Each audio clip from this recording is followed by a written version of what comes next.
Chapter 1. The boy did not expect to die. When the guy put the tasseled cord round his neck, grinning at him, he thought it was just part of the usual game. The guy was excited, a dribble of saliva slithering down his chin and falling onto the boy's bare shoulder. He nodded his agreement. He was past feeling sick at their antics. He lay back down, turning his head sideways to the grayish pillow that smelt of other games, closed his eyes and shifted his thoughts to something else. There was a goal he liked to play out in his head. On the right, the Frenchman, arrogant, the ball licking his feet, thrusting forward. The opposition starts to group and there's a scuffle. Bastards. But no worry cost the Frenchman's through and running, the ball anchored to him, like a child to its mother. The crowd breathes in. Time stretches like an elastic band. Then the ball's away, curving through the air. Wham! It's in the net. The boy can usually go home now. Not this time. This time before the ball reaches the net, his head is pulled back, then up. The intense pressure bulges his eyes, bursting a myriad of tiny blood vessels to pattern the white.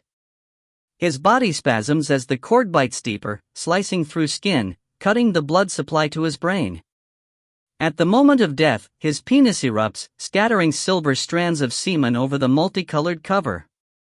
Chapter 2. Sean was already asleep beside her. Rona liked that about him. His baby sleep. His face lying smooth and untroubled against the pillow, his lips open just enough to let the breath escape in soft noiseless puffs. No one, she thinks, should look that good after a bottle of red wine and 3 malt whiskeys. Rona has given up watching Sean drink. It is too irritating, knowing the next morning he won't have a hangover. Instead he'll throw back the duvet, letting a draft enter the warm tent that had enclosed their bodies, slip out of bed and head for the kitchen. From the bed she will watch, a little guiltily, as he moves about, a glimpse of thigh, an arm reaching up, his penis swinging soft and vulnerable. He'll whistle while he makes the coffee and forever in her mind Rona will match the bittersweet smell of fresh coffee with the high clear notes of an Irish tune. They have been together for 7 months. The first night Rona brought Sean home they never reached the bedroom.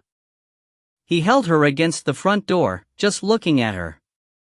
Then he began to unwrap her, piece by piece, peeling her like ripe fruit, his lips not meeting hers but close, so close that her mouth stretched up of its own accord and her body with it. Then, with a flick of his tongue, he entered her life. When the phone rang, Sean barely moved. Rona knew once it rang 4 times the answerphone would cut in. The caller would listen to Sean's amiable Irish voice and change their view of answering machines, thinking they might be human after all.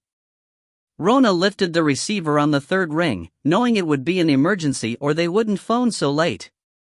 When she suggested to the voice on the other end that she would need a taxi, the sergeant told her that a police car was already on its way. Constable William McGonagall had never been at a murder scene before.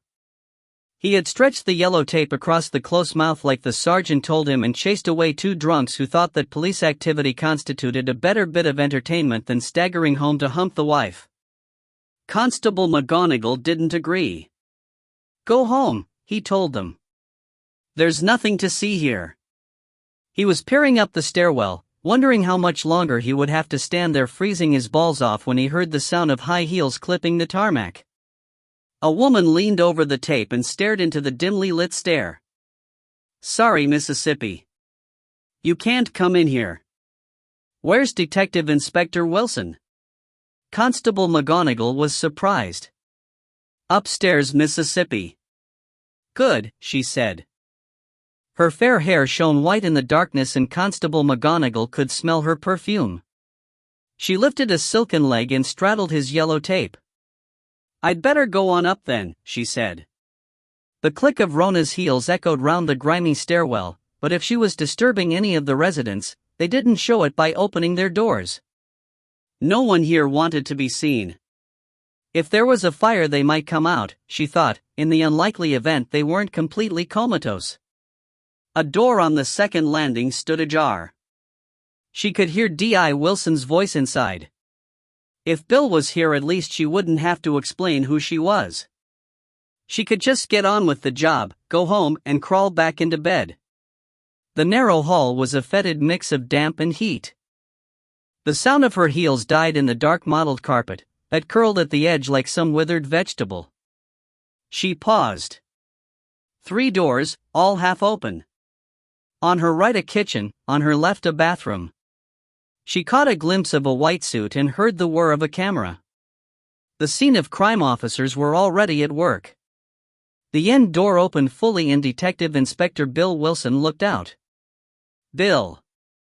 Dr. McLeod. He nodded. It's in here. He allowed himself a tight smile. The 2 other men in the room turned and stared out at her. Dr. McLeod was not what either of them had expected. Rona looked down at her black dress and high-heeled sandals. I came out in a bit of a hurry. McSween will get you some kit. Bill nodded to one of the men, who went out and came back minutes later with a plastic bag. Rona pulled out the scene suit and mask, put her coat into the bag and handed it to the officer. She took one shoe off at a time and slipped her feet into the suit. Only then did she step inside. Rona took in the small room at a glance. The hideous nicotine-stained curtains stretched tightly across the window. A wooden chair with a pair of jeans and a t-shirt thrown over it. 2 glasses on a formica table. A pair of trainers on the floor beside the bed. A divan, 3/4 width, no headboard but covered with heavy silken brocade in an expensive burst of swirling colors. The boy's naked body lay face down across it, his head turned stiffly towards her, eyes bulging, tongue protruding slightly between blue lips. The dark silk cord knotted round the neck looked like a bow tie the wrong way round. The body showed signs of hypostasis, and the combination of dark purple patches and pale translucence reminded Rona of marble. Below the hips blood soaked into the bedclothes. I turned the gas fire off when I arrived, Bill said.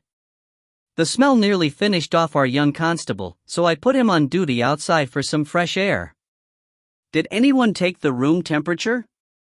McSween has it. Rona took a deep breath before she put on the mask.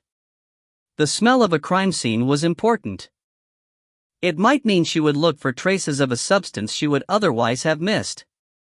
Here the nauseating odor of violent death, mixed with stale sex and sweat masked something else, something fainter.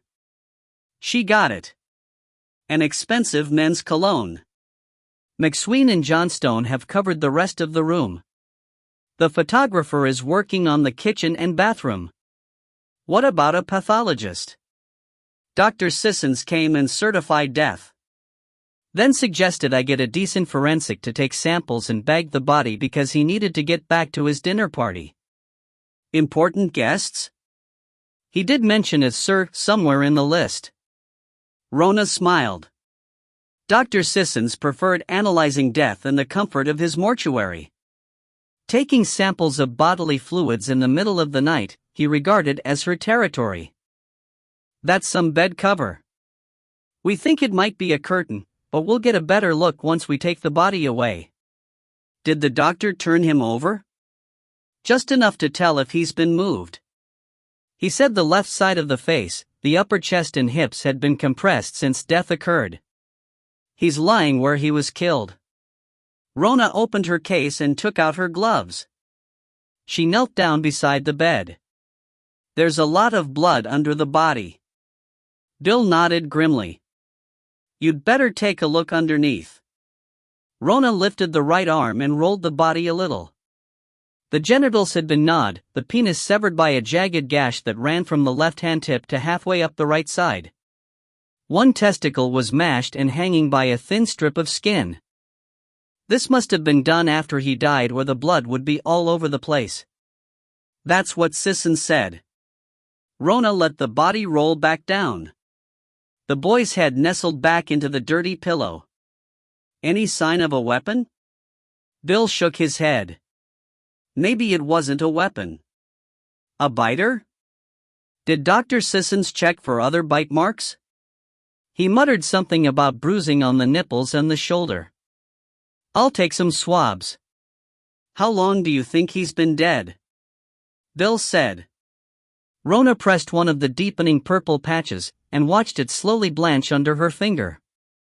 Maybe 6-7 hours. Depends on the temperature of the room. Bill risked a satisfied smile. Matches the document. Rona raised her eyebrows a little. Dr. Sissons and she didn't usually agree. He had a habit of disagreeing with her on points like the exact time of death. It was almost a matter of principle. Rona had done 3 years medicine before she switched to forensic science. She liked to practice now and again. How did you find him? An anonymous phone call. The murderer? A young male voice. Very frightened. Maybe another rent boy come here to meet a client? Alive, this one would have been pretty, Rona said. Bill nodded. Not the usual type for this area, he said. A bit more class, but rented all the same. I'll leave you to it? Just shout if you need anything. She was nearly an hour taking samples of everything that might prove useful later on. After she'd finished with the surrounds, she concentrated on the body, under the fingernails, the hair, the mouth. Dr. Sissons would take the anal and penile swabs. The skin felt cold through her gloves, but with the blonde hair flopped over the empty eyes, he might have been any teenager fast asleep. Rona lifted the hair and studied the face, trying to imagine what the boy would have looked like in life. There were none of the telltale signs of poor diet and drug abuse. This one had been healthy. So how did he end up here? Finished? Bill's timing was immaculate. Mortuary boys are here. He looked at her face. Go home and have a hot toddy, he said. A hot toddy was Bill's answer to almost any ailment. Rona got up from the bed and unwrapped her hands. Any idea who he is? She said. Not yet. But I don't think he was Scottish. He pointed to the hall. Behind the door hung a leather jacket and a football scarf. Manchester United, he said in mock disgust. There are people up here who support Man U, Rona suggested cheekily, knowing Bill was a Celtic man. Yes, but they wouldn't flaunt it. Not in Glasgow anyway. Rona laughed. All right then? Yes. Rona began to pack her samples in the case. The sergeant will run you home. He walked with her to the front door. How's that Irishman of yours these days? Still playing at the club? Yes, he is. Must get down and hear him again soon. Good jazz player. You'll ring me as soon as you've got anything? Of course. Sean was still asleep when Rona got back. With the heavy curtains drawn, the room was dark, although outside dawn was already touching the university rooftops. She had stopped at the lab on her way home and checked the swabs for saliva. It was there all right. She left a note on the bench for Chrissy in case she got there first, giving her a brief history of the night's events, then she headed home for a few hours' sleep. Rona pulled her dress over her head, kicked off her shoes and slid under the duvet. She wrapped her chilled body round Sean's. He grunted and moved his arm over to take her hand. Okay? He mumbled. Okay, she said, but he was already back asleep. Rona closed her eyes and tried to relax into his warmth. She had been at many murder scenes, some more horrible than the one tonight. Death didn't scare her, not when it was reduced to tests and samples. But tonight was different. There was something about that particular boy. Something she hadn't been able to put her finger on. Not until the sergeant had put it into words for her, coming back in the car. The boy who had been abused and strangled in that hideous little room looked so like her, he could have been her brother. Chapter 3. When she got to the lab the next morning, there was a delicious smell of fresh coffee. Someone had been to the deli, because there were 2 croissants on a plate next to the coffee machine. So you finally decided to come in? Chrissy's red head appeared round the door of the cupboard. Thought I was going to have to do all the work myself. You got my note? I found it, said Chrissy grimly. The samples you brought back are logged in the bags of clothing and bedclothes arrived about half an hour ago. Coffee? She headed for the coffee machine, without waiting for an answer. I thought Lover Boy made the breakfast in the morning, she said as she poured 2 mugs.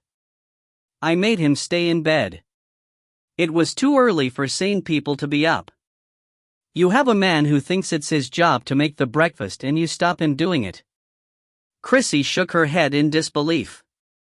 Try getting one of my brothers to do anything in the kitchen. What about Patrick? Patrick was different, she said flatly. That's why he left. They sat at the lab table, Rona nursing her coffee while Chrissy made some notes on what was to be done. Rona had already filled in the background, at least the stuff Chrissy needed to know. She didn't know why she was always so careful of Chrissy's feelings. She might be young, but she'd seen plenty in her life, if her tales of her brothers were anything to go by. Chrissy looked up from her list. We're going to be pushed to do all this with Tony away. Unless they draft in some help, we'll just have to put the regular work on hold. Murder has priority. Rona said. They never gave us any help for the last one. Chrissy's voice was wearily resigned. Have they any idea who the boy was, or do we have to identify him as well? Rona shook her head. He had no ID on him. We'll profile him on what we have and see what Bill comes up with. I'll start on the clothing then? Chrissy said, resigned. Rona nodded. The cover looks as though it has been used before. I circled areas to be tested. Semen? Probably. Oh, and there was a smell in the room. I bet there was. No. I mean a nice smell. Like a man's cologne. Subtle, probably expensive. Definitely not Brut then? Definitely not your average aftershave. It's a long shot, but maybe there's some on the boy's t-shirt or that cover. There was plenty of blood. Yes. Rona wasn't going to elaborate. It's okay. The photos arrived first thing. I've already had a look. Poor guy. Nice looking too. She gave Rona an odd stare. Rona remembered what the sergeant had said the night before. But if that was what Chrissy was thinking, she didn't say it. That's the problem nowadays, all the nice-looking ones are gay, Chrissy grinned. Except your Sean, of course. If you could stop thinking about Sean, we could get started. Rona was trying to pull rank, but it was water off a duck's back. Her scientific officer gave her a look that said, "So you didn't get it last night. By the way, there was a phone call for you, Rona. A bloke. Sounded sexy. Wouldn't give his name. Just said he'd try later. Death always involved relationships. Death because they loved you. Death because they didn't. Death because no one loved them. Love and hate. Hate and love. And what about this death? Why had the boy died? It looked as though he had come to the room for sex. There was no sign of a struggle, not until the noose had tightened round his neck, and even then, only when the perpetrator had gone too far. Dr. Sissons had phoned. Death was by asphyxiation during anal sex, he said. The ligature had probably been used to restrict oxygen to the brain to promote orgasm. The death wasn't premeditated then? Rona asked. There's some evidence to suggest the boy has been involved in such an activity before. Earlier bruises in the same area, though less pronounced. There was probably a pad placed between the ligature and the neck. But not this time? No. This time, the ligature was tightened to unconsciousness and beyond, and whatever the boy agreed to do, I can't believe he wanted to die. And the mutilation, after death definitely, and probably by biting. The gash on the penis is elliptical. I took the liberty of calling in the odontology unit. Hope that's okay? Dr. Sissons liked to believe there was rivalry between the various forensic departments. Even if there was, Rona wasn't going to encourage him. I located saliva on the nipples and the shoulder, she said. Good. There was also semen on the anal swab. What about the curtain? We're working on that. It looks as though it's been used more than once. We'll take our time and go over all of it. There might be fibers or old blood, Rona said. Oh, and I combed 2 head hairs from the pubic region. Not the boys? I've still to check, but one's dark, so it's unlikely. Rona paused. I take it you don't know who the boy is yet, that? No. The post-mortem suggests he was in his late teens, say between 16 and 20. Good health, although he's had his appendix removed. No evidence of drug abuse. Non-smoker. Well-nourished. Your forensic biologists are enjoying the dubious pleasure of examining his stomach contents, so we'll know soon what he'd been eating before he died. With a bit of luck it will be curry and the police can start checking all the Glasgow curry houses to see if they recognize him. And Dr. MacLeod? Dr. Sisson's voice was thoughtful. Yes? You aren't missing a member of your family, are you? The boy bore an uncanny resemblance to you. Rona assured him that as far as she knew, her family was fully accounted for and rang off. Rona lifted her head from the microscope. A smur of rain was touching the window, but here and there the sun was breaking through the cloudy skies. The park below the laboratory was quiet, just a few moms and kids at the swings and a couple walking, arm in arm. As she watched, the boy stopped beside a clump of trees, bent down and picked a bluebell and handed it to the girl. They began to kiss. 6 months before, Rona had stepped over another yellow tape just where the couple were standing now. It had turned out to be a student from the university, murdered on his way home from a dance at the Students' Union. Last night's murder, she thought, made 4 in 1 year. All young men. The first 2 had been violent assaults with no evidence of sexual activity, but the one in the park had been different. It had all the hallmarks of queer bashing. The student was gay and was in a known cruising area. His chest and arms were covered with kick marks and his head had been caved in by a blunt instrument, which was never found. Rona's team had scoured the area for traces of the killer or killers. It had been useless. Heavy overnight rain had washed the place clean of clues. One thing connected that murder to this one. The victim had been wearing a thin leather neckband with a Celtic cross on it. At the post-mortem the pathologist had found bruising round the neck, synonymous with the neckband being pulled during the assault. What if tightening the neckband had been part of a violent sexual assault? When Sean found out what her job was, he had laughingly called her Lady Death. Rona didn't care.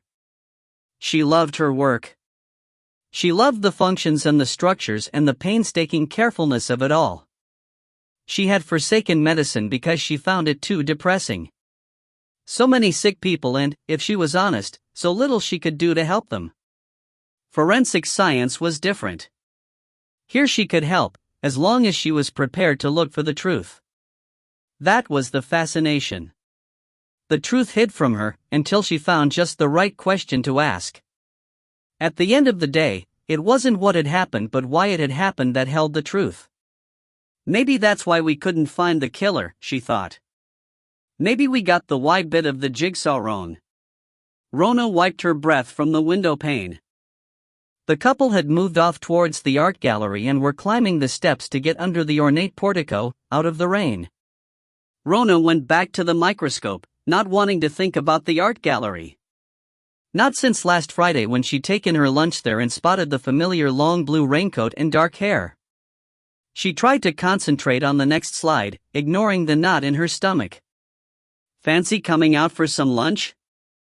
Chrissy was standing in the doorway. Rona shook her head. Right. I'll bring you back a sandwich then.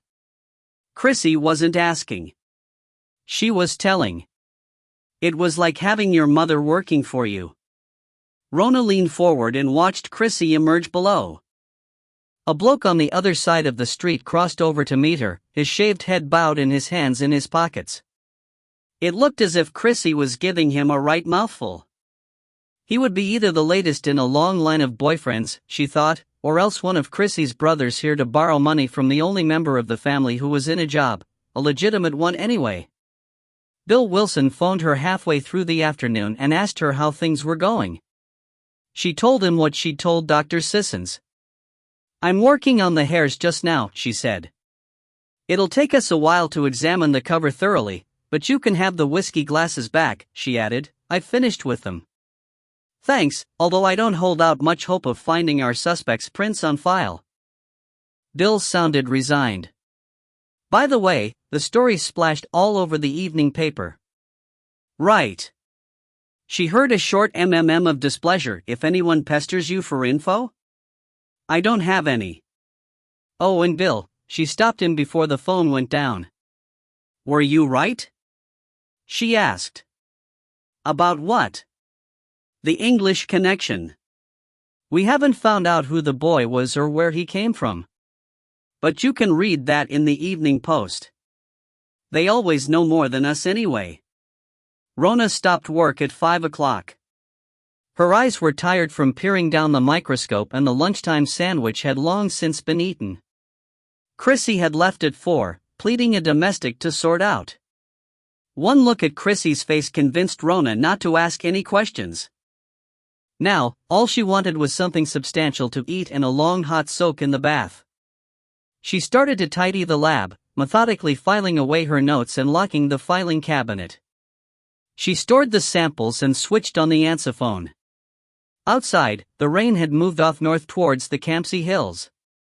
The sky had cleared to a dull blue. She was a 20-minute walk from the flat, and as long as the evening was fine there was no point in taking a bus. It would just sit at the traffic lights anyway. She headed for Byers Road. She knew Sean would have already bought something for tea, but she stopped at the pasta shop anyway. Mr. Margiotta welcomed her with his usual patter and persuaded her to try the spinach and ricotta cannelloni, adding an extra dollop of tomato and basil sauce for good measure. "Love food," he promised with a wicked grin. Just what she didn't need. Rona allowed herself 5 minutes to decide what she was going to do, before she put her key in the lock. Part of her wished she could just forget what she'd seen in the art gallery, but it was like a forensic clue and she couldn't let it go. Like one of those semen samples. She had to know whose it was. When she opened the door of the flat she was greeted by the rich scent of garlic and olive oil. "Hi," Sean called from the kitchen. He was chopping vegetables next to the cooker. He turned and smiled at her, wiping his hands on a tea towel. "You look tired," he said. "Coffee? A drink? A bath?" He came towards her and she forced herself to smile. "Come on," he said. She wanted to be in the bathroom alone with the door locked, but Sean led her in, turned on the taps and began to undress her, his big hands never fumbling. He dropped the blouse and skirt to the floor, turned her, unclipped her bra and slipped his hands round to catch her breasts. He held them gently for a moment before he rolled down her tights and pants and freed her legs. Behind Rona the water pounded into the tub, hot and cold, like her thoughts. He sat on the chair and pulled her onto his knee, stroking the back of her neck with one hand while his other tested the water. When it was right, he turned off the taps. "Get in. It's fine." She stepped into the water like an obedient child. "I'll give you a shout when tea's ready." He left the door open when he went out. She leaned over to shut it properly. "Don't lock it," he called. "I'll bring you in a glass of wine."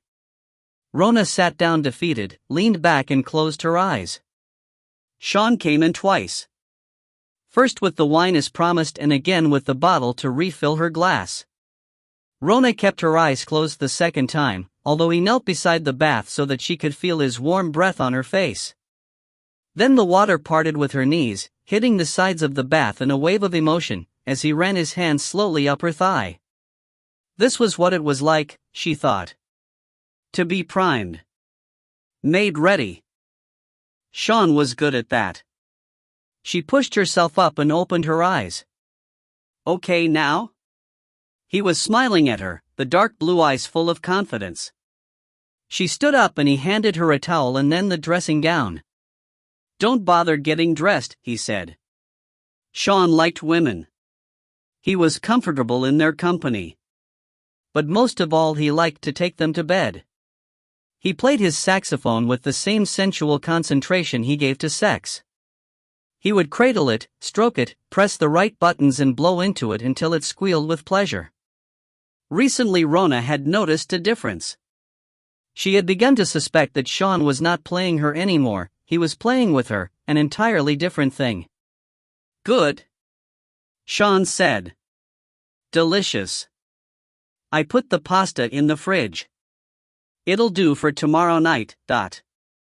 Sean played a regular gig in a club in the center of town every Friday night. The ultimate jazz club was dark and intimate. On Fridays it was always packed.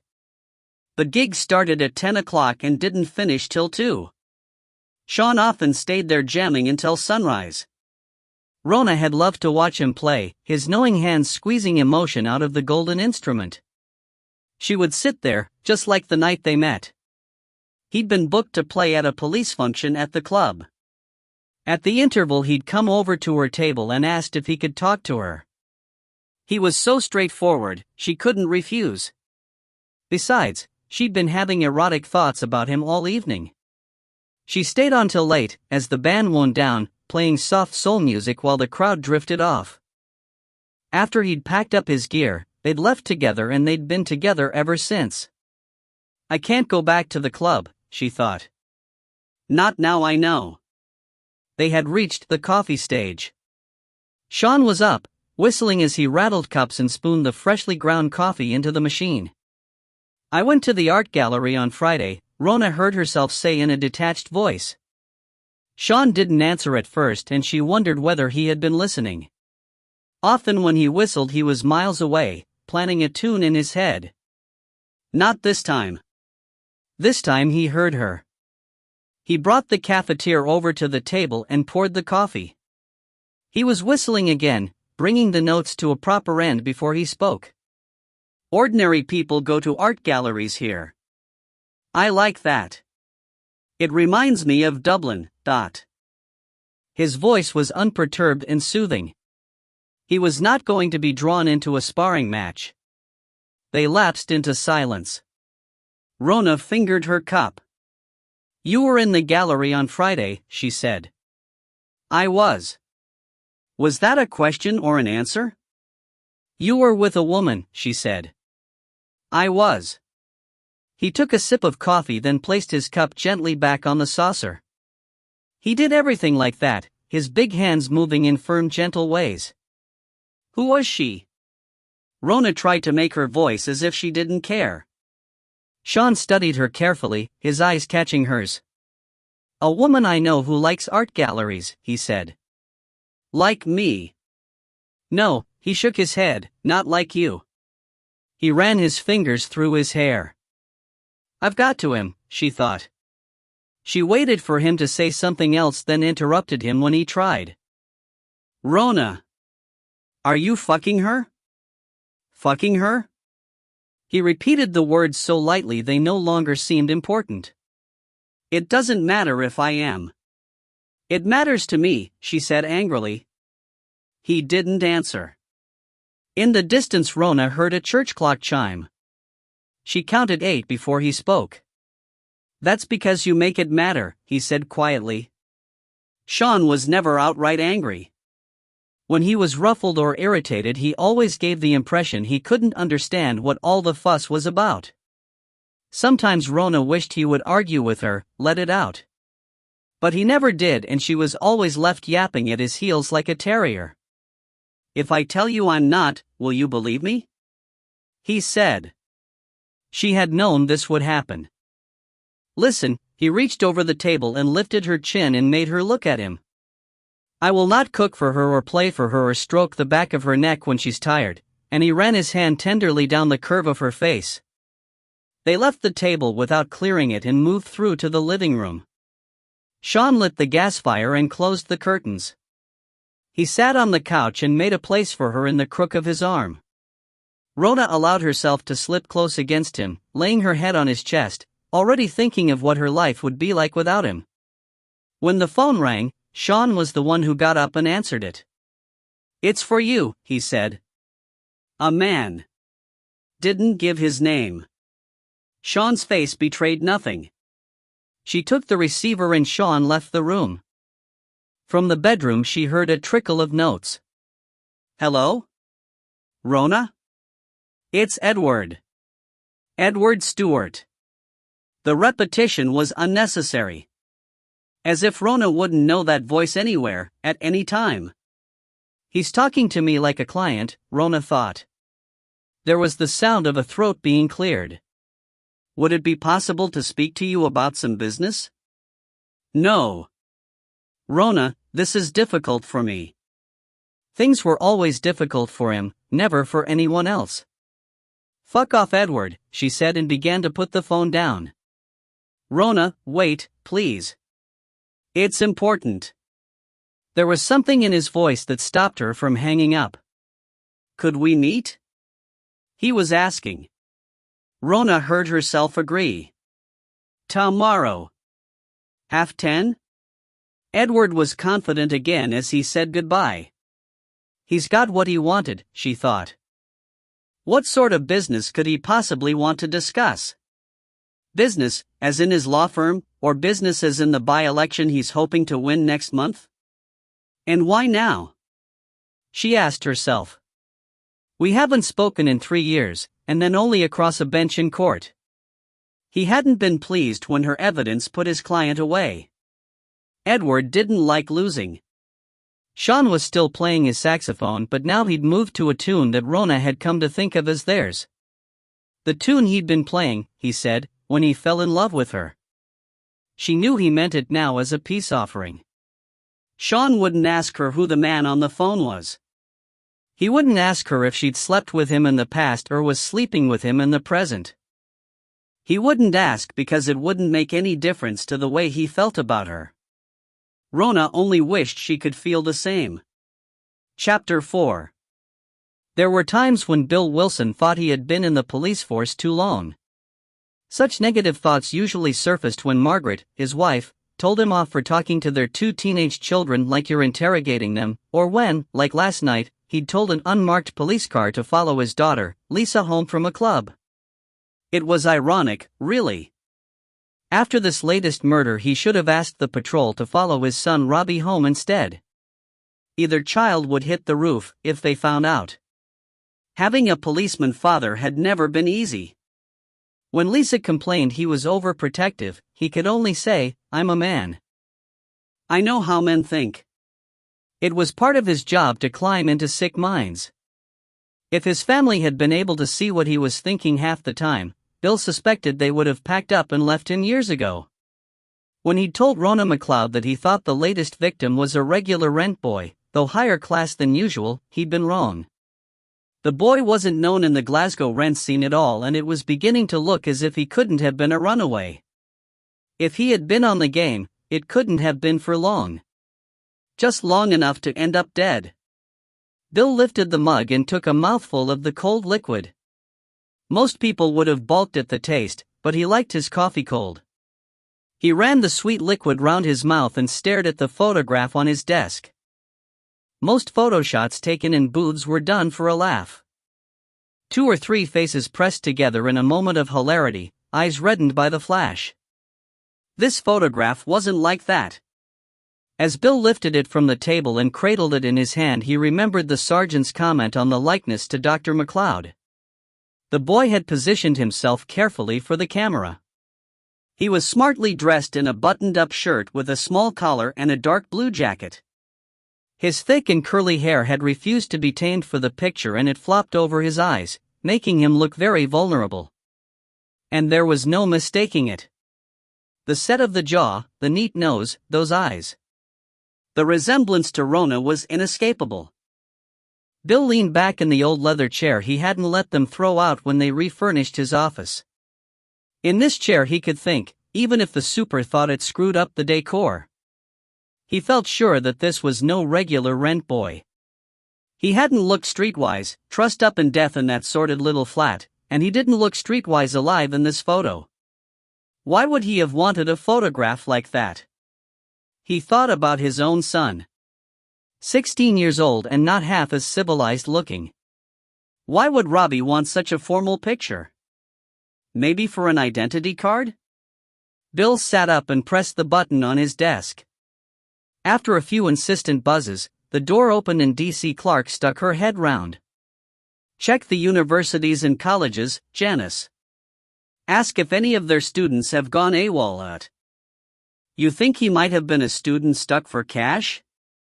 They'd already cautioned a student newspaper for advertising jobs in a local sauna to willing young female students needing extra cash.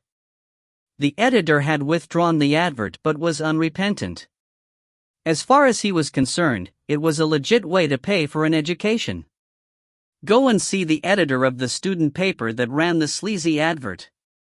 See if they've had any requests to place adverts for willing young boys.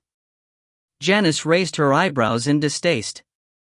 And get Dr. McLeod on the phone for me. Maybe she's found something that might help confirm this line of inquiry. But Dr. McLeod was not available. Chrissy says she left 2 hours ago and hasn't come back yet.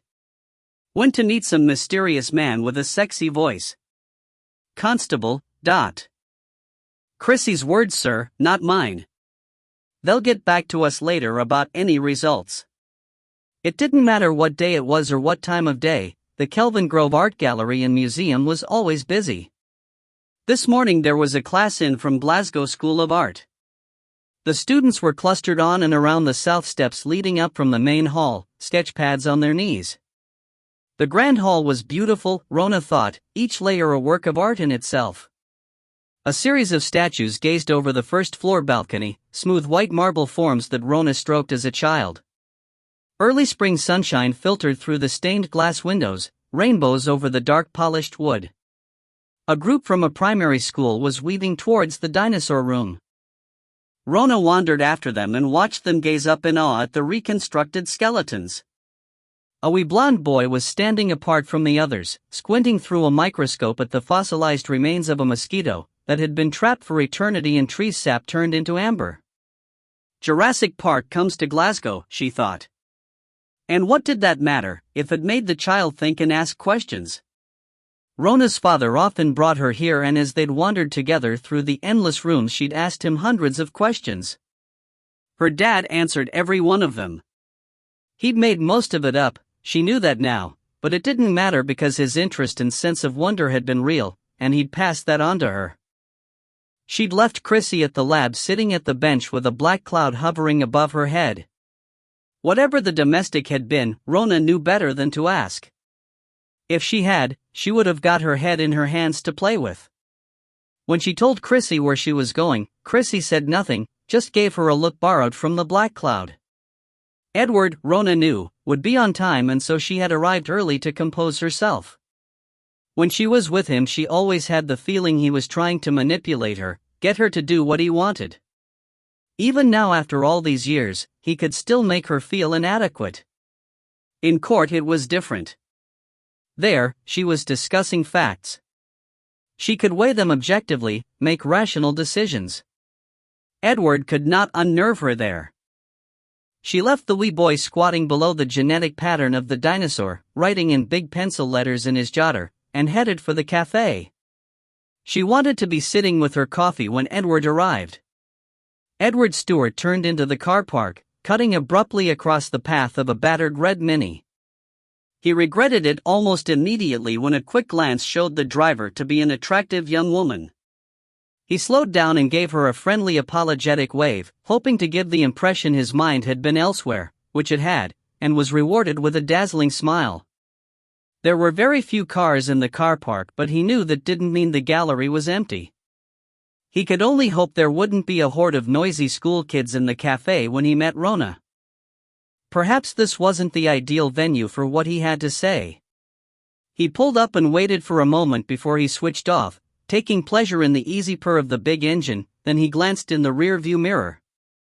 He admired his tan, the result of a fortnight in Paxos with Fiona. He smoothed back his hair, adjusted the knot on the new Italian silk tie he'd awarded himself for the Giuliano case, and gave himself a confident smile. Think positive, he told himself. That's what gets results. He climbed out, pointed the remote at the car and waited for the satisfying click. He had already decided that he would tell Rona just enough and no more. He would rely on her need for privacy and her integrity. Both, he knew from experience, were reliable. The main hall confirmed his worst fears. The place was swarming with primary kids studying the exhibits. He glanced at his watch. 10:25. 35 minutes before this lot would descend on the cafe for crisps and Coca-Cola. Edward spotted Rona as soon as he entered the cafe and was momentarily nonplussed. It would have been a point of advantage for him to have been there first. To be able to look up on her arrival, smile, stand up. Rona was normally late. He had assumed that. She was looking the other way and he paused, both to take her in and to settle his thoughts. Rona always had that effect on him. Like setting foot on an enticing path to who knows where. He had started down that path once before and turned back when the going got too tough. It was then she glanced round and spotted him. The sound of her voice calling his name made his stomach spasm. Rona, he put on a bright smile and walked forward. As always, he imagined what he must look like as he approached her and made instant small adjustments to improve the picture. He brushed her cheek lightly with his lips. "It's great to see you," he said. The lie was not lost on her and he immediately regretted his choice of opening remark. He tried to retrieve the situation. "Would you like another coffee?" She nodded without saying anything. Edward headed for the counter, annoyed to find the confidence of the tan and the silk tie evaporating. There was only one person in front of him. He was soon back at the table. Rona waited for him to speak, her face expressionless. It was the look she wore when she knew he was going to ask her to do something. The look he had always striven to change, by fair means or foul. Today would be no exception. When the constituency secretary phoned him and offered him the candidacy, Edward felt like punching the air and shouting, "Ya beauty!" It was what his kids might have done. Instead he said yes, walked through to the sitting room, poured 2 large whiskeys and gave one to Fiona. She accepted it without a word and held it high in the air. The triumph was no less hers. It was what she wanted too. Jonathan and Morag were both upstairs, but they didn't call them down to tell them. Teenagers could not, understand the significance of such an event.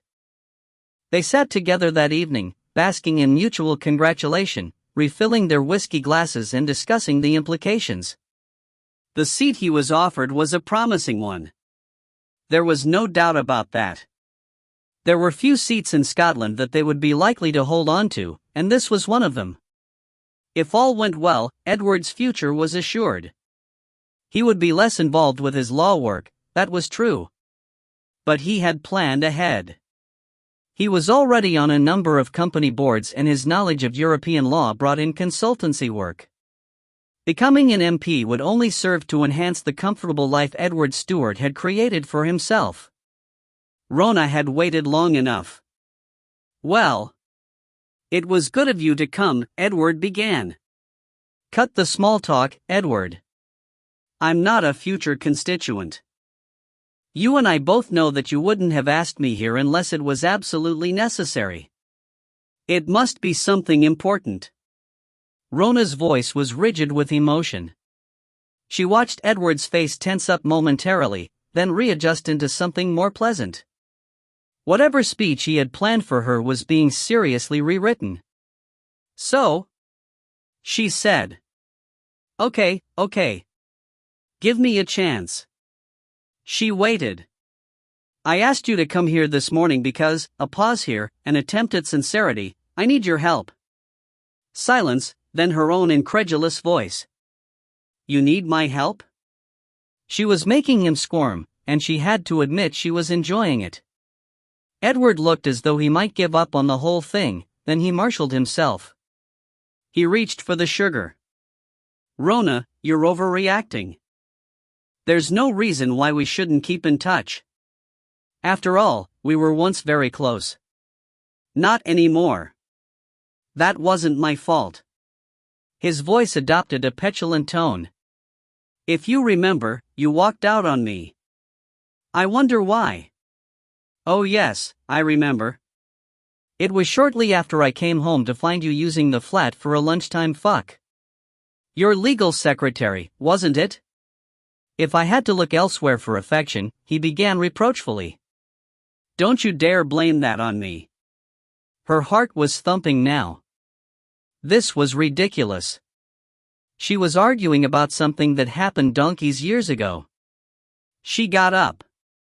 "No, please don't." He put his hand on her arm. "You're right, of course." His voice was apologetic. "It was all my fault." Rona sat down again, emotionally exhausted. She would let Edward have his say and go. "After all, you were ill," he continued, searching for the right words, "because of the incident." She looked at him, puzzled. "I should have made allowances, but I needed sex." He was annoyed. "Company. You would hardly speak to me, let alone, anyway, that's what I wanted to talk to you about." "Your sex drive?" He cleared his throat. "That's not funny, Rona. I am referring to the incident, of course." "The incident?" She repeated in disbelief. The feeling of hysteria that Edward had generated in her was changing to depression. Edward couldn't possibly mean what she thought he meant. The incident? Of course. What else would Edward call it? But she still had to ask. Had to make sure. What incident? He ignored her question, which could only mean one thing. She was right. He began again, his voice a little firmer this time. She found herself concentrating on his mouth, out of which that word had come. "I wanted to speak to you before the by-election," he was explaining. Rona stared over his shoulder. The little boy from the dinosaur room was heading towards the cafe. He looked excited, clutching an open jotter in his hand. His teacher bent to look at his drawing, giving quiet words of praise. "Rona?" Edward's voice was tinged with annoyance. "Why are you bringing this up now, Edward?" "It was 17 years ago," she said, looking down at her cup, not trusting herself to look at him. "You know what the press is like." His voice had a jocular tone now. "A story like that about a prospective MP," he laughed a little. "And I wouldn't like your privacy to be violated." "My privacy?" The words exploded from her, and the school party at the next table fell silent, with the awkwardness of children in the vicinity of an adult argument. Edward looked uncomfortable, then pulled himself together and smiled vaguely. His discomfort, she sensed, had turned to intense irritation. She had often irritated him, she remembered. Whenever she had seemed over-emotional, as he put it. "I have to get back," she said, standing up and looking at her watch. "Right." He stood up beside her and spoke firmly, as if the end of the meeting had been decided by him. "I'll walk through the park with you." "No, you won't." He stepped back, surprised. "Goodbye, Edward. And Edward, don't contact me again, ever." Chapter 5. Rona left the gallery by the double doors, hoping they would swing back and slap Edward right in his condescending face. What a wanker. She should have known better. The incident. How could Edward talk about Liam like that? Rona headed towards Kelvin Grove Park. At her back, the children from the primary school were laughing and screaming as they came through the revolving doors. They ran down the steps and headed for their bus. Rona turned quickly down the avenue of trees towards the river, shutting out the sound of their laughter. When she reached the bridge, she stopped, breathless. Below, the water moved sluggishly between banks of bracken. She leaned on the metal rail, watching the muddy swirl, and let herself remember. It was the morning they'd taken Liam away. The nurse had given her a pill to stop the milk coming through. Her nipples were painfully tender against her night dress, making dark circles in the white cotton. Liam was lying in the cot beside her, washed and changed. She reached over and touched his face. The blue vein eyelids quivered and the small mouth began to suck at nothing. She remembered the shape of him, the long legs curled up when she wanted to change him, the folds of skin waiting to be filled. They had told her he was perfect. She wasn't to worry about the birthmark, a strawberry-shaped lump on the inside of his right leg. It would fade. When she first told Edward she was pregnant, he had been kind. He had put his arm round her and she had nestled into him, feeling his heart thumping in his chest. He was trying to work out what the hell to do next. She knew he would not want the baby. She was 19, he was 21. He had just graduated. A law firm had already grabbed him, he was so good. He chose his words carefully. It was the beginning of their life together, he said. They weren't ready for a baby. She had to finish her degree. Do her PhD.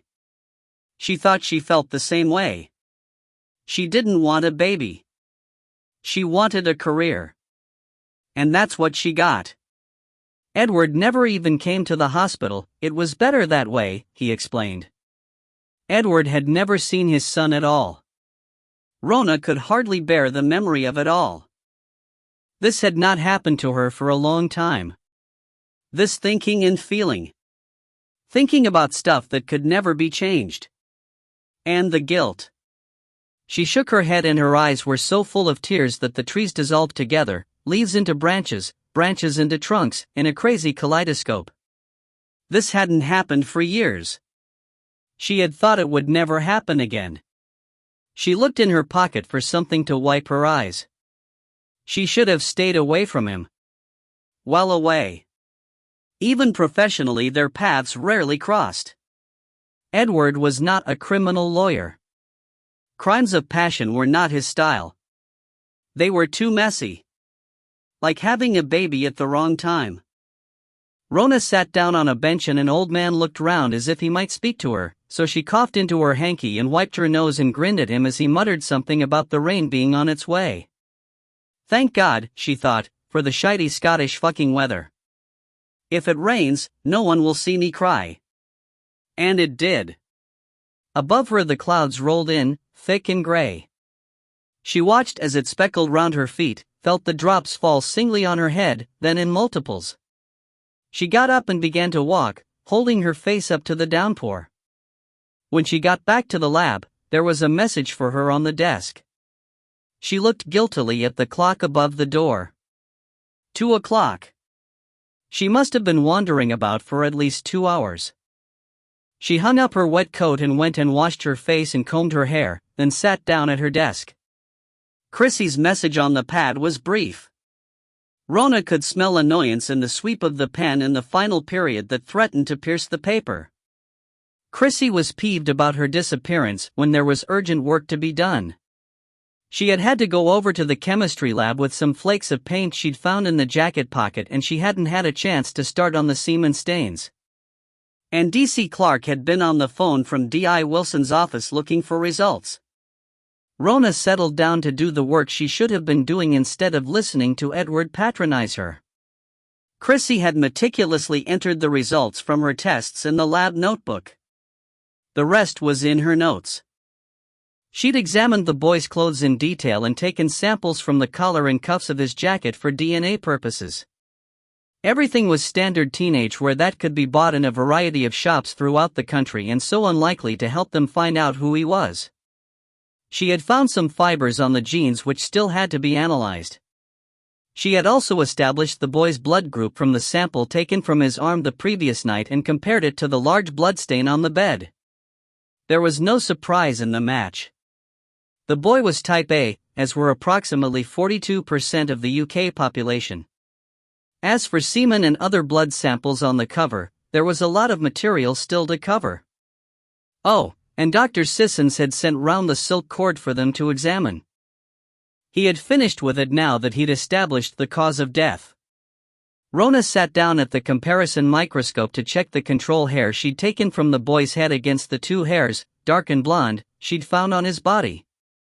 Proving hairs to be from the same person was tricky. Proving them to be from different people was easier. Through the eyepiece, the two hairs side by side looked like two sections of a tree trunk, patterned and grained. In the control hair the bark was smooth, in the other the bark was significantly shredded. Cuticles, cortex and medulla of the darker hair were all significantly different. She then examined the blonde hair and was surprised to find similar differences. At first sight, neither of the hairs belonged to the victim. Of course, he might have picked them up from sharing a towel, but one of them might belong to the murderer. Rona felt the shiver of pleasure she always got when the pieces of the jigsaw began to fit together. The DNA lab could derive a profile from a single human hair. That and the semen might be all they would need to place a murderer at the scene of the crime. The DNA profile would be sent to the Scottish National Database in Dundee. If they didn't find a match, then it would be sent south to the national database. If the murderer wasn't on either of them, they would have to find him some other way. It would be difficult to pinpoint the exact time it happened. Probably there wasn't an exact time at all. Lots of times during that hour, as she pored over her microscope, the thought flirted with Rona that somewhere out there she had a child. A son. A boy of her own. Like the wee boy in the museum. The wee boy with the blonde hair. But no, she reminded herself. Her son wouldn't be his age. Her son wouldn't be writing about dinosaurs in a jotter in large round letters and running to show his teacher. Her son had done all that years ago. That was all gone. 17 years of a life, somewhere. A life she had missed. Her son was almost a man. Rona left the microscope and went over to the bench where Chrissy had spread out the photographs from the murder scene like a bizarre tablecloth. She picked one up and stared at it. It was a close-up of the welts on the neck. The lens had caught the curve of the cheek and the right eye. The eyelashes seemed improbably long and curled, a dark blonde fringe above the empty stare. The sergeant had said the boy looked so like her, he might have been her brother. Maybe even her son? Rona selected the photographs that contained his face and placed them in a row to study them in more detail, trying to ignore the grotesque pose, the patchwork skin, the blank eyes. Would her son look like the boy in the photo? They would be about the same age. He would have blonde hair, she and Edward were both blonde, possibly curly, like hers. He would be tall, his eyes blue, the lashes darker than the hair. She imagined his face. Longish. A smile like Edward's, but true. A smile that would shine in his eyes. Rona pushed the photographs to one side. The telephone shattered her mental image of her son's smiling face. It broke into fragments, then reformed, but this time it was the other face, the one that lay on the dirty pillow, twisted sideways, the blonde hair damp against the forehead, the blue eyes wide and cold, the neck a welt of pain. She made herself lift the phone. Rona. Is that you? It was Sean. She heard her voice methodically answer his questions. Yes, she was fine. Yes, she would come to the gig tonight if he really wanted her to. Anything would be better than being left alone to think. You sure you're okay? He asked again. Of course, I'm fine. I'm sorry, Sean, I'll have to go. I'll pick you up at 5 then. We can eat out. No. I can't. I mean, I don't know when I'll get finished here, she lied. We're short-staffed. Sean sounded disappointed and Rona immediately felt bad. Guilt was her middle name, she thought harshly. I'll see you after, then, Sean said. Right. She put down the receiver. That was the problem, she thought. The problem with Sean. She didn't tell him anything. Well, not anything important. What she really thought. What she really felt. Oh, he knew her. Quite well, in fact. He knew her moods. Sean was good with moods. He could spot them from a great distance and adjust himself accordingly. He altered his pace, padding noiselessly about her at her worst times, making her laugh when she was mad or sad. Unlike her, Sean was never in a mood. Or he was always in the same one. She should have agreed to let him come at 5. She glanced up at the clock. No. It would have been too soon. She wasn't ready to face him. She wasn't ready to face anyone yet. She couldn't think about Sean just now. There was too much to do. When she was working, she didn't have time to think about anything, except samples. Samples of other people's lives, other people's mistakes, other people's crimes. Chrissy did not come back all afternoon. She phoned at 4 o'clock to apologize and ask if she could come in late next day. I know it's a bad time, I wouldn't ask, but... Something was obviously still wrong at home. Since Patrick moved out, Chrissy had carried both the financial and the emotional burden of her family. And if her father had his way, Patrick would never come back, even to visit. But Chrissy knew that would break her mother's heart, so at home she was forever smoothing troubled waters. It's okay. It's time I did some of the work myself. I'll see you sometime tomorrow. Chrissy murmured her thanks and hung up. Rona worked until 7, then tidied up the lab and left. Outside it was tipping down. She headed for the front of the gallery, hoping to spot a taxi near the Kelvin Hall. She put up her umbrella, but within minutes her legs and feet were soaked and drops fell heavily from the spokes, whipping back into her face. There was one taxi at the taxi rank and she ran for it, dodging cars. A bus, its windscreen wipers battling with the onslaught, braked as she darted in front of it. From the corner of her eye Rona saw the driver's mouth open in a curse. Her dice with death was pointless. When she got to the other side, the taxi had already taken off, swooping round in a wide circle to answer a wave from behind. Rona swore loudly. She was on her third staccato fuck when the taxi drew up beside her and the door swung open. Need a lift? Rona glared into the cab. The taxi driver grinned out at her, as did the man in the back. A flush began to creep up her neck. Rona was horrified. She hadn't blushed since she was 18. Sorry. I just wanted to get home. The man's smile grew wider. If you don't mind sharing, we can give the driver a double fare. Thanks. He held the door open for her while she got inside.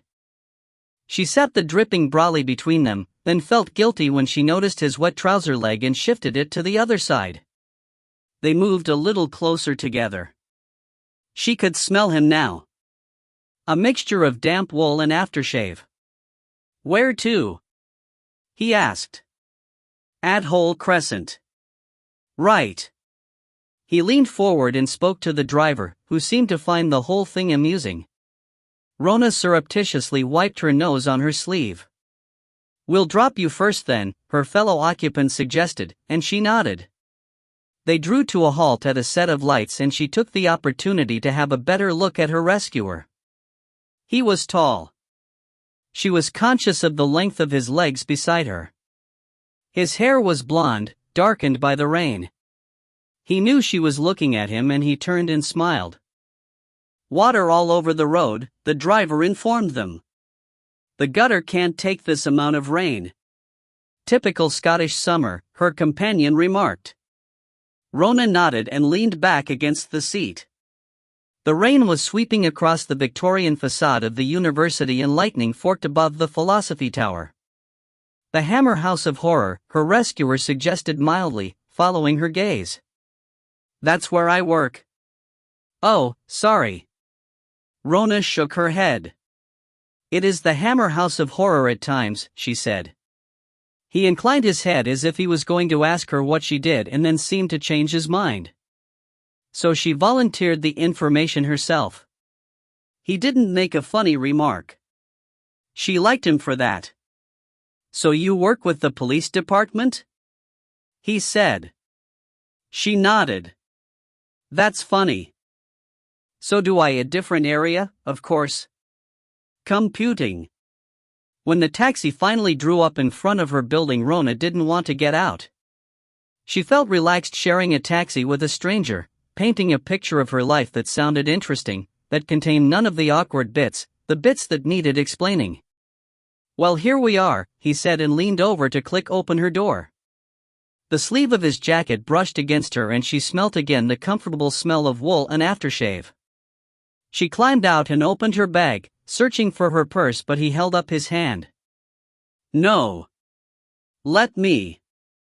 It was on my way anyway. He looked at her for a moment and their eyes held. See you, he said. See you.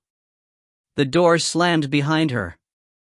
She didn't bother putting the brolly up, and by the time she crossed the pavement and got to the front door, her hair was soaking. She rummaged in her bag again, this time for her key, but before she could put it in the lock, the buzzer went and the door was free. Saw you from the window, Sean's voice came from the speaker. Rona pushed open the door and went inside. Chapter 6. It all sounded too far-fetched and Bill Wilson couldn't get his head round it at first. The woman who was talking to them seemed genuine enough, but Bill had long experience of social workers and he didn't like them on principle. It wasn't anything personal. He just got fed up with the excuses. Excuses why people did this and didn't do that, as if no one was responsible for their own behavior anymore. It seemed people did bad things nowadays because they were unhappy as children. Bill Wilson thought that was a load of shite.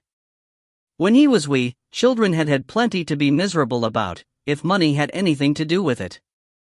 Money had been the scarcest commodity on his street, but hard graft and hard knocks hadn't turned people into the creeps this woman was talking about. The course had been going on all afternoon.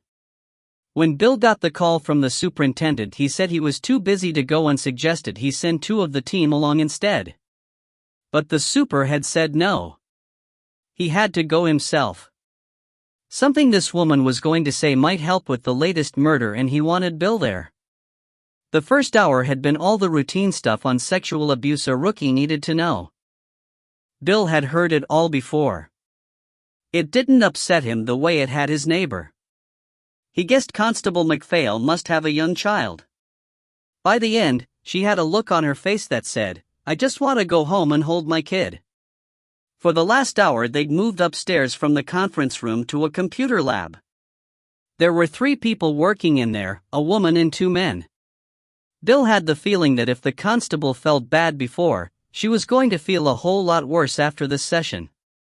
The project had been going for about 3 months, the child abuse worker explained. It was pretty easy to find porn on the internet, but it was harder to track down where the material was coming from. Then there were the chat rooms. Most of them were no worse or better than the telephone chat lines advertised in a lot of newspapers. These weren't their main concern, either.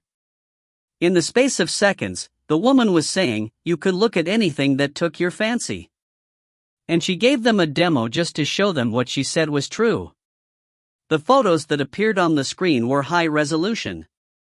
Clear pictures of the frightened faces of children forced into an ugly adult world they should have been protected from.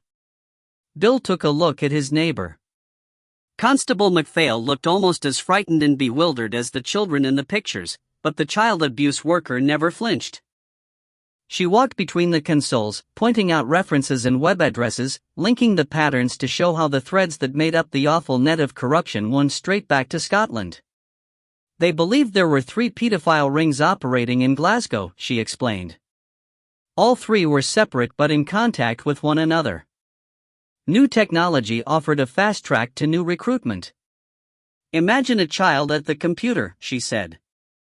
A quiet child, perhaps a bit of a loner. An adolescent boy. This boy liked using the internet.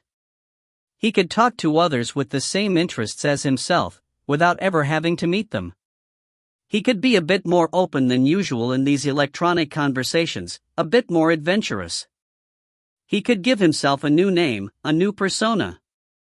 It was every awkward child's idea of heaven.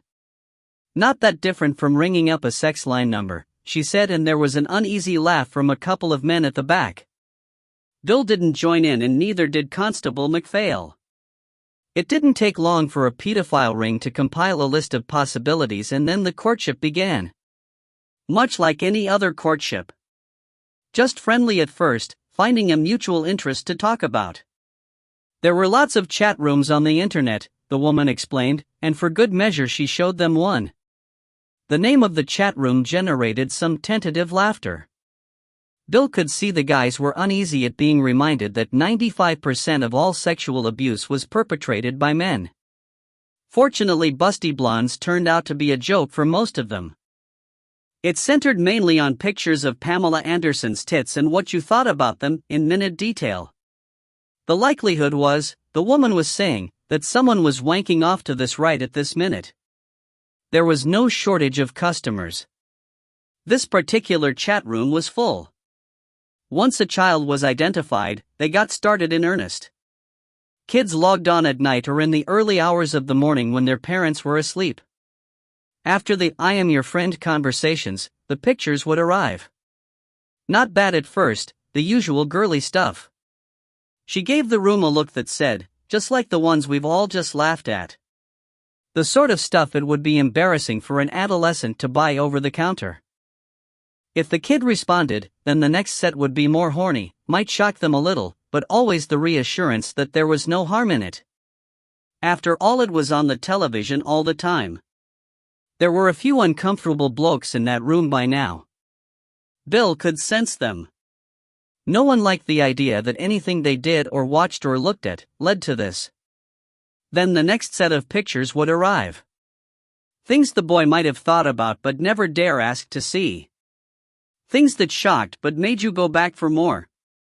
If the kid stayed online, the pedos were made. If the kid logged off, then it wasn't over yet. There was always the threat of blackmail. They would send some of the messages to the child's parents, maybe some of the pictures. Either way, they had the child hooked. The next step was the meeting. Then the abuse could begin in earnest. Bill stood on the steps of the university and took a deep breath. He wanted to clear his head of the stink. Constable McPhail was coming down the steps behind him. She gave him a look that said she'd had enough for one day and headed for her car. His was in the university car park, but he took a split-second decision not to go back to the office right away. He needed fresh air, the normality of people walking about, shopping, living.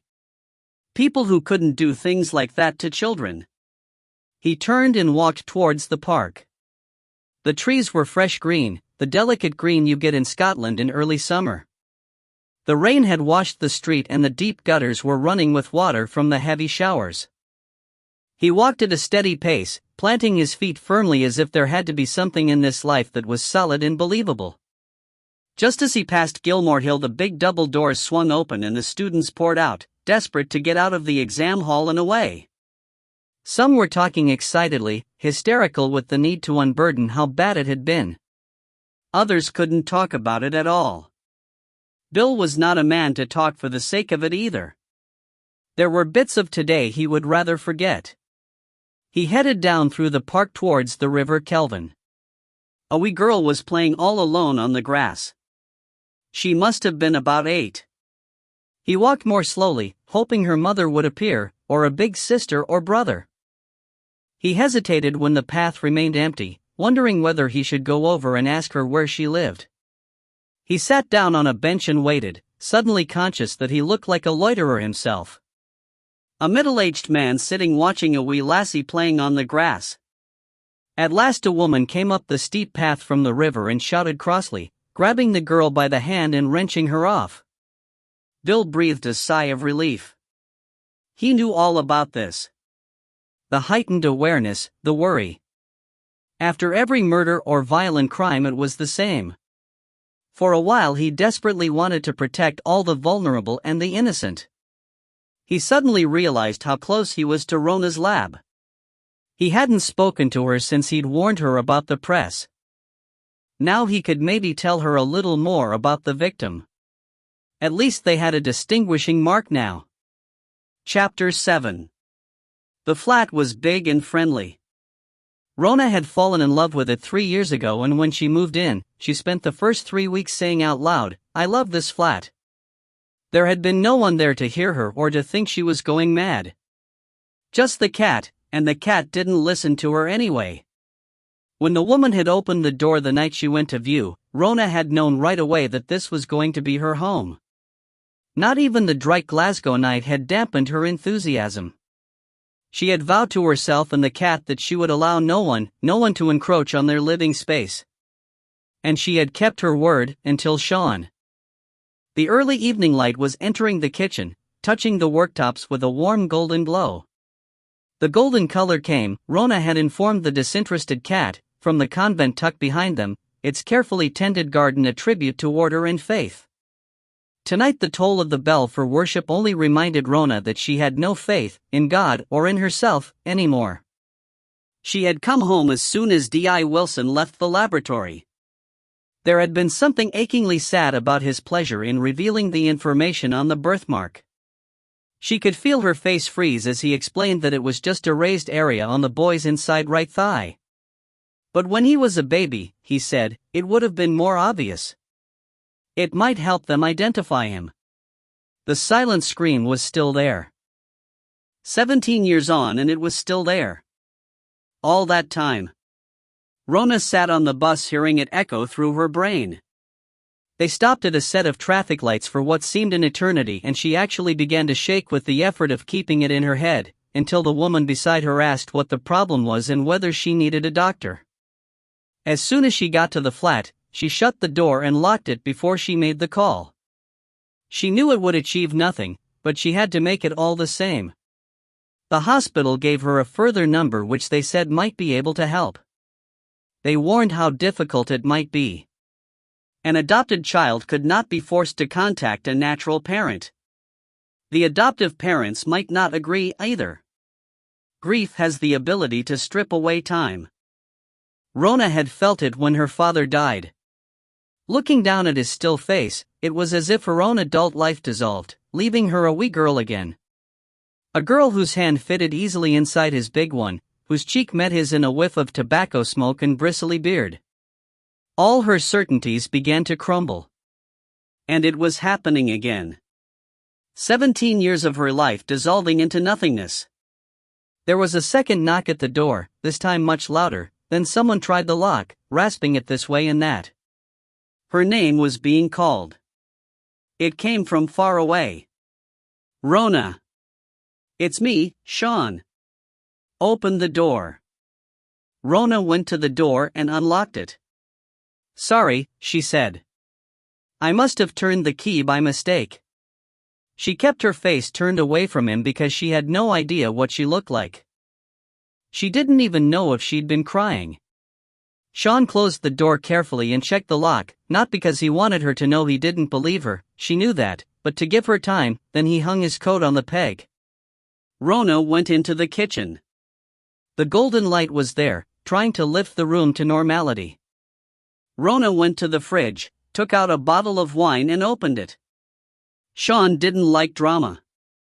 She knew that. He was puzzled by it. His attitude to life was, if things went wrong, they went wrong. If he couldn't figure out why, he forgot about it and went and played his music. Music held all the drama Sean needed. Tonight he didn't go and play his saxophone, but followed her into the kitchen. I'm going away for a week, he said quietly. He poured himself a glass of wine and sat down opposite her at the table. I've got a gig in Paris.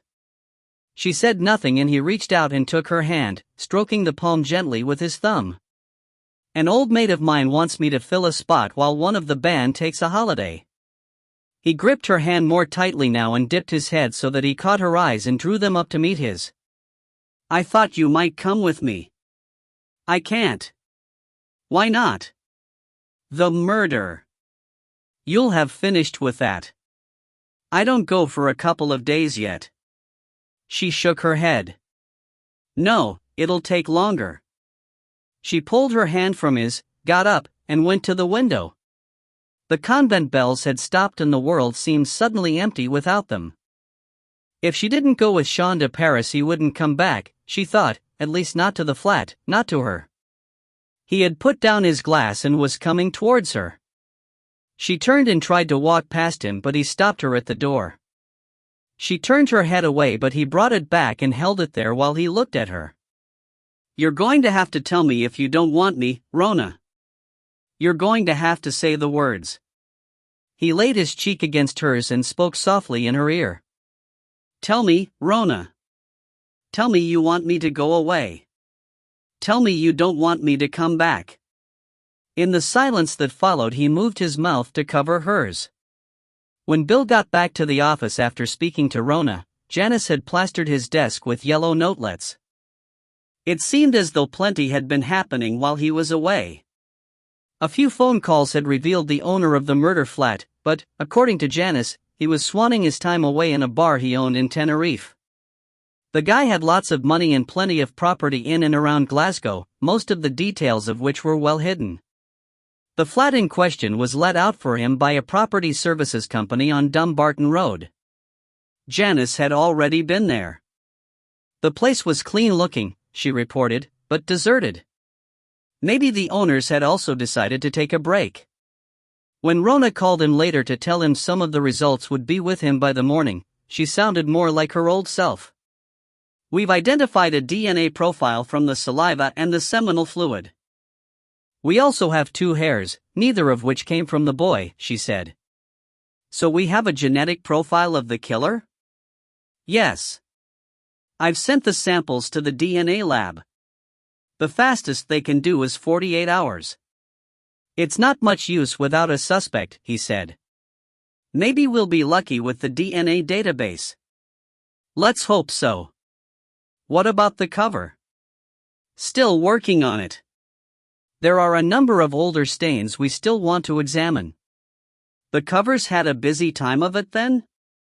he said. "Yes. I'm afraid it has." When Bill called D.C. Clark in, she told him the cover was even more interesting than that. They were now sure it had been a curtain, made to measure by the looks of it, and expensive. So it was possible the material might be traceable. The pattern was very distinctive, huge swirls of red, blue, and green silk. Bill thought back to that terrible room. The smell of sex and sweat and dirt and those awful shite-colored curtains pulled tightly across the window to hide what went on inside. "The material is French," Janice was saying. "We even have the maker's name," she almost smiled. "A small but exclusive shop in the Rue Saint-Georges near the Sacré-Cœur stocks it. We think someone either bought the material in this country from an imported lot and had the curtains made up, or they bought it in Paris. Either way it can be traced, sir." Bill was pleased. "Better contact the procurator fiscal and get permission to release details on the curtain in case someone recognizes it." "Done that already, sir," Janice declared triumphantly. It seemed his ship ran quite happily without him. "How did the course go?" Janice asked. "Grim." She'd guessed as much already, she said. She'd spoken to Constable MacPhail on the phone. Seems she'd decided to go home straight afterwards and see her wee girl. I don't blame her," Bill agreed. He leaned back in his chair. The swivels gurned at him as he swept them round to look out of the window. The sun had broken through the cloud and was turning the stone-blasted tenements opposite to russet. They said when you stopped caring about what happened to people in this job, it was time to retire. Bill wondered just what level of caring was supportable. It was a bit like being a doctor. Care enough but not too much, not so you took it home. He'd survived in this business a long time. He could still laugh when things got rough. You had to have a sense of humor or you'd go mad as the folk you were trying to catch and lock up. Bill stood up and went closer to the window. The problem was, he'd lost his sense of humor on this one. The crime had become too personal somehow. And something in Rona's face when he told her about the boy's birthmark had unnerved him. It was the same expression he'd seen on the face of the young female constable at the child abuse course, haunted, guilty, despairing, as if the world was too horrible a place to live in. When he'd arrived at the lab, Rona had been working at her desk and she hadn't tied her hair back. It was loose about her face, making her look too young, like a student, rather than the experienced scientist Bill knew she was. When he told her about the birthmark, he knew his voice had been excited because he wanted to believe that they had something to go on, something that would help them identify the boy. And Rona's face had crumpled. Someone other than himself was taking this murder to heart. The phone rang. It was McSween. "You asked for word on those glasses." "MMM. Fingerprints show one was used by the boy, the other by an unknown." "Right. And sir." "What?" "They were drinking good whiskey, sir. The Big T, it's called. Origin, Tomaten Distillery, Inverness Hire." The boy, it seemed, had drunk well before he died on his designer curtain. Bill looked at his watch. He'd been told to be home sharp tonight. Margaret had organized a meal out with her friend Helen Connolly and her husband. Bill grimaced. How that nice woman had ever ended up with that man, Bill would never know. "I wonder what crusade he'll be on tonight," he muttered to himself. Bill scraped back the chair and stood up, just as the phone went again. This time it was Janice. He had been right, she said. The victim had been a student. James Fenton. Studying computer science at Glasgow University. The people at the computing department recognized him from the photograph. They told the constable he hadn't logged onto the system for the last few days, sir. Apparently he was a frequent user before. Spent a lot of his time there. Surprise. Surprise. So, have we contacted the parents? The mother, sir. They're divorced. The boy lived, with the mother when he was at home. We've contacted the Manchester force. Someone should be round there by now. So we didn't need the birthmark after all? Sorry, sir? Nothing, Janice. Janice rang off, sounding relieved and distressed at the same time. Bill knew why. Now the boy was real. He had a name, an occupation, a home and a mother. We'll have to bring the mother up, Bill thought, to identify the body. Some job that would be. What a world. And he still had a night of Jim Connolly to face. When he got home, Margaret was already dressed for dinner. She glanced at the kitchen clock, then threw him a look that sent him straight to the shower. But she must have relented a little, because when he stepped out of the cubicle there was a glass of whiskey deposited by the sink. He carried it through to the bedroom to find his clothes already laid out on the bed. As he dressed, he could hear Margaret giving last-minute orders to whichever of the kids was going to be around that night. He heard her voice and what closely resembled a moan following it. Whatever she was saying, someone didn't like. She came in, just as he was finishing knotting his tie. Ready? He gave her a nod. Just as well. Jim and Helen will be here in a minute to pick us up. He pulled a face, but she wasn't at the jollying stage yet. Just be glad you're not driving, she said. At least you can take a drink and relax for a change, but... As he walked down the garden path, Bill wasn't surprised to see Helen Connolly behind the wheel. Jim Connolly wasn't a man to give up his drink, even on his wife's night out. Helen smiled out at him, her face slightly concerned. We were worried you might have to call off at the last minute. He knows better. Margaret gave his arm a squeeze and Bill suddenly wished he was going out alone with his wife. It had been too long since they had sat talking over a meal together. He slid into the back seat beside her and took her hand and she smiled at him. He would make an effort for Margaret's sake. So, Bill.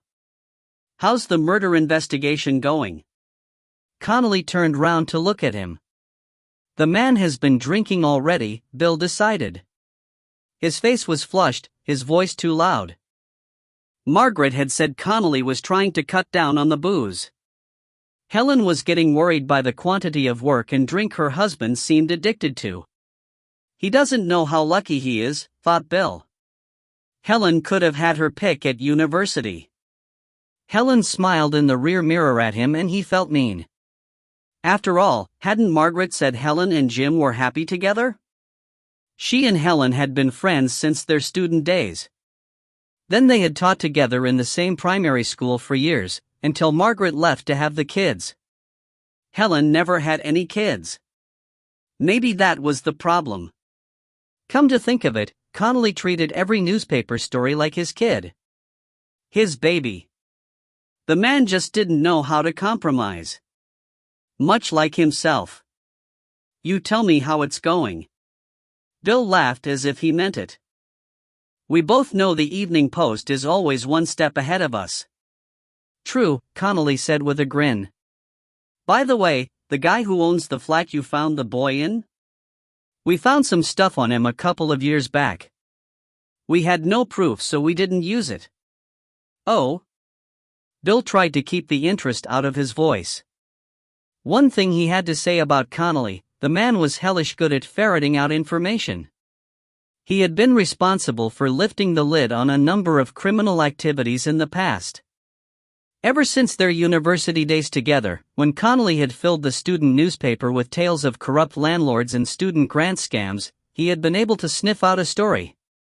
His methods were unconventional and irritating, but Bill had to admit, he had his uses. I'll send you the information over, if you like, Connolly was saying, without the contact name of course. Of course. Bill was not going to rise to the bait. He turned and smiled serenely at Margaret. If things didn't go well tonight, it wouldn't be his fault. But Connolly wasn't finished yet. I'm working on a piece just now that might interest you. Really? Bill was almost certain the damned man licked his lips. All about Freemasons and the police force. Bill had difficulty controlling his voice. That was the last thing he wanted to hear about, even if the super was one. No use talking to me about that, Jim. The Freemasons don't let Catholics in, lapsed or otherwise. Margaret nudged him in the ribs. Enough. Helen was shouting in exasperation. Haven't you two got anything else to talk to one another about except work? No, thought Bill silently, that was the problem. By the time they reached the Italian restaurant, Bill had already had enough of Jim Connolly. Tonight's topic was to be the Freemasons and their infiltration and corruption of the police force, whether he liked it or not. But as things turned out, the food was good and the women, at least, talked sense. They were at the coffee stage when things began to deteriorate. Margaret and Helen disappeared to the ladies and left Bill alone to defend the force again. So you see, Bill, Connolly was saying seriously. Bill wondered if you could get thrown out of an Italian restaurant on Saatchi Hall Street for hysteria. They're everywhere, Connolly announced, looking about him. Got a finger in every pie. He poked the table with his forefinger, then raised it and pointed at Bill. Including your little lot. Connolly finished his pronouncement with a wave at the waiter for another whiskey. Bill had lost count of the journalist's intake. Bill was at least 3 behind him. Doubles at that. If Connolly was cutting down on the drink, it certainly wasn't tonight, he thought. And, I hate this air of boys together he's using. He shook his head at the suggestion that he might like another whiskey, but Jim Connolly had gone past the point of listening to anyone except himself.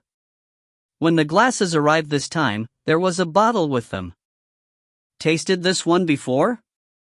Jim turned the bottle so Bill could read the label.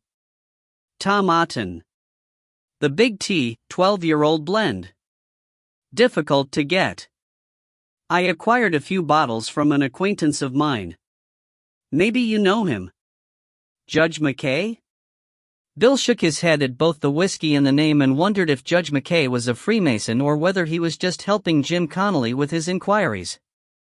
I think he was hoping I would keep my mouth shut about his Freemason connections, Connolly said, tapping his nose. Bill had his answer. You two ready to go? Helen had appeared behind her husband. It's getting late. Sure. Bill stood up. Our treat. Helen? Connolly said, his voice slurred. Bill caught Helen's eye. You can settle with Margaret later, he said, and she nodded. When he went over to the cash desk, she came with him. Thanks, she said. What for? You know. Not losing the head at him. He can be a pain in the neck when he's involved in a story. Investigative journalism, he calls it. I'm much the same myself. Ask Margaret. She smiled at him. This murder inquiry, have you found out who the boy was yet? As a matter of fact, we have. The mother will know by now, and the Evening Post too, I expect. Jim'll go in after this, you know. Bill smiled sympathetically at her, wondering how often Margaret had said the same thing about him. The car was silent on the way back. Helen concentrated on the road. Margaret leaned against him, her eyes half closed. Connolly seemed lost in thought. When they reached the house, Bill thanked Helen for a good night, thinking Connolly was asleep. He wasn't. When they got out, he rolled down the passenger window and called after them as they went up the path. Judge McKay is a good friend of Sir James Dalrymple, you know. And Sir James plays golf with your superintendent. Cozy, isn't it? Bill lifted his hand in a wave as the car took off. The trouble was, Connolly was probably right. Well, good luck to him. If he was brave enough to lift the lid on the upper echelons of the police force, he was a braver man than most. Chapter 8. Chrissy moved from one foot to the other to kill the cramp. Apart from having cramp in one leg and wet feet, she was also pissed off. The guy she'd spoken to had told her to wait here for him, he would only be 5 minutes. That had been 15 minutes ago. 3 cars had slowed down beside her and one had stopped and offered her 20 quid for a blowjob. When she shook her head, the man upped his offer to 25. So, she thought, there was another job where you got to examine as much semen as you liked. And definitely better paid. Chrissy pulled her jacket tighter across her chest and stuck her hands in her pockets. Late May or not, it was cold out here. She decided she would give the guy 5 more minutes, then she was off. Easy money or not. When he appeared round the side of the building, he nodded at her to walk beside him and took off down a side street. The street lamps were coming on, glossy red against the gray night. Chrissy tried to keep up with him, but he was walking fast and she was always a step behind. His collar was up, his hands in his pockets too. It seemed this way of walking was compulsory round here. It was funny meeting Neil McGregor, here of all places. Chrissy hadn't seen him since school, or since he last went to school. And that had been a long time ago. She had been a year ahead of him in secondary, but she knew him. Everyone did. He was the bane of his form teacher's life, she remembered. Poor Miss Smith had spent a lot of time trying to get him to come back to school, but she hadn't succeeded. Then he disappeared from home too. Chrissy's mum said his father had thrown him out of the house. In here, Neil said. The closed door was off its hinges, slammed back against the wall. There was dog dirt on the step and he pushed her out of the way of it and nodded to her to follow him up the stairs. The stair lights weren't working and Chrissy had to hold onto the banister and keep looking up, where faint street light seeped in through the cupola. His place was on the 3rd floor and when he opened the door they were both relieved to get inside. The front door opened onto a small hall which led into a long room with a window at the end. Chrissy expected the room to be a mess and was embarrassed to find she was wrong. There was a double bed at one end. The wall nearest the door held a couch, sloping slightly, a chair, a telly and a stereo. It was better than the room she had at home, she thought. He locked the door behind her and Chrissy had a sudden thought that she was stupid coming in here with him, alone. But when he turned to face her, he had that same old grin on his face, as full of cheek as ever. Funny, he said, taking off his jacket and hanging it on a peg at the back of the door. I always wanted to shag Chrissy McInsh. All the time we went to school together. I was the only one you didn't shag. He laughed. It was true. Everybody, except Chrissy and Miss Smith. Even Chrissy's pal Irene succumbed in the end. Irene thought she could change Neil, just like Miss Smith. But she was wrong. No one could change Neil. Chrissy wondered if the teacher had known that all the girls fancied Neil. Still as tight-arsed as ever? Neil was asking. He laughed and nodded at her to sit down on the sloping couch. Then he went through to the kitchen that led off the living room and brought back 2 glasses. Vodka? He said. An orange? Get fucked. Not by you, Chrissy said firmly. Neil laughed again and unbuttoned his shirt, and Chrissy saw the wheals on his neck. His hand followed her eyes and he rubbed at the healing skin. Fucking old queer, he said, sitting down beside her. Somewhere below them the left leg of the couch slid nearer the floor. Funny, eh? He said. I used to be the one doing the shagging. He threw back the glass and let the clear liquid slide down his throat. Chrissy waited until he finished, then said, I need to speak to you about Patrick. Neil looked at her curiously. You mean your brother? The big one with the brains? Chrissy nodded. Neil got up and went back into the kitchen and came out with his glass filled again. Lucky night, he said, toasting her. Better than that Buckfast piss anyway. He sat down again and pulled out a cigarette packet and offered her one. She shook her head. Always were a good wee Fenian lassie. You were an altar boy, Chrissy reminded him. Aye. Neil blew smoke at the ceiling. It was Father Riley that taught me all I needed to know in that wee back room of his. He laughed again, bitterly this time, and looked at Chrissy to see if he had shocked her. Chrissy was past being shocked. She hadn't been allowed in the back room of the chapel with or without Father Riley. It seemed being a good wee Catholic girl had had its blessings after all. Somebody's blackmailing Patrick, she said. Why? He's gay. Fucking stupid word, Neil said. None of the ones I meet are any fun. Just queer. So what do you want me to do? I want to know who it is. And you think I can find out, being in the business myself, you mean? Chrissy didn't know how to answer that one, so she kept her mouth shut. Neil looked at her shrewdly. Got any money? He asked. She took out the 100 she'd taken from the cashline machine. A picture? He took Patrick's picture from her and the money and then leaned back on the tipping couch and took a long draw at the cigarette. It's not a crime to be gay, you know. She gave him a look that said it all. Oh, I see, once a Catholic always a Catholic. Chrissy? I don't care about all that. It's his job at the Catholic school. If the Marist brothers found out about this, he would have to leave, and my dad and my brothers, they hate that sort of thing. If my dad finds out Patrick's gay, he'll ban him from the house and my mom wouldn't get to see him. Happy families, eh? Did you bring the note? She took the note from her pocket and handed it over. He read it and whistled. Patrick hasn't seen it, she said. It came to the house and my mother opened it. I told her it was just somebody jealous of Patrick.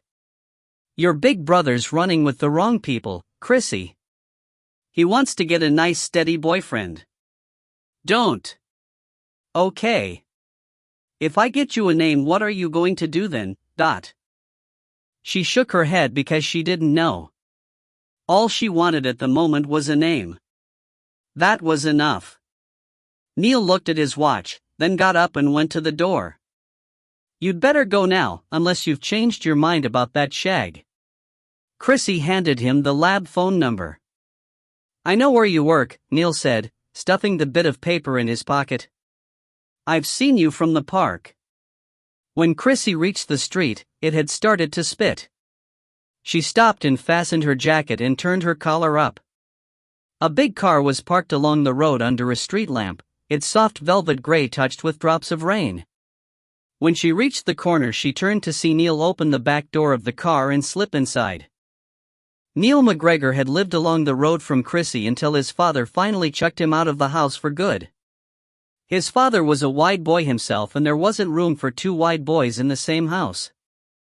Mrs. McGregor had enough on her hands looking after one.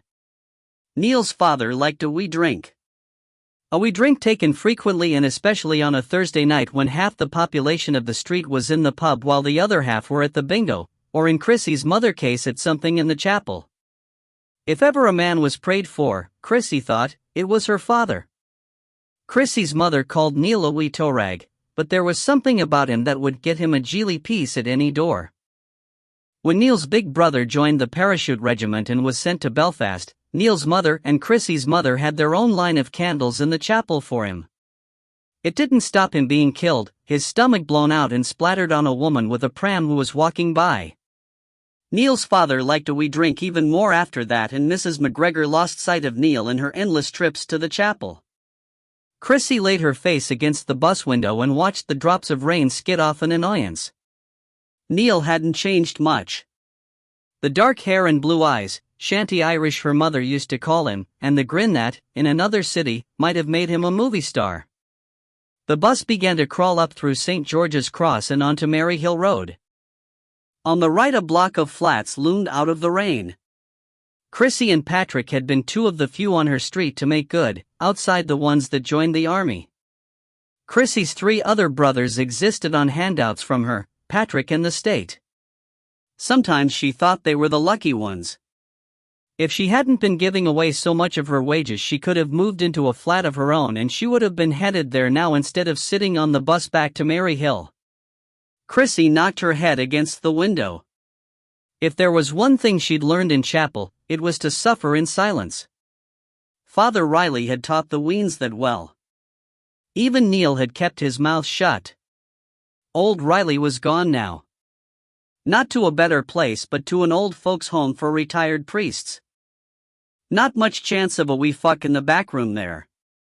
When the bus stopped at the terminus, Chrissy sat until everyone else got out.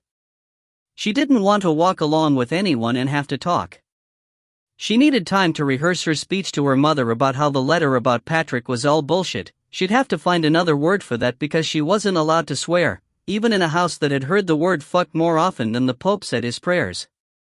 Patrick was seeing a girl, that's what she would tell her mother. She'd met her, and he was even talking about bringing her up to the house soon. Her name was Teresa, so she must be one of us. If Chrissy got it right, her mother could miss her candle-lighting trip tonight and maybe even sit down with a wee sherry and watch the telly. Convincing her brothers, Chrissy knew, would be another matter. Chapter 9. Sean was gone. All that remained was the clatter of his feet on the stairs, the bang of the outside door, and the retreating hum of the taxi. Rona stood silently in a room that still echoed with his anger. This is stupid, Rona. First you're not going, then you're going, then you're not going. What the fuck is going on? I don't want to go, that's all. She knew she sounded unreasonable. But you told Chrissy you were going. You took time off to go. I've changed my mind. Why? She didn't answer. Couldn't answer. If it's about the woman in the art gallery, She didn't want to talk about her, so she interrupted. I can't leave the lab. We haven't finished the murder tests yet. Fuck the murder tests. He came towards her. Don't. Don't what, Rona? Don't touch me. He stopped in his tracks, and the look he gave her froze her chest. She hadn't meant to say it like that. She didn't want him to touch her because it would make her go with him, and she couldn't go, and she couldn't tell him why. She had never seen him angry before. He turned from her and headed for the door. Sean, her voice was a whisper. His was cold, remote. I'll phone you when I know where I'm staying. She had nodded, unable to argue anymore. Now she felt suddenly bereft. She didn't want him to go like that, didn't want him to go at all. She wanted him here. She wanted to tell him what was really wrong. Tell him about this nightmare. Let him talk sense into her. But that would mean revealing herself. And she couldn't do that. Not now. Perhaps not ever. Her heart was drumming in her chest. The cat dropped from the back of the couch and wrapped itself around her legs, meowing. She bent to stroke its head and its neck stretched to run with her hand. As usual, everything important has been left unsaid, she told herself. She had simply created more ghosts between them. Sean hadn't believed her excuses about the tests. He knew she was lying. They weren't short-staffed anymore either. Tony was back from his holiday in Mexico. In fact, it was something Tony said that had given her the idea that she might pretend to go to Paris with Sean. I agree with Chrissy, he'd told her. You look like shit. Thanks, Tony. You need a break. Go with Loverboy to Paris, have endless sex and leave me to run this lab the way I want. For a week at least. So she'd agreed. She told Chrissy she would go. She even went out with her after work on Thursday to buy new underwear for the trip. But it was all a lie. She had lied to Sean, made him think she was going. Until the last minute. The cruelty of her actions frightened her. She made excuses, saying to herself, if he could see another woman on the quiet, she could keep the truth from him. Rona switched on the gas fire, sat down on the couch, picked up a cushion and hugged it to her. The cat jumped up lightly and rubbed itself against the cushion, maneuvering it into shape before it plopped down on top. Rona stroked the velvety ears and the purring settled into a pleasant drone that began to calm her. If she had tried to tell Sean about the nightmares, she thought, she would have to explain why the boy's death haunted her. He had been with her long enough to know that dealing with death was not normally a problem for her. She would have had to tell him about Liam. And she had never told anyone about Liam. So she phoned the number the hospital had given her. A woman answered. Sensing her reluctance to speak and the likelihood that the phone would be put down, the woman suggested calling in to talk things over with a counselor. Rona made an appointment. When the time came, she'd managed to find a million reasons why she couldn't go. Instead, she waited for an evening when Sean was playing at the jazz club, and phoned Edward at home.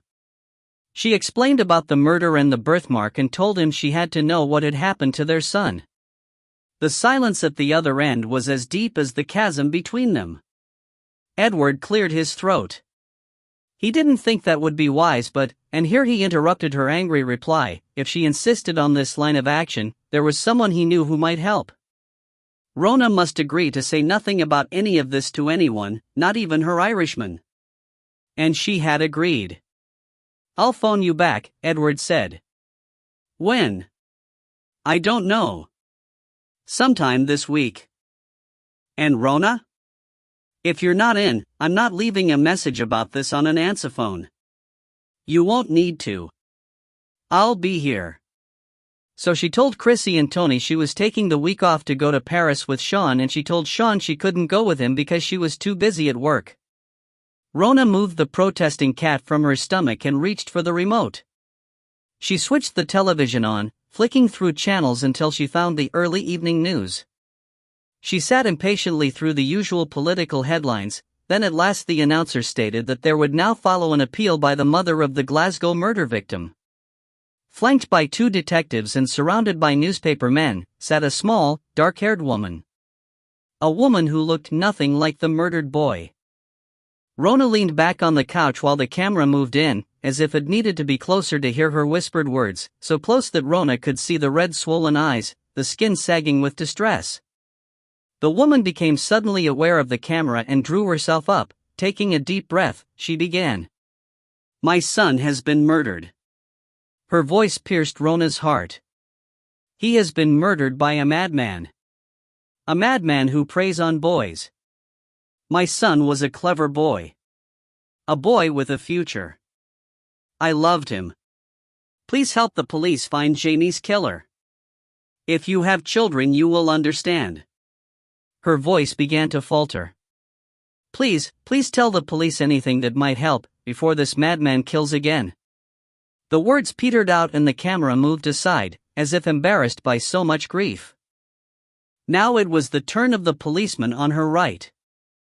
Bill looked exhausted, but he was as professional and cogent as ever.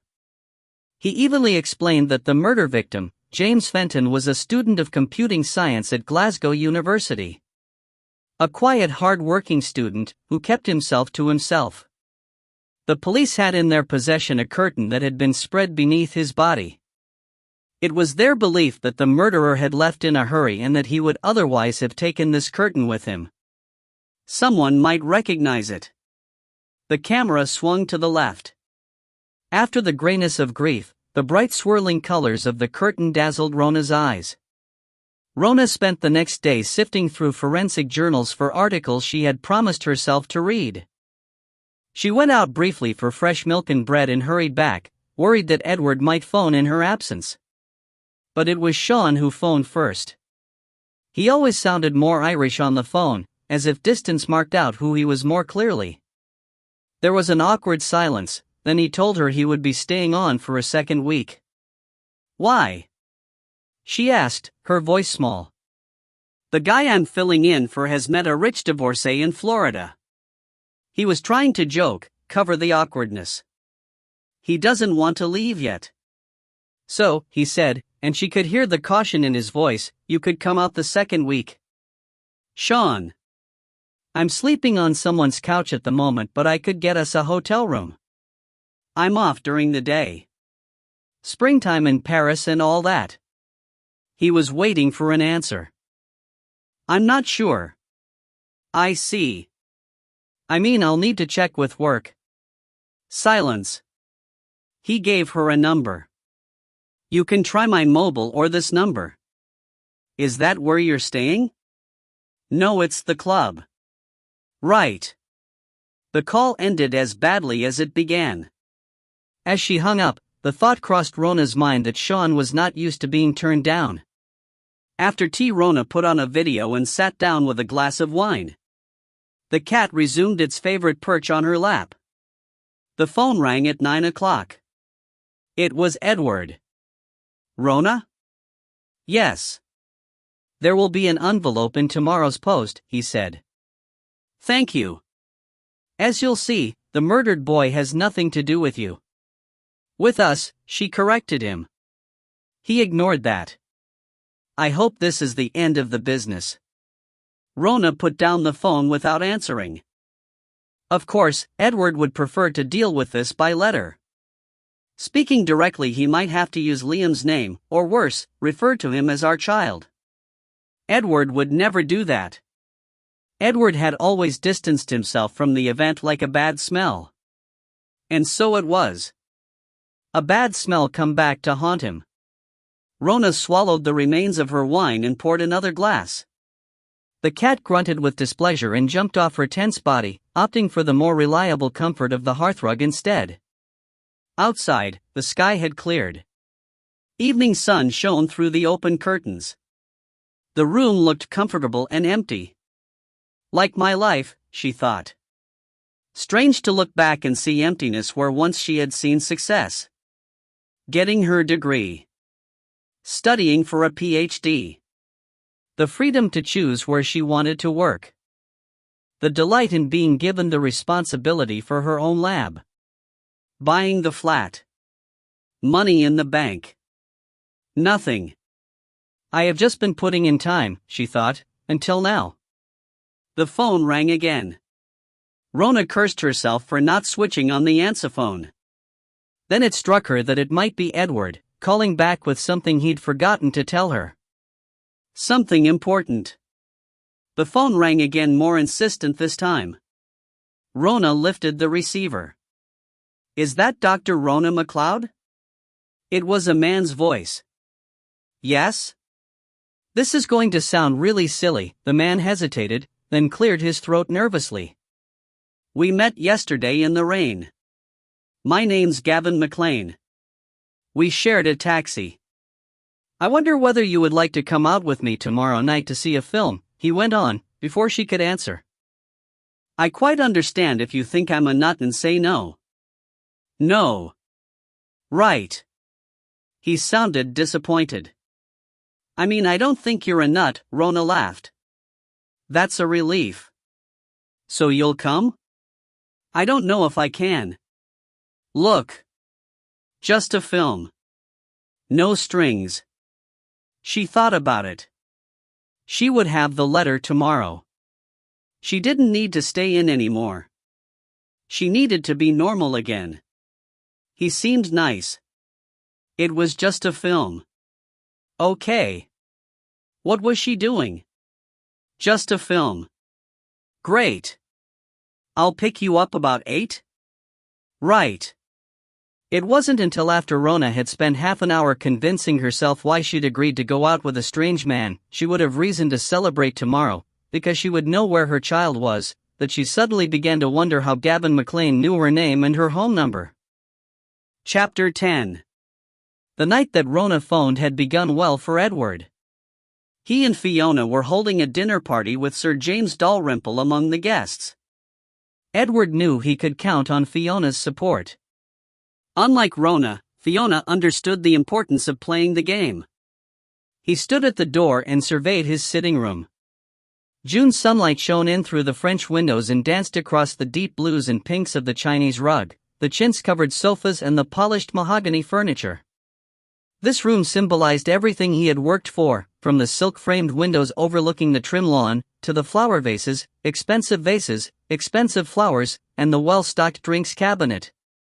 Without Fiona, her contacts, and her family, he might never have got this far. He was good at his job, but there were many others who were just as good. Fiona had made the difference.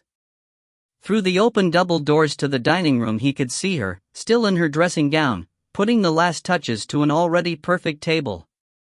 As she bent to rearrange the centerpiece, Edward admired both his wife's attention to detail and her exposed thigh. Edward had already poured Fiona 2 whiskeys, ostensibly with plenty of water, but in reality rather strong, being hopeful that sometime between arranging the table center and the donning of her little black number, she would let him make love to her. Fiona was looking over at him, wanting him to give the table arrangement his final approval. Edward gave her the response she was looking for. Then he inclined his head towards the stairs and their bedroom above. Fiona smiled. Edward had met Fiona at a drinks party held by his firm and a corporate client, in the client's luxury offices overlooking the Clyde. He was feeling pleased with himself that evening, having completed an overseas cash transaction that had saved this particular client a fortune in UK tax. And the truth was, he was glad to be out of the apartment. The situation between himself and Rona had hit rock bottom. Fiona looked so good in black. It was something about the combination of upmarket blondness that one can only get from a good public school and lightly tanned skin. That particular evening the black dress was cut to show the outline of Fiona's buttocks. Rona and he had not had sex in a long time. Edward suddenly felt like a teenager with his first erection. Halfway through the evening, she had invited him to come up to her office, 2 floors above the party. As executive secretary to one of the principal directors, she enjoyed an elevated and well-paid position. Edward had leaned Fiona against the imposing mahogany desk and slipped down the thin straps of her dress. Her breasts were small and firm. Fiona released herself from his mouth to slide down and rest her face in his crotch, and Edward had a terrible desire to let his prick erupt there and then. But Fiona's timing had been perfect. She had turned from him and bent over the table, raising her soft black heel into the air. And so Edward had his wish. Across the leather-topped desk he opened Fiona's tight little buttocks and slid inside. And if the party below didn't hear his cries of delight, it meant they had the eminently suitable music turned up much too loud. Even now, all these years later, Fiona had the same effect on him. There had been other women since then, as he knew there had been men with Fiona. But they had stayed together. They both knew they were stronger together than apart. The hum of conversation around the dining table confirmed the success of Fiona's seating plan. There were 8 guests, all involved in one way or another with the by-election campaign. Opposite Edward, Fiona was deep in conversation with Judge Cameron McKay. Fiona had already told Edward that the 65-year-old had difficulty locating his own knee at times, and his hand was often to be found stroking the female thigh next to him, which tonight was Fiona's. Edward had already dropped his napkin in order to see just how energetic Judge McKay's hand was that evening. What he saw made him marvel at his wife's calm demeanor. The rest of the group was made up of 2 business clients, party supporters, and a number of activists, the most attractive of whom was Sarah Anderson. Sarah, Edward had decided, was a dyke, since she had never given him the slightest indication she found him attractive. Still, he thought, looking appreciatively across the table at her, even dykes have breasts, and there was something rather enticing about the shape of hers beneath the green silk dress. On the left of Sarah sat Ian Urquhart, Edward's private secretary. Ian wasn't interested in Sarah. His inclinations lay elsewhere. Tonight Fiona had placed him beside Sir James Dalrymple. And, thought Edward, it looked as if Fiona had been right about Sir James after all. When the phone rang, the party had been about to adjourn to the conservatory for a nightcap. Fiona gave Edward a nod and went to answer it, annoyed, he could tell, that Amy hadn't got there already. By the time she came back, Edward had ushered their guests into the conservatory and settled them with their drinks. It was just as well, or they would have seen Fiona's face. "It's a woman," she said coldly. "She wants to speak to you." Edward used one of his, probably a constituent sort of smiles, but Fiona wasn't convinced that easily. "You're not an MP yet," she reminded him as she swept past and into the conservatory. When Rona spoke, Edward knew she had been crying. It struck him as strange that after all these years something inside him hurt because of that. She was rambling on about a birthmark and a dead boy. When she paused for breath, Edward found himself promising to find out what she wanted to know. Anything to shut her up and get her out of his face. He said goodbye and lifted the whiskey glass from where he had laid it a few minutes before, when life was sweet. His hand was actually trembling. The jolt of straight whiskey failed to dissolve the feeling of dread that gripped him. Edward made an effort to organize his thoughts, trying to get things into perspective. Rona had always been neurotic, especially after the baby was born. Fiona had never been like that. Fiona had taken birth in her stride. Had been out playing tennis a few days later. But not Rona. Months of coldness and rejection. It had been torture. Edward flinched at the memory. Thank God he had moved on. And now the scene in the art gallery, all he'd done was make a simple request. He should never have gone near her. It had been a mistake. Now of all times. Edward downed his whiskey and returned to the dining room to refill it from the decanter. Then he took a deep breath and walked into the conservatory. He nodded serenely at his wife and sat down next to Sarah Anderson, who for once gave him a welcoming smile. He smiled back, making a mental note that certain priorities must be addressed. Nothing, not babies, dead boys or even seduction, must stand in the way of the conversation he meant to have with Sir James Dalrymple tonight. Chapter 11. The bedroom was untidy. There were discarded t-shirts on the floor and 3 empty glasses on the bedside table, sticky with Diet Coke. His sock drawer sat open and there was the smell of old cigarette ash. He'd been hiding the fag ends in the drawer along with his socks. Now there were too many of them in the box, and every time he opened the drawer to get clean socks, Jonathan could smell them. Since his mother had handed over his room to him, as she put it, it had got easier to hide evidence of his smoking. Now Amy, their housekeeper, didn't bring the clean washing into the room anymore. Instead, she left it in a pile on the floor outside the door. Since she'd stopped coming and he didn't need to dispose of the fag ends one at a time. But now if he put them in the kitchen bin, Amy would notice the smell and tell his mother. Jonathan took a last drag, stubbed the cigarette out on the ledge and closed the window, adding the dog into the overflowing box. Thinking about what he would do with them was about all he could manage at the moment. He went over to his wardrobe and rummaged about at the back. Below him the party had moved into the conservatory. He'd heard the dining room chairs being scraped across the parquet floor and the rumble of conversation as they all moved out. Then the phone rang and Jonathan hoped for a brief moment it might be Mark. A glance at the clock told him Mark would be out and about by this time. Phoning Jonathan would be the last thing on his mind. You wouldn't catch Mark staying in on a Saturday night. The hall was directly below Jonathan's bedroom, so he always knew when someone was coming up the stairs. It also meant he could listen in to phone calls. Tonight he could tell his father was pissed off with the caller from his clipped tone. Jonathan found the vodka bottle stashed in a boot at the back of the wardrobe and pulled it out. He had agreed, when they acquired it from the drinks cabinet, to share it with his sister Morag. But despite being only 10 months older than him, she seemed to be able to get drink when she was out, anyway. Jonathan walked over to the 3 glasses, selected the least sticky one and poured himself a shot.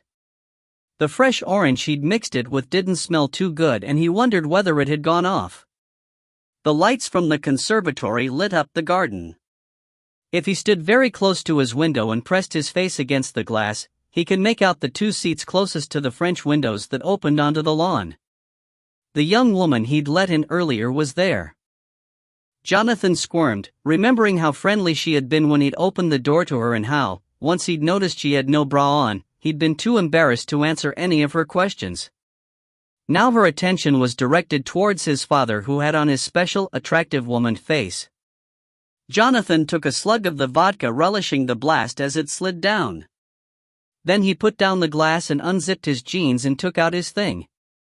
It lay there flopped to one side, pale and blue-veined against the denim. He reached down and touched it with the cold glass and it jumped away from him in annoyance. Outside the girl was standing up now, her face turned towards the house, the light green gauze material of her dress folding about her breasts. He stared at her, imagining what her tits would look like under that dress, while he rubbed the cold glass up and down his prick. It was always better to wait until his parents were asleep, before he logged on. Usually he had to put up with Morag coming home and telling him things she had or hadn't done that night, but she was in already. She'd come home about midnight and gone straight to her room, so he didn't have to suffer a blow-by-blow account of her night's exploits. After that he usually had to sit through all the snorting and panting from his parents' room. Ever since his father had been offered the candidacy, he'd been poking away merrily. Jonathan wondered how his mother put up with the smarmy bastard. At least he wouldn't have to sit through that noise tonight. His parents had been at it earlier. He'd heard them when he came up to his room. Now the house was asleep, the only hum of life coming from the pale blue computer screen in the corner. Jonathan's first thought was to send Mark an email. Something that would make him laugh, something about his parents having it off before the dinner party. Mark usually checked his emails when he came in, however late it was. Jonathan clicked on the mail icon and waited. There was always an iffy moment when the buzz and whine of the modem connecting shattered the quiet and Jonathan would hold his breath, waiting for the sound of his father's step on the landing. But tonight he was well out of it.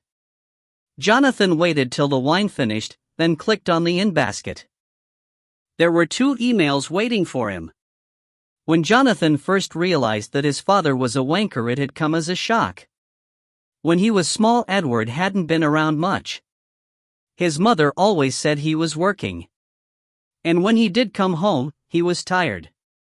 So Morag and he went to their mother for what they needed, or more often to Amy, who had worked in the house for as long as Jonathan could remember.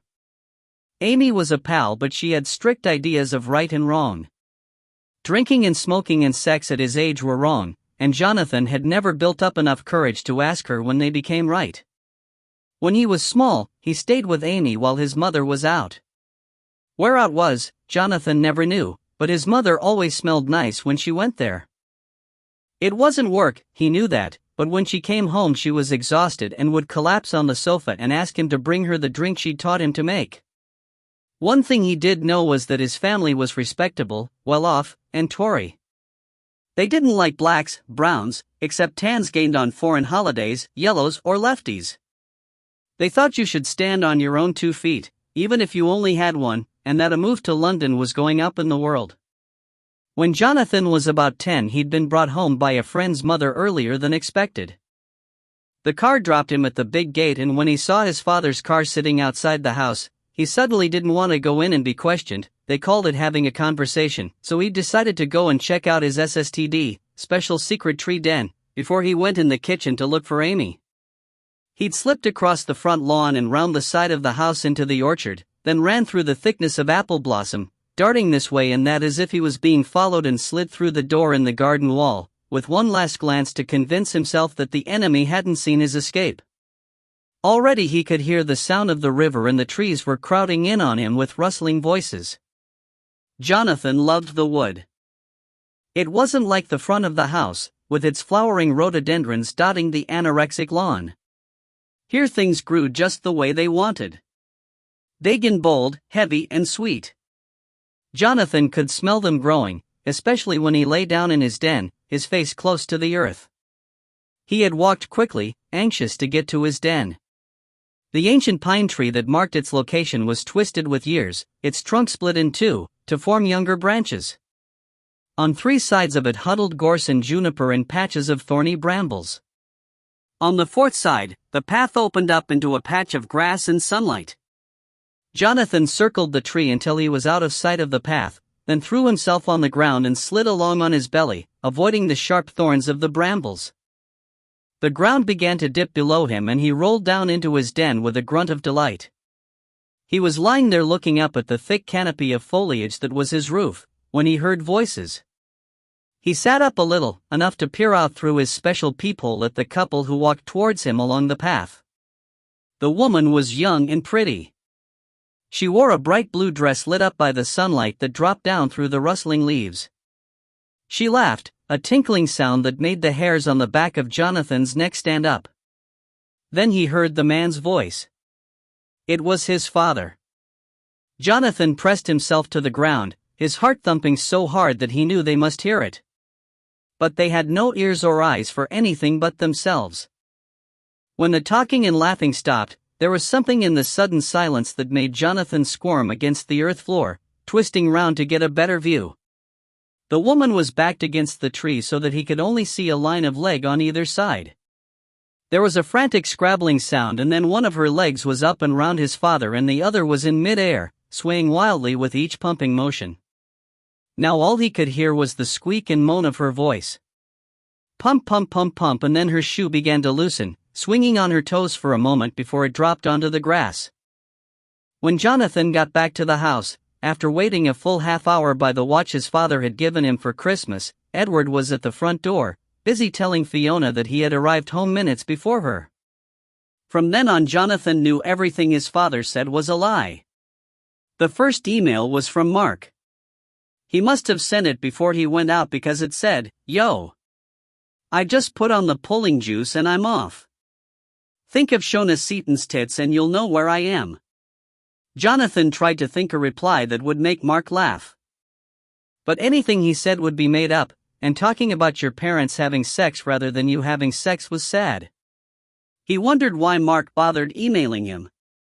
At school, Mark was usually too busy being cool to be seen with Jonathan. Jonathan went for the vodka and this time drank it straight from the bottle. It was having the desired effect. He supposed he could tell Mark about the cold glass wank and the tits in the conservatory. It would be better than nothing. But he didn't click on reply. Instead he had another drink, knowing he was putting off the moment when he would open the second email. It had been going on for 3 months now. The first message had come apparently by accident. Jonathan had spent a week setting up his own homepage, putting in some of his likes and dislikes. It had been meant for a competition in a PC magazine, but after he designed it, he suddenly didn't want to enter it after all. After it was uploaded, his homepage had brought half a dozen replies. 4 liked the same football team as Jonathan and 2 told him to fuck off and get a life by supporting another one. Then things went quiet until the first message from Simon. Jonathan had spent a lot of time talking to Simon after that first message. It had been exam time and his father had been moaning on about law again and what grades he'd have to get if he was going to do law at Edinburgh or fucking Cambridge. Who wanted to go to fucking Cambridge? Who wanted to do fucking law anyway, Jonathan said, and Simon had agreed. You should study what you really like, Simon said, and if that was art then that was what you should do. Simon even sent him information on various art colleges and web page addresses where he could find out more. Jonathan never really thought about Simon's age. Electronically, age didn't matter. It was obvious they thought alike. One night he'd moaned on about girls. He'd been pissed off because Catriona Cummings had told him to fuck off, after he'd peed himself for a week worrying about asking her out. Simon had talked to him for a long time after that, and a lot of what he said about girls was true. Jonathan laid down the bottle and tried to open the drawer of his desk. The handle was a little hazy and kept moving when he reached for it, but eventually he caught it and pulled it open. He had put the first pictures he'd printed out in there under his school books. They were inside an old algebra jotter. His mother would never look in that. The ink cartridge on the printer had been running out and the printouts were faded in parts, but you could still see what they were doing in them. Jonathan riffled through until he found his favorite. He scrabbled about with his zipper, but either the drink, the bad orange, or the earlier pull had rendered his thing unconscious, so he had another drink instead. When the second lot of printouts arrived, he'd looked at them, then torn them up. The third set he'd looked at for a lot longer, then taken them and hidden them at the SSTD. He hadn't been down there for over a week now, and he had pretty much made up his mind to burn them. Jonathan stuffed the pictures in the drawer and looked at the screen. The unread email was big, which probably meant it contained graphics. Jonathan finished the vodka, clicked on the screen and opened it. Chapter 12. The envelope arrived by the first post. Rona was already awake. The rattle of the letter box made her heart jump into her throat. She got up and hurried through to the hall. A large brown envelope lay on the carpet. She picked it up, carried it through to the kitchen and laid it on the table. Then she put the kettle on. She had waited 17 years, she could wait a few minutes more. Her parents had never known about their grandson. Right to the end, Rona kept it from them. After her dad retired, they had moved out of the city, back to the West Coast where he was born. Rona had spent her childhood holidays there, running along the shore, climbing the rocks he told her were the oldest in the world. As a student, Rona had visited often, stealing long weekends from her studies, or a week in the summer. She loved the house with its white face staring out to sea. Being there was like being a child again, going fishing, walking the shoreline. She had taken Edward with her once. He had sat in the kitchen nursing a dram, talking to her parents. She had loved him then. But when they left, chugging along the road in their rebuilt MG, he had told her how he didn't like the wilds, that he was a city boy. She never took him back. When she found out she was pregnant and they decided to have the baby adopted, she couldn't face her parents and she made excuses when her mother phoned. Pressure of work, she would see them in the summer when it was all over. The baby would have been 5 when her mother died. Rona started going home at weekends to see her father, and each time she returned there was less of him. Once or twice he came to Glasgow to stay with her and they went back to the gallery, but now the bottom level was all he could manage. As they retraced their familiar routes, she watched his face light up and she knew she had cheated him of something very precious. Edward and she lasted 6 months after the adoption. That was all they could stand of one another. Love and hate. Hate and love. She hated him for persuading her, did he, and hated herself even more for being persuaded. And Edward? He just hated the messiness of it all. The address on the envelope was in Edward's handwriting. This was one job he hadn't got his secretary to do. Rona stared at it for a long time, then carefully slid it open, her mouth dry. She pulled out 2 sheets of paper. The top one was a copy of a birth certificate. Her hands shook as she read the words. Liam James MacLeod, born 2:35 a.m. Monday, January 2, 1985. She had never seen the birth certificate before. Edward had registered the birth. No use brooding, he'd said, it'll be easier if I do it and then you can put it all out of your mind. We have to get on with our lives. Rona touched the writing. In the mother's box was her own name, Rona Elizabeth MacLeod. The father's box was empty. Edward had said it was better that way. Then I can't come back when he's a millionaire and ask him for money, he'd said with a laugh. The second sheet was a short, sharp note. I enclose a copy of the birth certificate. As you know, a birth parent has no statutory rights to trace events or gain access to court papers. However, I have found out that the adoption was processed a month after the birth. Contact was then made with the registrars and an adoptive certificate was issued in the name of Hope. A friend of mine in the police force tells me that the dead rent boy has been identified as a James Fenton from Manchester.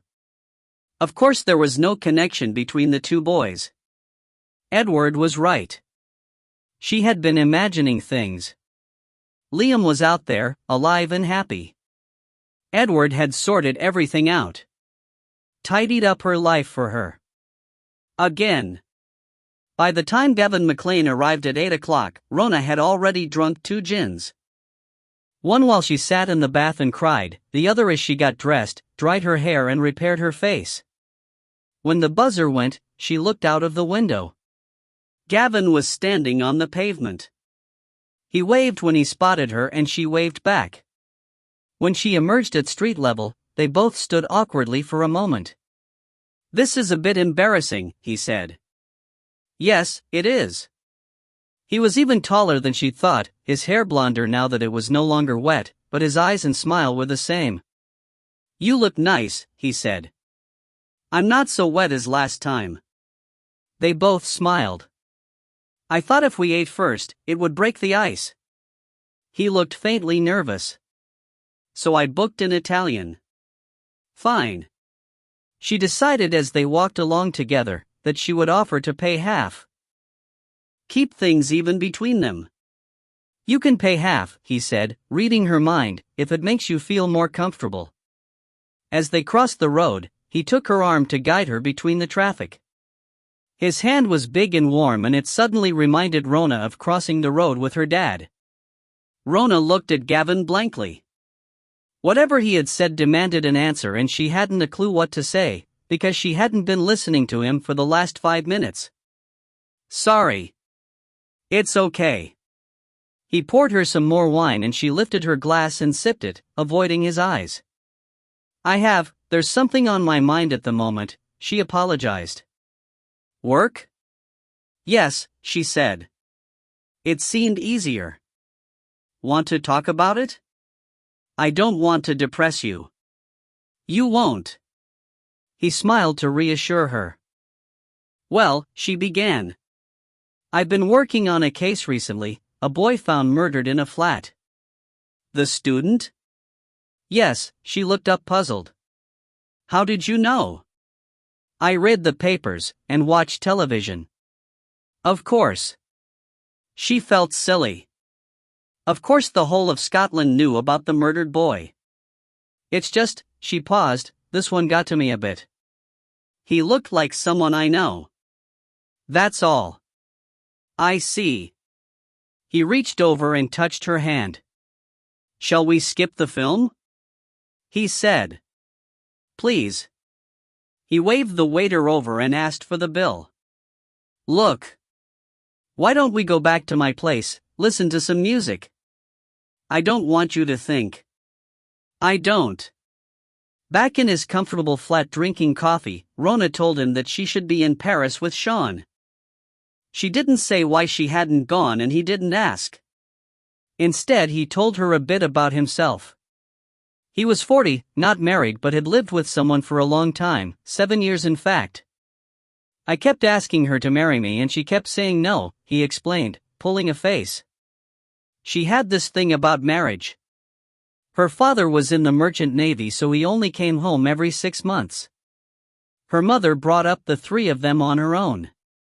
When her father came back, he wanted his place, as she put it, and her mother agreed. The kids didn't. Eventually her younger brother had a stand-up fight with him in the house. She always said she would never marry. So why did you break up? He hesitated as if searching for a reason. We got to this place where the road sort of ended. She got an offer of a job down south. We said we'd keep in touch, but we didn't.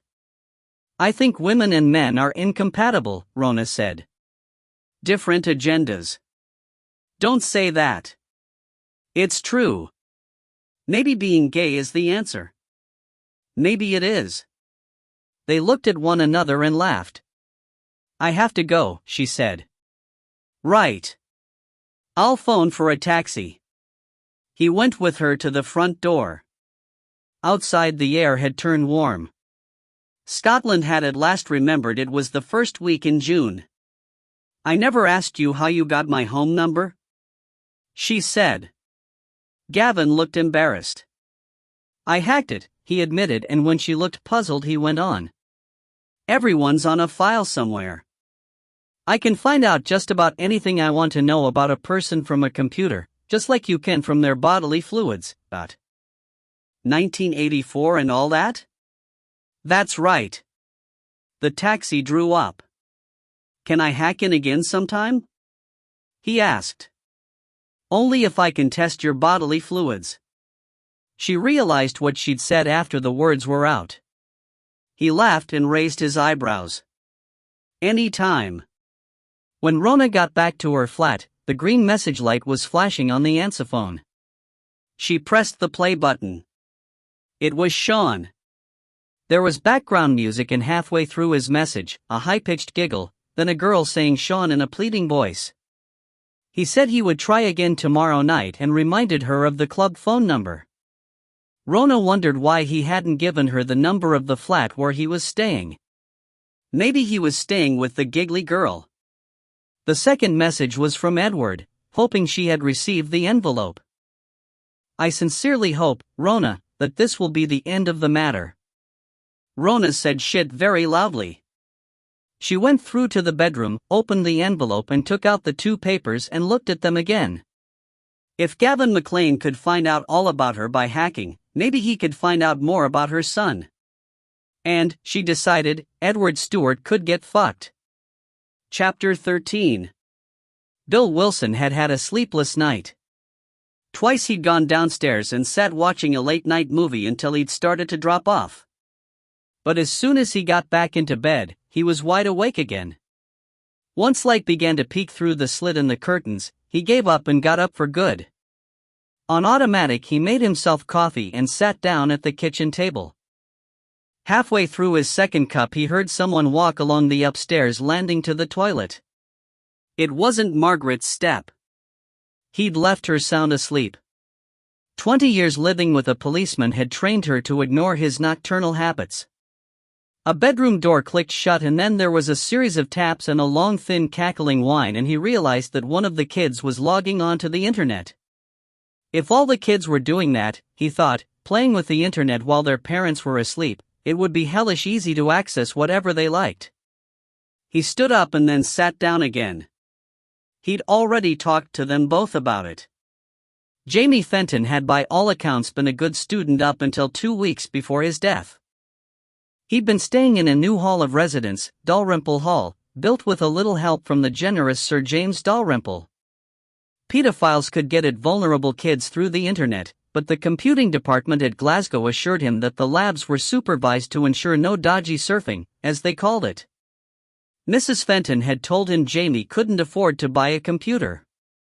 He was on a grant and a student loan and she couldn't give him anything herself. Since they divorced, her husband hadn't given their son anything. When Bill brought up the subject of sex, Mrs. Fenton became agitated. Her son was normal, she protested. He had a girlfriend in Manchester, a nice girl that he went out with when he was home. They'd got no leads from his fellow students either.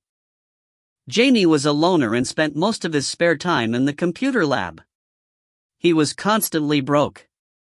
He'd been trying to borrow money to see himself through to the end of the session. It was tough being a student now, tougher than in his day, Bill realized. He stood up and rinsed his cup at the sink. The early morning sun reminded him of his promise to Margaret to cut the grass. The paper boy skidded to a halt on his bicycle and came whistling up the path. Bill picked up the paper from the hall floor and spread it out on the kitchen table. The last thing he expected was to see his investigation blown wide open. Helen Connolly answered the phone. "Helen? It's Bill Wilson. Sorry to phone you this early. Is Jim about?"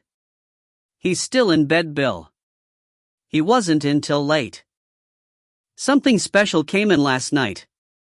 They held this morning's edition for it." Bill tried not to swear. It wasn't Helen's fault she had an idiot for a husband. "I could waken him if it's important?" "It is." "Right." He heard the phone being carried up the stairs and then the sound of Jim being shaken. His own name was mentioned, then there was an "oh, fuck." "Morning, Bill." A bright and cheery voice. "You're up early. What the hell do you think you're doing running that story?" A moment's silence, then a throat being cleared. "The story's true." Connolly was standing his ground. "We got it from a good source." "I know it's true." "So, what's the problem?" "The problem is," Bill took a breath, "thanks to you these people now know we're onto them." "And what do you think they're doing?" Without waiting for an answer, he spat it out. "They're covering their tracks, deleting every pornographic file from here to eternity." "Oh. Is that all you can say?" "Oh. I got a call last night. The source was good, so I put it in. It filled a slot. It filled a slot. There are weens out there getting their slots filled right this minute." Bill's voice shook with anger. "My job is to print the truth." "The truth?" Bill paused. "The truth is you've screwed this investigation." When Bill reached the office, the story had got there before him. The woman from the university had already phoned wanting to know who had given out confidential information painstakingly gathered over 3 months. She had been incandescent, Janice said. Whatever they'd found out was useless now. He spread the paper out masochistically on his desk. Glasgow pedophile ring nets the innocent. Jim Connolly could certainly write a headline. Chapter 14. Chrissy missed Rona. Tony was alright, but after a while you got bored by his tales of holiday conquests and drinking sprees in Mexico, especially if the nearest you would ever get to Mexico was the Mexican restaurant Amigos. The change in the weather made her restless. The park below was full of students lounging on the grass in the sunshine, playing music or studying for the year-end exams. It made her want to go back to when your only worry was where the next meal was coming from and whether the 50% of the work you'd revised would appear in the exam paper. Neil had phoned that morning. He hadn't spent all her money yet, he told her, and he had found out a wee bit about her problem. She laughed because she couldn't believe the money wasn't all gone and because she was nervous talking to him. His voice sounded younger on the phone and he had put on a posh accent and missed out the swear words. He asked her if she would meet him in the park when she got off for lunch. Chrissy looked at the clock. It was already 1 o'clock and she hadn't got much done that morning, even less than Tony, who was already away lunching with a waitress from Amigos. He was taking this Mexican thing seriously. Chrissy told reception she was going out and would be back in an hour. Neil was waiting for her, sitting on a bench at the bandstand. He waved 2 paper pokes with a McKay's the Baker's logo on the side. "Scotch pies and donuts," he said, grinning. "Fine." And he produced the bottle from his pocket. "Vodka and orange. Fresh orange, mind. None of that diluting stuff," and he laughed. His skin was brown, his eyes dark blue with black lashes. It wasn't surprising the old guys fancied him. Anyone would fancy him. He munched his way through his pie, handing Chrissy the bottle now and again after wiping it on his sleeve. He had on a white t-shirt and she could see his neck had healed. "I've been away for a couple of days," he said. "A geezer with a holiday home in the middle of nowhere." A bleak look crossed his face. Not that I got a chance to view the scenery. Chrissy said nothing. Here. He took some money out of his pocket and handed it to her. This is yours. Did you find out who sent the letter? He'd started on the donut now and it seemed to make him thirstier than the pie. It's fixed. How? Your brother picked up a guy who recognized him. He thought Patrick was an easy way to get his dope money. Patrick told him to get lost, so he thought he'd try blackmail. His face hardened. I changed his mind for him. Relief swept over her. Thanks, Neil. Right. He looked at her and she suddenly wondered what it would be like if he kissed her. He caught her eye and stopped eating. Are you sure about that shag? He asked. Neil. Right, he smiled again and stood up. I'd better get back to work then, . I was going to the cinema tonight, she found herself saying. With your mates? No. Look, Chrissy. He sat down again. Why don't we just cut the crap? I'll meet you after work, we'll go to my place, have a drink, go to bed and then go to the pictures, with maybe a curry in between? All right, she said. He didn't look surprised. No Hail Marys? No Hail Marys, she agreed. He shut the curtains but daylight still seeped through, bathing the room in lazy light. The bed sheets were white and when he threw back the covers the whiteness leapt up at her. I changed the bed, he said, reading her face. Chrissy looked at the bed, then at him. Too risky, eh? His voice was without accusation. Chrissy ran the risks over in her mind like a good scientific officer, then dismissed them. I haven't changed my mind, she said. He took off his clothes and stood naked while he undressed her. His body was boyish, waist and hips narrow, chest smooth. She felt embarrassed to touch him, so she tried to make it into a joke by telling him she hadn't been to bed with anyone since she gave up for Lent a year before. Then I'll have to make it worth your while, he murmured. He found her mouth and touched it lightly, then slid slowly down, circling her breasts, pulling at her nipples, down to breathe softly against the springy hair until her body rose towards him. Then he lifted her legs and lay between them and his tongue began to explore her. When she called out in pleasure, he pulled himself up beside her. Okay? Better than okay. He reached under the pillow and pulled out a condom, tearing the packet open with his teeth. He slipped inside and rocked her like a baby until she cried, the tears running saltily down her cheeks and into her mouth. You were right to wait for me, he said as he wiped the tears away with his thumb. I wasn't this good in second year, and she laughed and cried at the same time. Afterwards he propped the pillows up and they sat side by side watching the breeze teasing the curtain's edge into fluttering motion. Chrissy felt happy. It was an unfamiliar feeling. My toes are tingling, she said. I get to the parts other guys can't reach. She elbowed him jokingly in the ribs and he made a show of rolling off the bed in agony before padding over to the bathroom. Chrissy folded her hands on her belly and didn't want to be anywhere else. Chrissy had first opened her legs, as her mother put it, when she was 18. It had been a great disappointment. It had been after a dance at the Catholic social club with some random guy. Chrissy was fed up saving herself for some future husband. Virginity had lost its currency, however Father Riley whinnied on about hell. From what her friends told her, Father Riley was heading there himself. Stop it.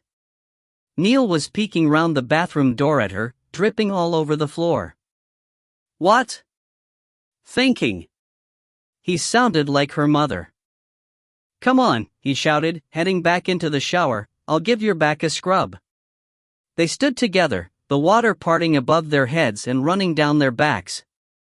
He put his nose to hers and she could see the water on his eyelashes. I'm starving, he said. Are you ready for that curry or do you fancy another go? You or a papadum, you mean? She said. He caught her eye and bent to lift her nipple into his mouth. Chapter 15. The flickering computer screen was the only light in the room. Gavin was absorbed in responding to line after line of commands, none of which meant a thing to Rona. "You really like this sort of thing, don't you?" she said. "Sad. Isn't it?" He pulled a face. "It's not that different from what I do. Find clues and want to know what they mean.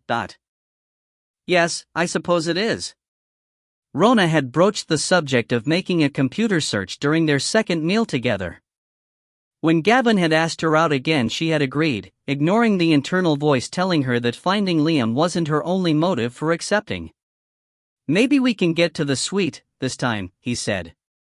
"The ice cream's great." "Sorry.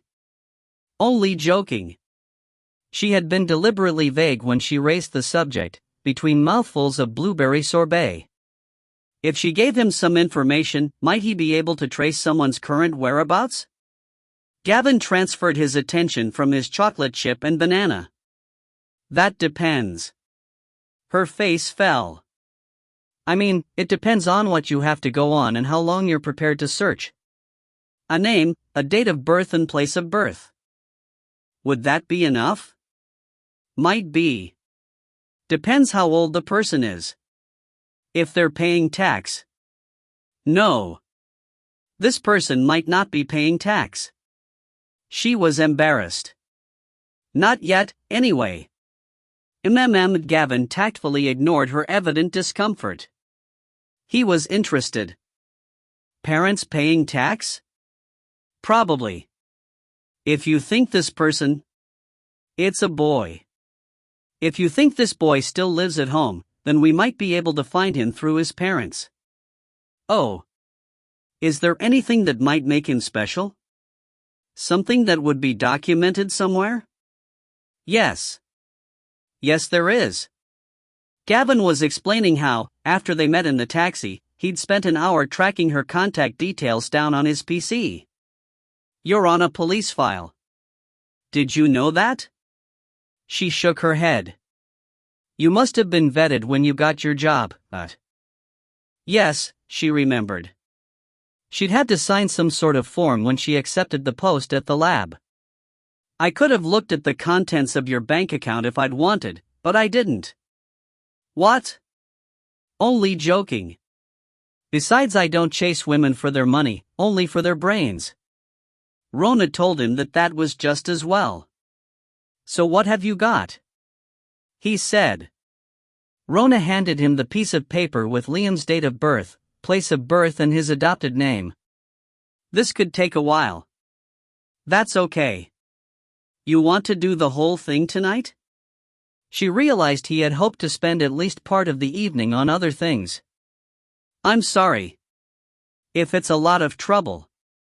He would either do it because he was nice, or because he wanted to have sex with her. "Okay," he said and touched her arm. "But you might as well go home. I'll let you know if I find out anything." "I'd rather stay," she said. She watched for a while, her chair close to his. At first he explained everything he was doing. He started with the main tax center in East Kilbride to see if he could find a reference to the adoptive parents in the tax records. When she looked askance, he told her he had clearance because he did cyber sleuth work for the police. "I don't want you to get into trouble." He grinned. "You won't. I'm good at this, remember?" As he became more absorbed, he gave up explaining what he was accessing and cross-referencing, and Rona drifted off into a light doze. Gavin must have got her to the couch, because she woke up there later, feeling very disorientated. "Sorry," she said guiltily. "Never mind. Come and see what I've found." James and Elizabeth Hope had registered the adoption of a child 1 month after the nurse had removed Liam from Rona's arms. The baby had been named Christopher Liam Hope. Edward was right. Liam had no connection with the murdered student. Gavin was struggling to smother a yawn, and Rona suddenly realized how tired he must be. "I'm sorry," she said, standing up. "What for?" "For making you stay up half the night. Is this what you wanted to know?" She nodded gratefully, thanks. He met her eyes speculatively. I'll get you a printout. There was an awkward moment while they waited for a taxi to arrive. I'd appreciate it if you write down what you need then tear up the printout. Gavin looked slightly embarrassed. Of course, Dot. At the front door, Gavin kissed her lightly on the cheek. For a moment Rona wished she wasn't going home. Then the moment passed. She thanked him and climbed inside the cab. Gavin's warm hand slipped from hers, the door was shut and she was alone. Traveling through the dark and silent city, Rona thought how quickly Edward had come up with the evidence she'd asked for. When she'd asked how, he'd brushed her off. He was a lawyer. Dealing in legal documents was his business. His voice had been firm, but Rona had detected an underlying note of alarm. She had rattled Edward and he wanted her off his back, fast. The sky was streaked with dawn as she climbed the stairs to her flat. Her AWOL week was nearly over. She would have to go back to work on Monday, and she would have to admit she hadn't been in France. Turning the key in the lock, Rona wished Sean was asleep in the big bed and she could climb in and wrap herself round him. In the gloom of the hall, the dot of green light flashed from the phone, but she didn't touch the play button. There was already too much to think about. Any messages could wait till morning. There had been a lull of 3 days since she'd heard from Sean and she wondered if he'd given up on her. Somehow she couldn't bring herself to call him. She had to straighten her head out. And she couldn't do that until she traced her son. Rona locked the front door and went through to the empty bedroom. Chrissy's message, delivered in a high-pitched frightened voice, was left unheard. Chapter 16.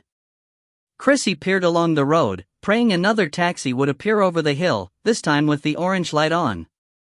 2 had swept past her in the last 15 minutes. After the second disappointment, she was so agitated she began to walk. Her brain was in overdrive, going over the same ground again and again. She couldn't help it. She kept telling herself it didn't make any difference. She should have told someone about the welts on Neil's neck earlier. Rona, the police, anyone. But she hadn't. And now it was too late. She spotted a black shadow in the distance and waved wildly. The taxi disappeared down a dip in the road, and when it reappeared 50 yards away, the for-hire light was off. Chrissy swore in desperation, convinced it was headed for a phone booking. She was wrong. The taxi drew in and Chrissy said a silent thank you, threw in her bag and climbed in. Where to hen? It was 8 hours since Neil had phoned. He had told her not to go near the flat before midnight. You might meet one of the customers, he said. Get a taxi as far as the pedestrian precinct, then walk the rest. If anyone bothers you, tell them to fuck off, but don't go up the close if anyone's hanging about. And check for cars. Okay? She had listened in silence, her mind turning somersaults because he sounded so scared. That made her scared, too. Chrissy? Yes. I'll see you soon. And remember, just sound normal, right? Right. She tried.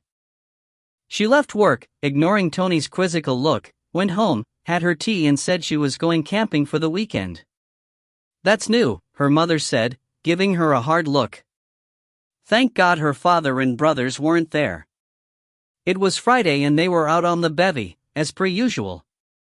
She left the house at 9 and went round to a friend's house until 11. Claire was curious about the bag, but Chrissy told her the same story. She was going camping with some mates from work, but they couldn't leave until late. She was beginning to believe it herself. But how will you manage to put a tent up in the dark? Oh, there's folk up there already, she lied. After she left for Neil's, she took it into her head to phone Rona's flat, whatever Neil had said. It wasn't any use. Rona wasn't back yet. When Chrissy asked the taxi driver to stop, he looked concerned as he took the fare. It's gully late to be walking round here, hen. Will you be all right on your own?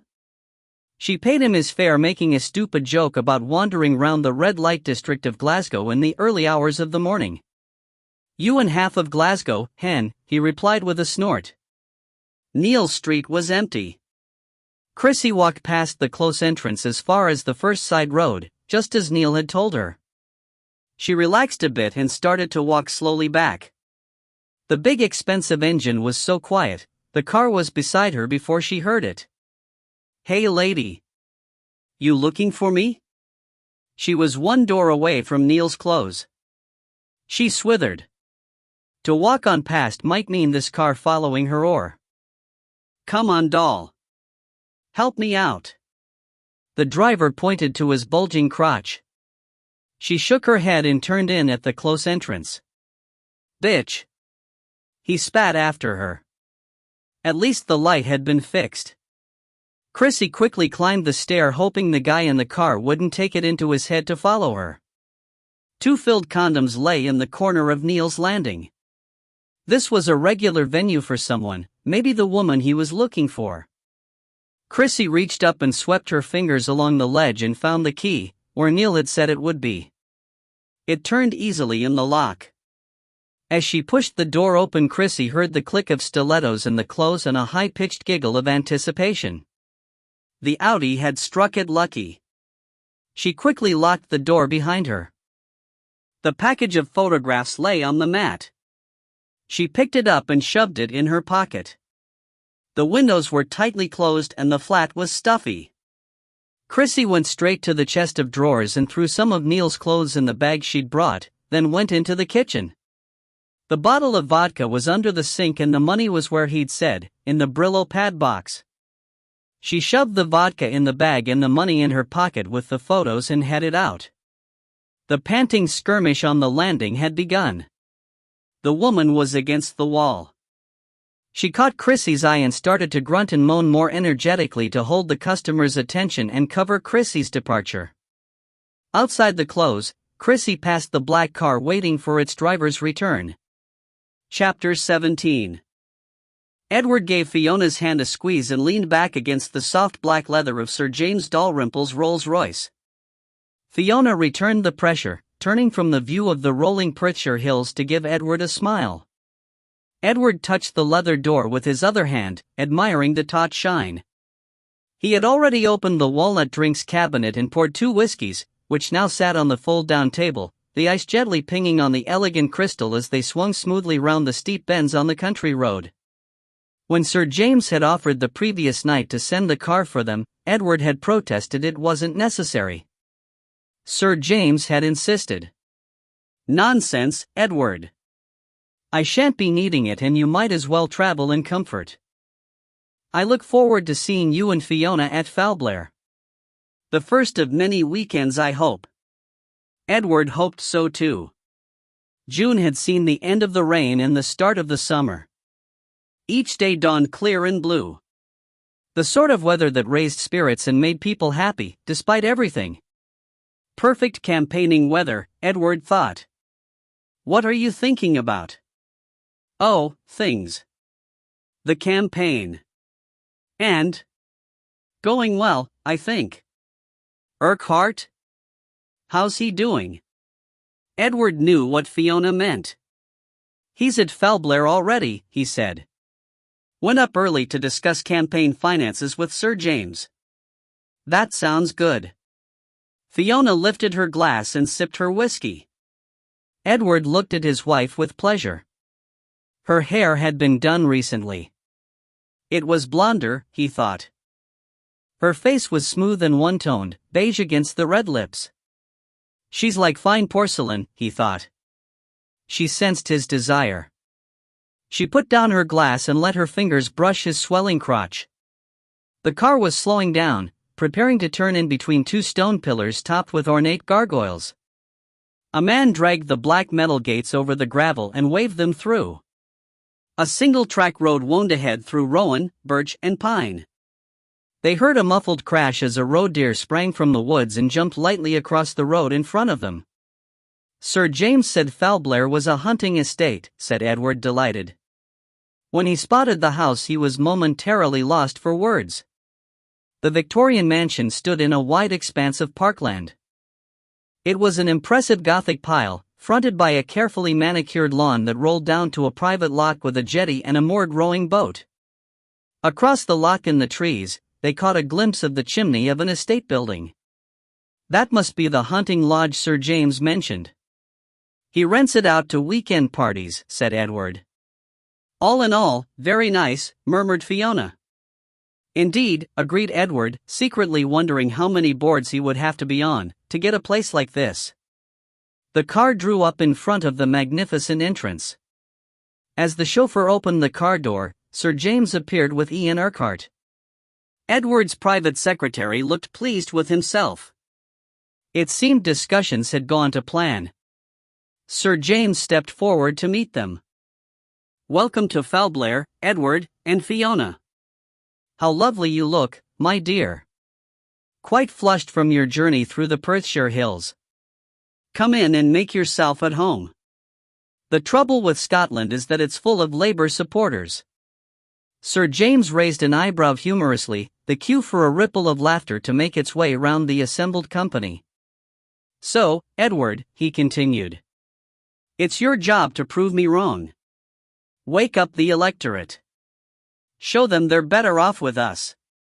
They were sitting round a log fire after a delicious meal, served, Edward had noted, by no less than 3 attractive young women. Now he was nursing a fine brandy. It's rather like the good old days of the Empire, Sir James was saying. Sometimes the natives don't recognize what's in their own interest, but Edward joined in the approving nods of agreement. They simply don't understand our policies, Sir James continued. That is the reason they reject them. Someone let out a snort of contempt. It's up to us to go on explaining. Don't worry, as the medicine takes effect they'll come round. Here, Edward chimed in. I'm glad you agree, Edward. Your election will be a step in the right direction. Your predecessor was sound enough, but set in his ways. Should have retired years ago. We need fresh blood. This is a tremendous challenge, and I feel you are the man for the job. Sir James beamed beneficently. Edward held out his glass for the proffered refill. He could take any amounts of this sort of life, he thought. The glorious ambience, the excellent food, the wine, but best of all was the permeating odor of opulence, a mix of silk, brocade, and polished wood. Exactly what he'd been trying to develop in his house and would have done, if it hadn't been for the dubious smells that emanated from his children's rooms. Enough business for tonight. Sir James' glance followed Ian Urquhart as he moved to replenish Fiona's glass. What about our plans for tomorrow? A shoot for the gentleman, of course, and he paused here in admiration of his own magnanimity, a morning's pampering at Gleneagles for the ladies. There was a murmur of appreciation from the females, including Fiona, Edward noticed. He had been looking forward to the prospect of some shooting, the cool metal shotgun in his hands, its thrust as he pulled the trigger. Bang! Bang! Bang! Edward glanced over at Fiona and she smiled back at him. The party was breaking up, drifting towards the wide curve of the staircase. Ian Urquhart came over to ask Edward if there was anything he needed to discuss with him before he went to bed. There'll be plenty of time to talk in the morning, interrupted Sir James. I'm sure you're all anxious to get to bed. I should say, Edward, that young Urquhart here has been zealously representing your interests since he arrived. You're very lucky to have him. I believe I am, Sir James. I believe I am. Fiona closed the bedroom door firmly behind them. Well, she said. Indeed, . Fiona crossed to the dressing table and began to take off her jewelry. Edward watched her, thinking how nice her neck looked in the firelight. Sir James could hardly keep his eyes off Ian. I'm sure he got him to refill the glasses so that he could admire his bottom, she said. Edward came to stand behind her. He laid his hands on her shoulders, massaging them free of the black straps of her dress. I can't blame him for that, Fiona. I've been known to do the same to you. Fiona laughed and looked up at him. So what do you think? Are they at it? Without a doubt. You're not annoyed? On the contrary, I'm delighted. As long as the romance lasts as far as the by-election. You're a mercenary, Edward. And that's why you love me. He slid his hand down to hold her breast. I could get to she waved her arm around the room, all this. Just what I was thinking, Edward said. So it all depends on the result of the election. It was a statement, not a question. The election is a bygone conclusion. Edward wasn't going to show nerves, even to Fiona. I wouldn't like anything to come between us and success, she said. Nothing will. Chapter 18. Jonathan had not switched on the computer for 2 days. Instead, he lay across his bed and stared at the ceiling, which had an amazing capacity to transform itself into sets of digital images. When this got too freaky, he went out to buy fags and more drink. When he got back, Mark had left a phone message to ask why he wasn't answering his email, and to tell him he was in Aviemore and would be back Saturday to tell him all about it. Jonathan didn't want to know. He got up from the bed, collected 4 sticky glasses from various sentry points about the room and went down to the kitchen. The kitchen was in as big a mess as his room, and he felt marginally guilty that Amy would have to clean it up before his parents came home from their swanky weekend in the country. But, he decided, it wasn't all his mess. Morag and her microwave Slimmers meals. Foil wrappers covered every kitchen surface, curled up in disgust at the remains in their white containers. He had already told the stupid bitch that eating 2 Slimmers meals was the same as a fat-filled diet. Jonathan brushed the cartons into the already overflowing bin and reached in the cupboard for what had to be the last tin of baked beans. He set the dial on the microwave and went to look for a clean plate. Small hope. He rinsed the least revolting one under the hot tap, tipped the beans onto it and put it in the microwave. While he waited for the bell to ping, he toyed with the idea of a drink of milk, then changed his mind when he saw the age of the carton and settled for a Coke instead. As he closed his mouth gingerly over the scaldingly hot beans, he tried to work out what he should do. It would have to be today. His parents would be back tomorrow. He reached for the Coke and pulled back the ring. The can exploded angrily and some liquid frothed out onto the floor. Fuck.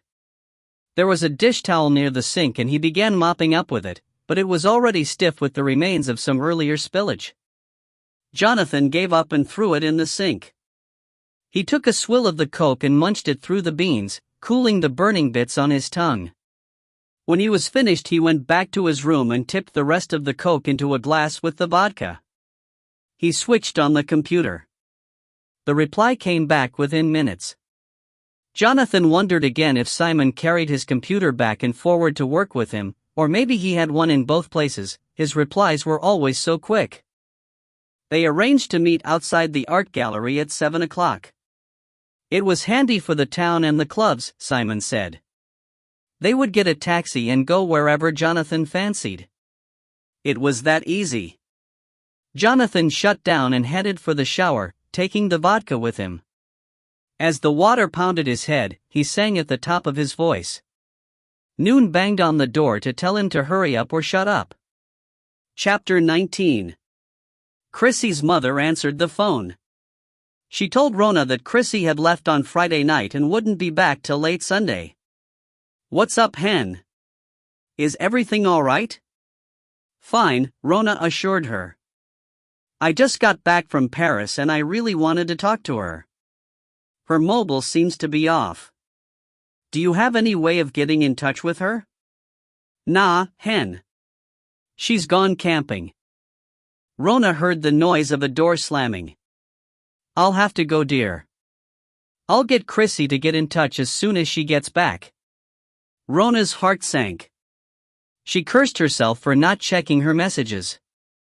But what difference would it have made anyway? She hadn't been there to talk to Chrissy anyway. She went through to the kitchen. In the convent garden, her friend the gardener was at work raking the path through the rhododendrons. He must have sensed someone watching, for he looked up and waved. On a normal morning, Rona would have taken him a coffee. No, this morning. There had also been a message from Sean, but he was cut off almost immediately. There was a second garbled attempt, amputated mid-sentence. Then came a voice scarcely recognizable as Chrissy. Rona stared blankly at the pile of dishes left from last night. Whatever way she looked at it, she just didn't buy the story of the camping trip. It struck her that Tony might know something. She hadn't phoned him at home before. It rang out until she was ready to give up, when a sleepy female voice answered. Rona apologized. I was looking for Tony. That's okay. Just a minute, I'll get him. When she heard Tony's voice, Rona apologized. Sorry. Sounds like I'm cramping your style, she said. No problem. Welcome back. How's things? Fine. Look, I was wondering, did Chrissy tell you where she was going this weekend? No. Should she have? Wait a minute. There was something. Someone rang her yesterday afternoon and she went a bit funny after that. She said her dad had gone on the rampage again. Right. Thanks. That's probably it. Can I do anything? I don't think so, Tony. See you Monday then. If she had been worried, why hadn't she said something on Thursday, when they were out shopping together? She had seemed cheerful. But maybe she had been putting on a face. Rona realized she had been so bound up with her own stuff that she wouldn't have noticed anything anyway. If she was. But had there been anything to notice? Chrissy had generally been her usual self, except for the day her brother had come looking for money. Rona cast her mind back to the meeting outside the lab. Patrick was the only one that was halfway sound.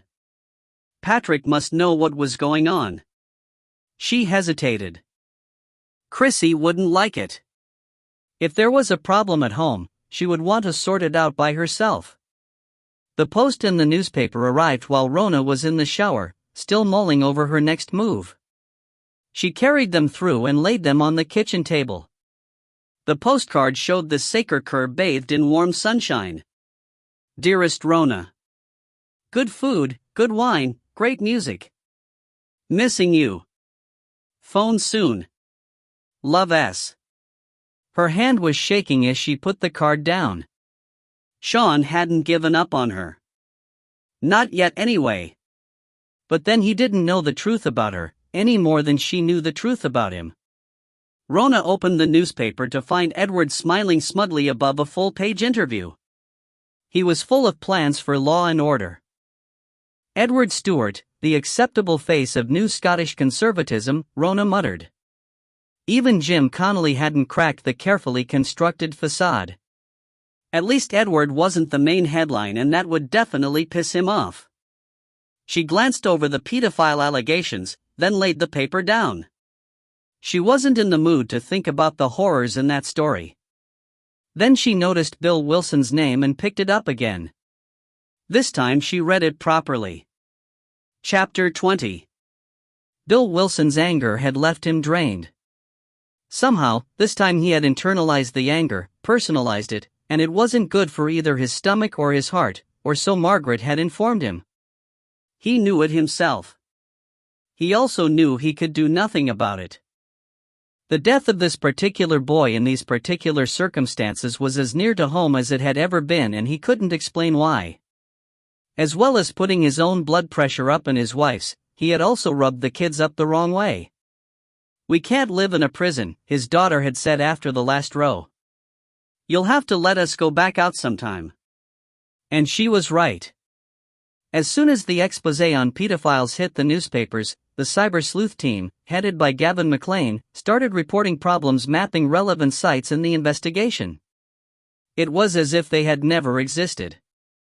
And they were no further forward on the murder investigation either. There had been plenty of leads about the curtains, all of them false.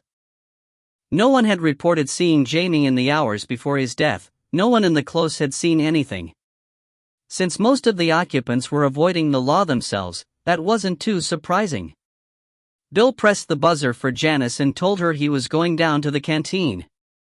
He had promised Margaret he would eat regularly if he was going to spend so much time at work. "I'll come down with you. I could do with something myself," she said. Bill realized that the young constable had been putting as much time in on this case as he had, and that was a hell of a lot. "Right. My treat tonight," he said, and Janice groaned. "Some treat." They carried the canteen's attempt at vegetable lasagna over to a table and sat down. "Sir, Dot." Bill looked up from his gloomy study of the contents of his plate to his junior officer. When he was her age, most people had never heard of pedophiles. Now every second week there was a story of abuse. It had been going on all the time. In the old days the kids just didn't tell anyone, because they didn't think anyone would believe them. And they were right. "Sir? Sorry. What were you saying?" "We had a phone call from Childline. It came in about 5 minutes ago." "Is this going to put me off my lasagna, Janice?" "Probably." Bill pushed the plate away. "Okay. Let's have it." "They've had a call from a boy, sir. Says he's mixed up in this pedophile ring." "Was it genuine?" Janice nodded. Childline had been sure of it, she said. The boy said he had been recruited by email and he couldn't get out. He had been threatened that pictures of him would be sent to his family if he told anyone. The boy sounded pretty desperate, sir. "Have we any idea where he was calling from?" Janice shook her head. "Did he give any clues to the identity of any of the men?" "No. He said they would kill him like the last one, if he gave them away." "Bastards." "Yes, sir." Bill pulled his coffee towards him and took a gulp. He needed one lead, just one real lead to get close to these animals. Then he would get them. "Phone Gavin McLean and see if we can home in on these email connections." Janice rose to go, leaving her lasagna to congeal on the plate. Bill looked at her tired face and made her sit back down. "Eat your food first, constable." "And that's an order." "Yes, sir." He stood up. "I'm going out for a while. I'll be back in an hour." The underground car park was almost empty.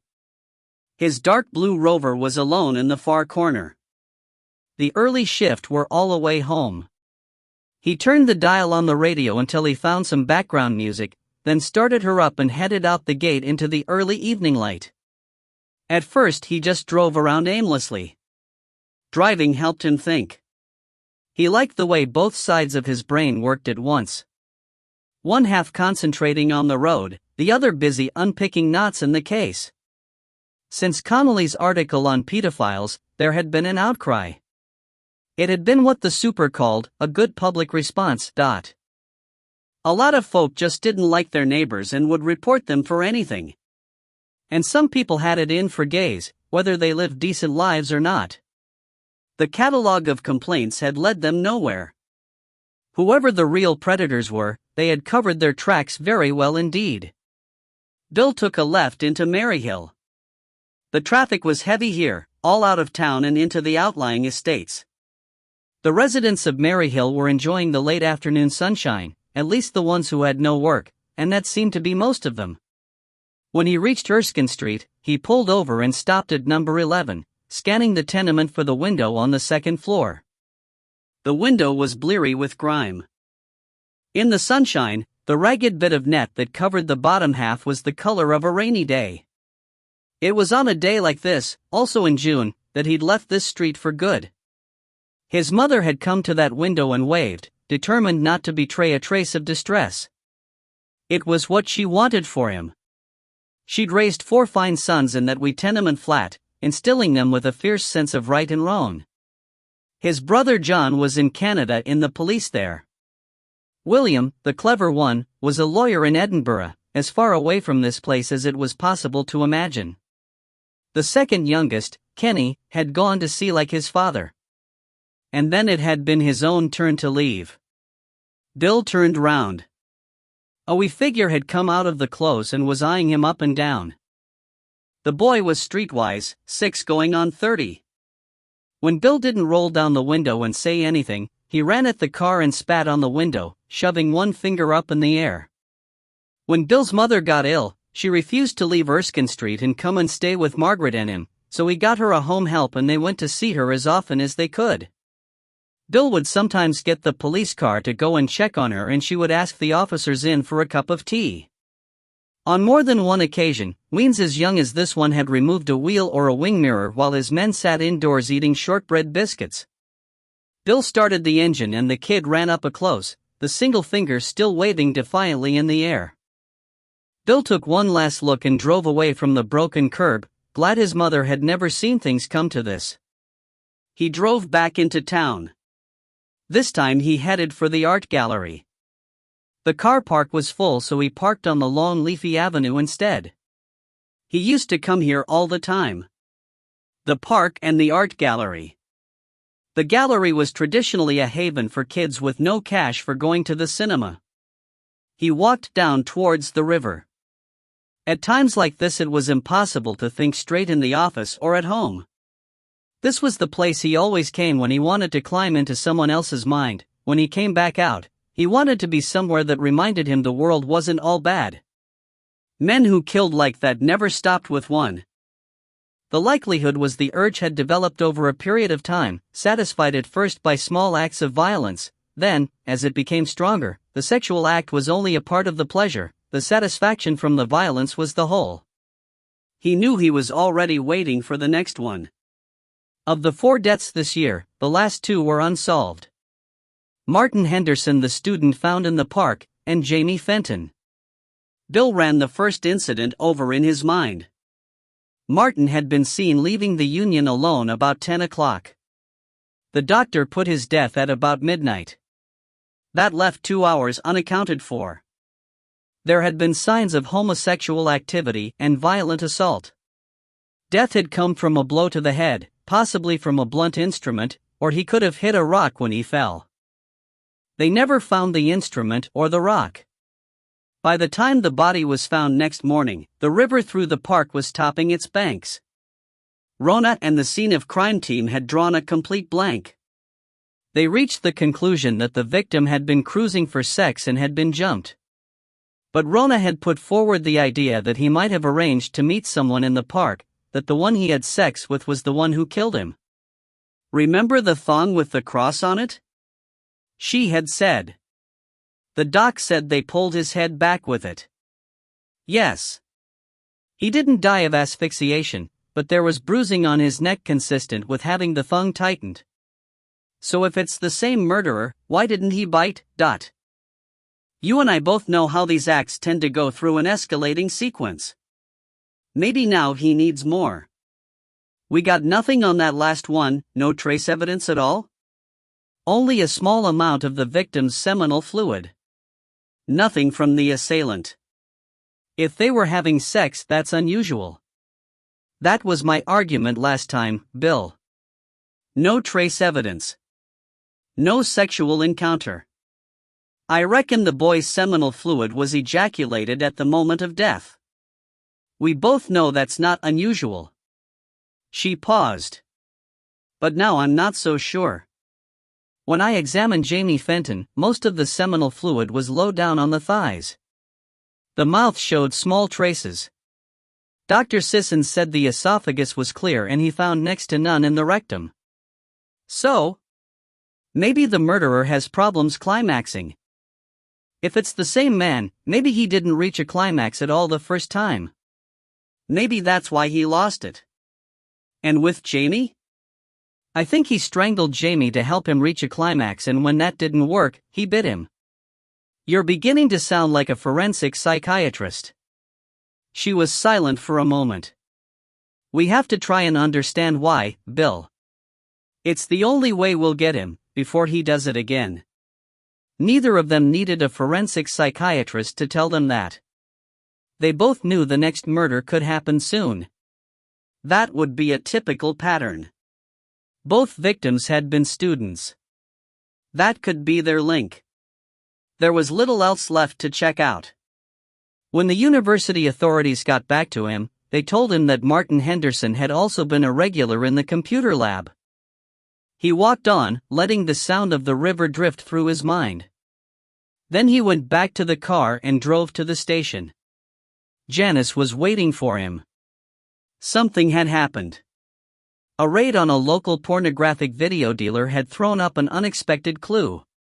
While the team were going through the routine of observing the stuff and noting down any faces they recognized, they'd found a clip featuring Jamie Fenton. Tied to a four-poster bed, his wrists held by a blue-plated cord with tassels hanging from the end. In the background hung familiar curtains, swirling with color.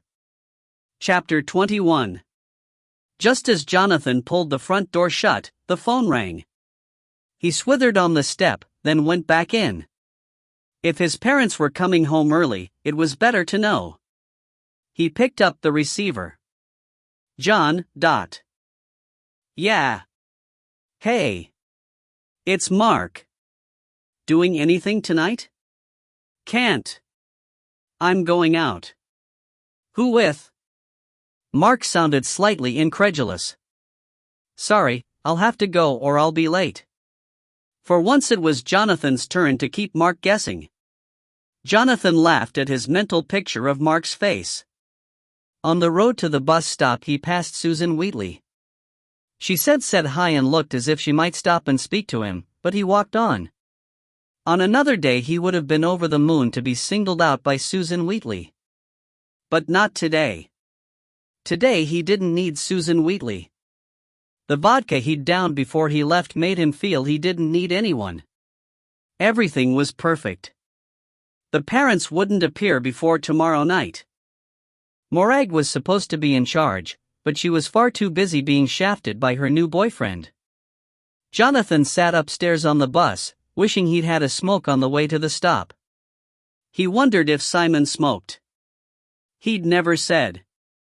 He didn't even know what age Simon was. But he wasn't old, that was for sure. They had been emailing each other for weeks. Jonathan felt he'd told him just about everything he could about what he felt, what he thought. He'd made some stuff up as well. It was easy to talk big on email. Easy to say you'd done this and that, laugh about what really frightened or upset you. Simon always understood. Unlike his family, he thought. Jonathan pressed his face to the window, fixing his gaze on the pillars and front steps, looking for Simon, thinking he could always sail on by if he changed his mind. But he didn't. He stood up and pinged the bell. The driver hit the brakes, throwing Jonathan forward. Make your mind up sooner next time, son, he shouted after him. A group of goths were sprawled on the steps, soaking up the sunshine. He looked up and down the street. He was dead on time, but Simon wasn't there. Disappointment swept over him. Then a tall, handsome figure emerged from behind a pillar. The figure called his name. Jonathan smiled and stepped forward. When Jonathan woke next morning, Amy had already arrived. He could hear the sound of the Hoover droning across the hall carpet. Amy had the radio turned up and she was singing loudly and tunelessly along. Jonathan rolled out of bed, waiting for the familiar stab in his head from too much drink, then remembered he hadn't drunk much, after all. Simon hadn't been into getting smashed. He headed for the shower, thinking he would borrow the Hoover after Amy was finished and tidy his room. He would even open the window and let in some fresh air. He stood in the shower, letting the water pound on his head, allowing the pleasure to soak through him. Last night had been great. For once he felt like he was actually in the right place, with the right person, saying the right things. He turned off the shower and rubbed himself dry. When his mom and dad came back, they would find him out in the garden, mowing the lawn. That should be good enough for a $5. As he got dressed, what he would email Mark. Mark should get a life. There might even be an email from Simon. Jonathan's chest tightened at the thought. Simon was cool. When the car purred into the drive an hour later, Jonathan had started on the lawn. The effort was definitely worthwhile. His father's face was a picture when the chauffeur opened the car door to let him out. Well, I never. What's got into you? Mom said the grass needed cut. So? Your mother's always talking about the length of the grass. It's never spurred you on before. Edward. Don't discourage Jonathan. Oh, and Mom.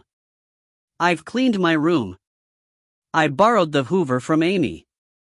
My God. Now I have had a perfect weekend, said Edward. Nice time then? Very nice. Is your sister about? Edward glanced about as if Morag would suddenly emerge from the shrubbery. She's out with Anthony, said Jonathan, thinking he'd have to extract a little working capital from Morag later, for not telling them she'd never been in since they'd left. His father grunted and went inside while his mom slipped him a 10-pound note for cutting the grass. I hope you had a nice weekend, Jonathan, she said, and he wondered if she was going to ask him what he'd done. It didn't matter if she did. He had his story ready. After dinner, Jonathan took himself off to his den. He'd endured his father's endless anecdotes long enough. Sir James said this, Sir James said that. Who cared? Now he was lying, his head propped against the grassy slope, having a cigarette. He watched the smoke rise and dissipate in the thick foliage. He was thinking about what had happened. They'd talked for hours. Jonathan was amazed at how much they'd found to say to one another, especially after all the emails. Simon was older than he'd expected, but it didn't matter. He was funny. They'd had a good laugh about school and girls and Jonathan's family.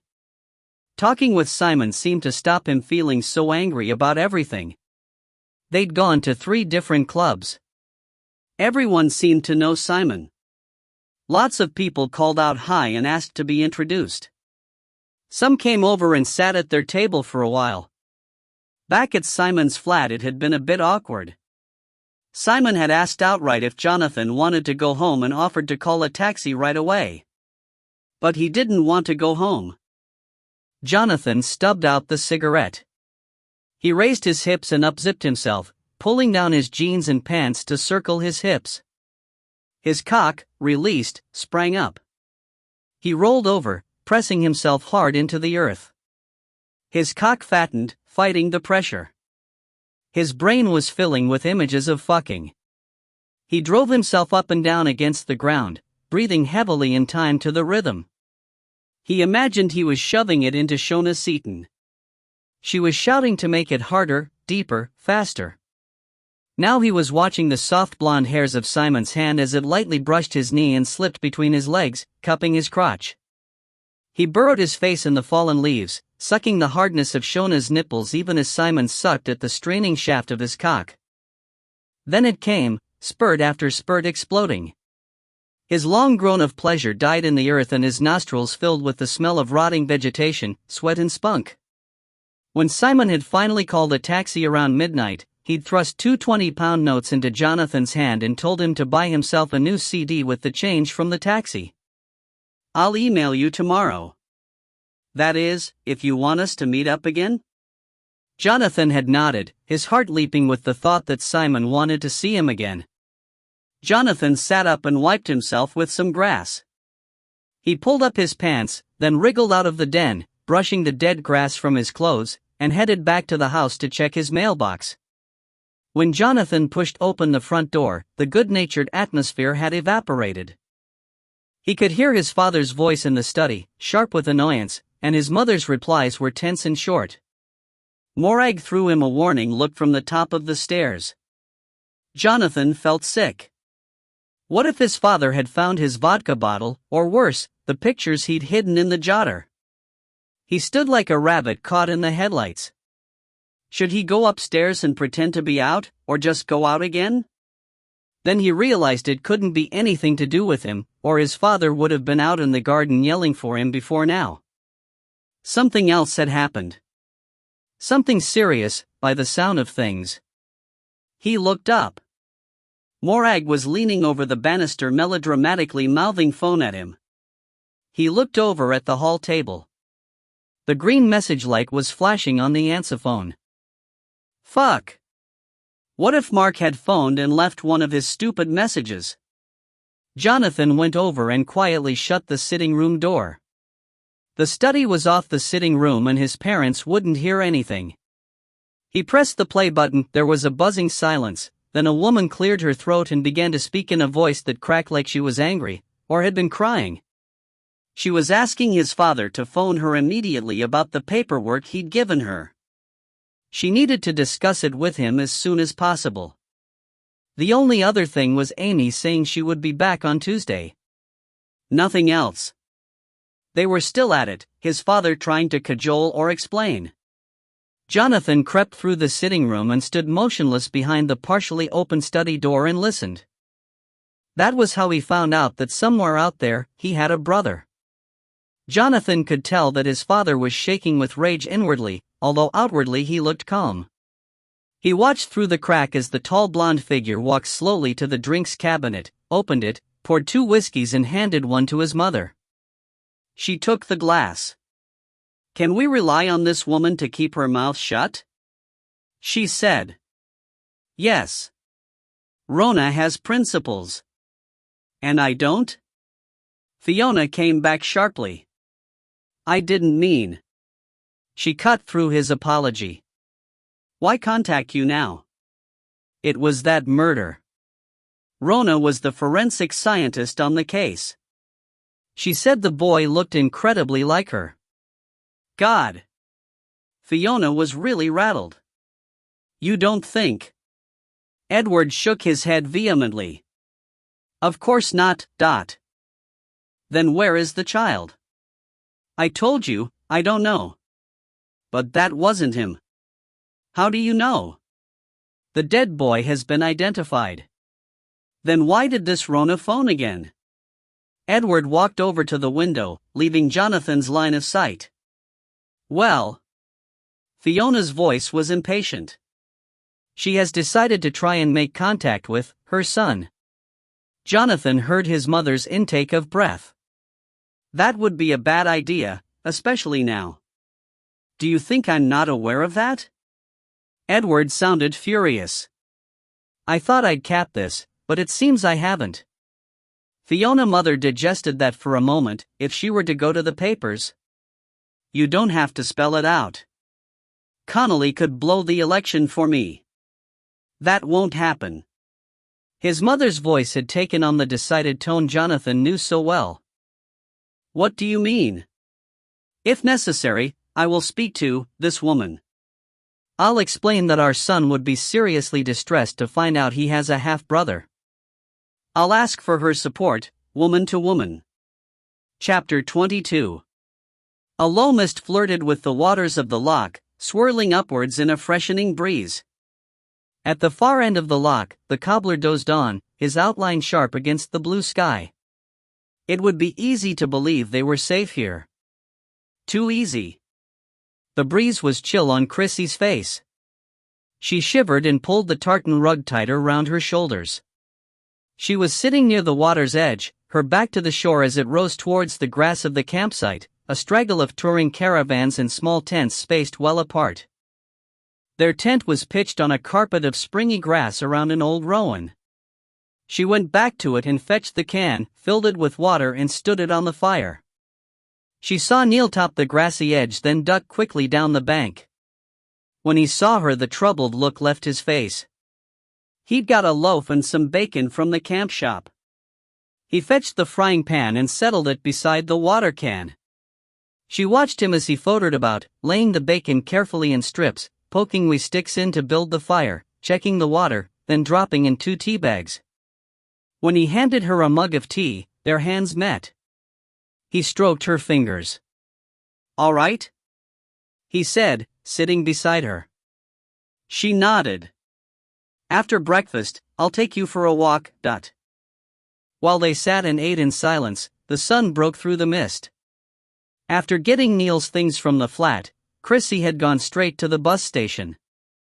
The waiting room was empty apart from a drunk sleeping with his head twisted at 60 degrees. He was going to suffer when he woke up. Chrissy's bus was at 7:30. It was empty except for a woman with two weans, who went up the back and sat with her in the middle to keep the peace. Chrissy sank into the front seat, rolled her jacket up for a cushion, and went straight to sleep. When she woke, Glasgow had gone. "Are you right then?" Neil had taken the dishes down to the water's edge and washed them. He brought them back up and stacked them to dry near the fire, put on a couple of big pieces of wood and moved his refilled water can to one side. Now he was ready to go. "Come on." He pulled her up, squeezing her hand. "We'll head up the way. There's a rare view." The path skirted the loch for 10 minutes, then they took a left up through the trees. All Chrissy could see for a while was the steep path ahead in the back of Neil's t-shirt, where tiny wee flies clung on, grabbing a lift up the hill. Several times he stopped and waited for her to catch him up. Then suddenly the trees were gone and the air freshened. The path moved among boulders and clumps of heather. They jumped a burn and followed the path round a curve in the hill, and there it was. The vast expanse of the loch stretched beneath them, sparkling into the distance. Fucking magic. He was grinning at her. "Well, it's fantastic," she said. Fucking fantastic." He pulled her down beside him and pointed round the landmarks and gave them their names. He was talking to her, but his eyes were on the loch, caressing each curve of the water, each change of shoreline. "I used to come here whenever my dad threw a wobbler. I would hitch a lift up and go back when the money was done.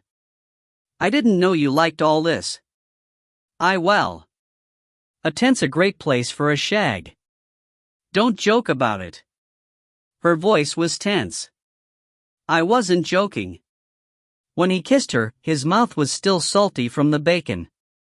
"'D'you want to walk further up or go back down?" "Maybe we should work out what to do," she said seriously. He shook his head, his face stubborn. "I know what I'm going to do." "What?" "I'm going to take off all your clothes and I'm going to stare at you until you beg me to shag you." "Then you'll wait forever," she said. "Some things are worth waiting for." On the way back down they passed two men on the track. They were kid up with climbing boots and rucksacks. "Yas," Neil muttered under his breath. "They're just walkers like us. They folk think they own Scotland. Maybe they just like it here." "And they'd like it a whole lot better if none of us lived here." He walked off ahead. The encounter had rattled him and he didn't want her to know. But it was too late. She could tell he was thinking about the men who had arrived at the flat to discuss the little problem of some photographs. Photographs Neil had sworn he didn't have. Photographs that could incriminate a number of prominent citizens. The same photographs Chrissy had collected and brought here with her. His safety net, Neil called them. "If anything happens to me," he'd said, "those photos get published. That's why they won't do any more than threaten me." "But they came to the flat, they knocked you about," she said. "And that's why I came here," he replied. "Out of sight, out of mind. I'll go back once things blow over." For all his confident talk, he was very much on his guard. He had made sure he knew everyone on the site, and if anyone knew Bookton he found out about them. They hadn't gone to the pub in the village. Neil bought cans of beer at the camp shop and they drank them in the tent. "Awful pants he had on, eh?" she said to make him laugh. "You were looking at his dick." She leered at him. "Well, if that's what you want." He made a show of pulling down his zip and she grabbed his arm. "Don't you dare. You've got 10 minutes, then it's coming down whether we're at the tent or not." She pushed past him and ran down the path, giggling. He knew she had to catch the 8 o'clock bus. After they'd lain in the tent and talked and made love, he stirred up the fire and cooked sausages and beans. She said she would come back next weekend. No. Chrissy felt her stomach lurch. But things y'all have blown over. I'll be back in Glasgow by then. Back to the flat? She was incredulous. But they'll know you're there. I can't afford to miss my regulars. He avoided her eyes. She tried to disguise her sense of horror. But he drew back, defensively. Look. This is what I am, he said sharply. But what about the man who tried to? Things got heavy. It happens sometimes. You've got to stop this, Neil. It's not only what you're doing to yourself. I can't get the sight of the marks on your neck out of my mind. It's nothing, Chrissy. They do that all the time. He was trying to convince her and maybe himself. It's the only way they can come. He turned away. It's pathetic. She felt sick. Then stop it. He touched her cheek. You want me all to yourself. I want you to be safe. Her voice had dropped to a whisper. She heard his intake of breath. I am safe. HIV negative with money in the bank, and he patted the photos in his jacket pocket. This is my insurance policy. Look, Neil. You're on a major self-destruct. It's killing me to see you like this. She turned away from him and crept into the tent to get her bag. When she came back out, he behaved as if nothing had happened. He was too good at that, she thought. Right then? He said. She nodded, feeling defeated. You're crazy, she said. You like crazy, he answered. There were people at the bus stop and they couldn't talk. His face was a mask. Her chest hurt at the thought of leaving him. Before she climbed on the bus, they kissed hard. I'll phone you, right? He said. On the way home, she tried to work out when it had happened. When having sex had turned into making love. For all his talk about shagging, Neil had always taken his time, fine-tuning her. She had thought cynically that was because HD had so much practice. Now she felt sure that had nothing to do with it. No one takes such care of something that has no meaning. Chapter 23. We'll have to tell Bill, Chrissy. I can't. But it could be the same man. He could kill Neil? Don't. Rona had never seen Chrissy vulnerable like this before. They had both arrived at work early on Monday morning. One look at Chrissy's ashen face and she had shunted her into the back lab and shut the door. Bill is a decent man and a good policeman. He would protect Neil. No. Chrissy was adamant. I promised I wouldn't tell anyone. She was close to tears. I should never have told you. Rona took Chrissy's hand in hers. You were right to tell me. You were braver than me, anyway. What you mean? I've got a few secrets of my own. I didn't go to Paris with Sean. I was here all the time. What happened? Things are, well, awkward. I saw him in the art gallery with a woman. I asked him if he was sleeping with her. What did he say? He told me it didn't matter if he was. That doesn't mean he's... Well, why didn't he just say no? You wouldn't believe him anyway. Then Edward. Edward? So Rona told her everything. He asked me to keep quiet because of the by-election. The slimy bastard. And he comes over so charming, . Oh, Edward's charming, Rona assured her, as long as he's getting his own way. I hope you told him to get fucked. Not exactly. Rona almost smiled at Chrissy's indignation. I kept thinking about it. She looked desperate. And then there was the murder. The boy had a birthmark just like Liam's. Christ. You don't think? The words came pouring out now. How both the doctor and the sergeant had commented how the boy looked like her, and then Bill, and the birthmark being in exactly the same place. Your own DNA, you could check it against.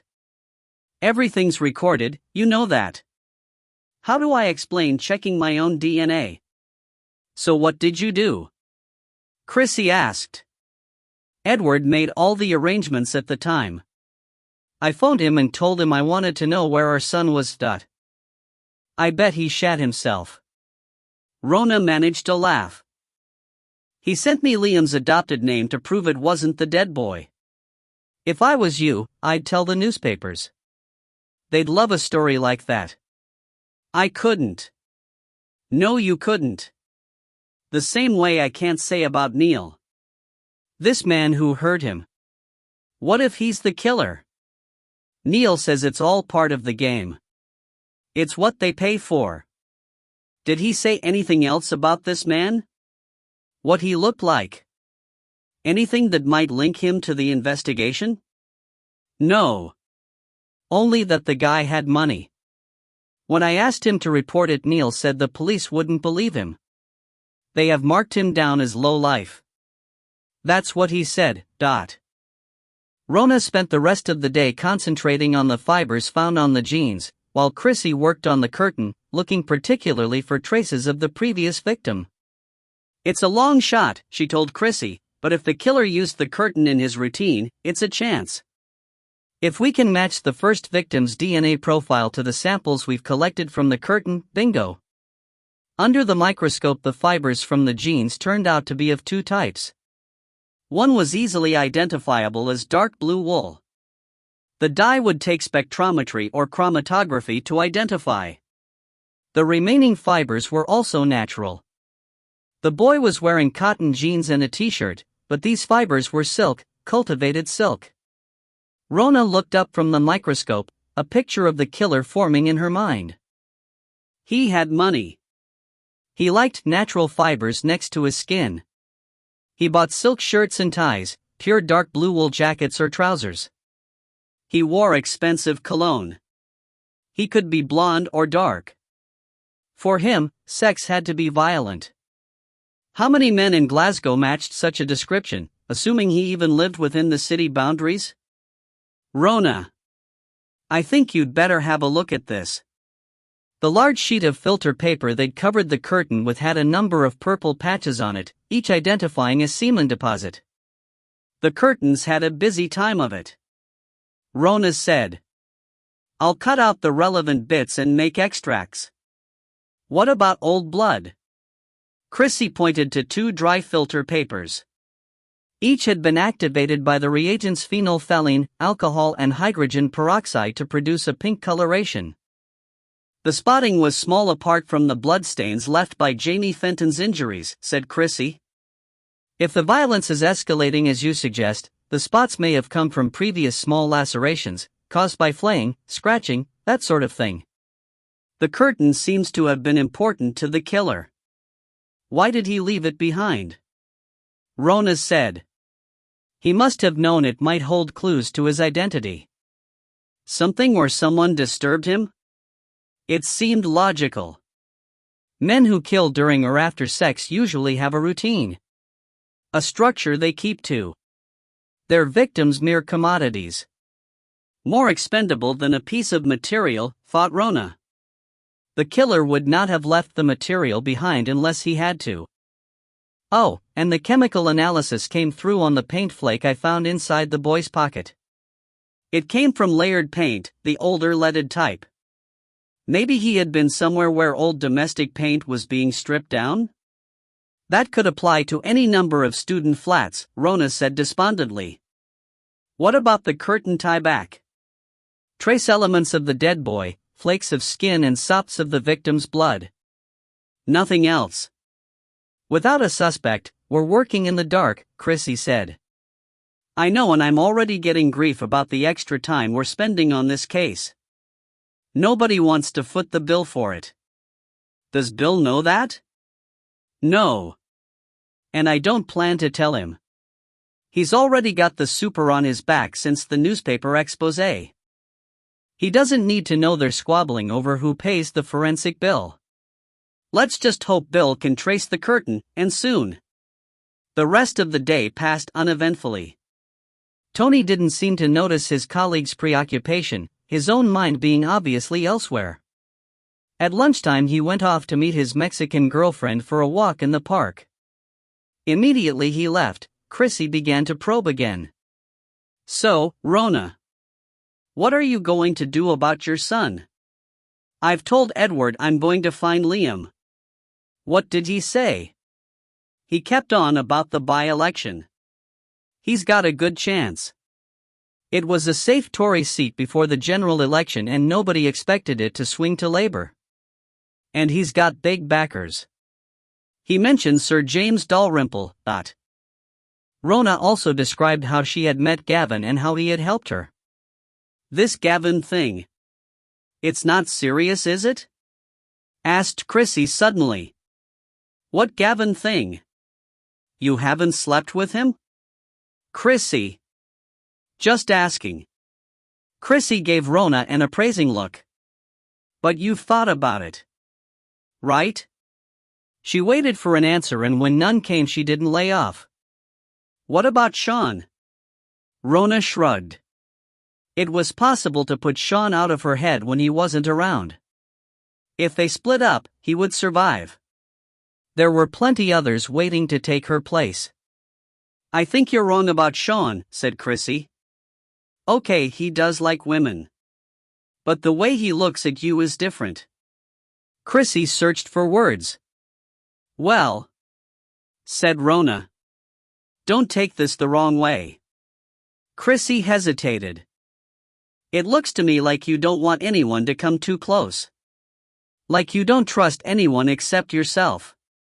She looked apologetic, but she carried on. "I used to think it went with the territory. You had to behave like that, to be taken seriously in this job. Maybe you take that through into your life. Or maybe it's just the way you're made." "That's great, coming from you." Rona got up and walked over to the window, her hands clenched by her side.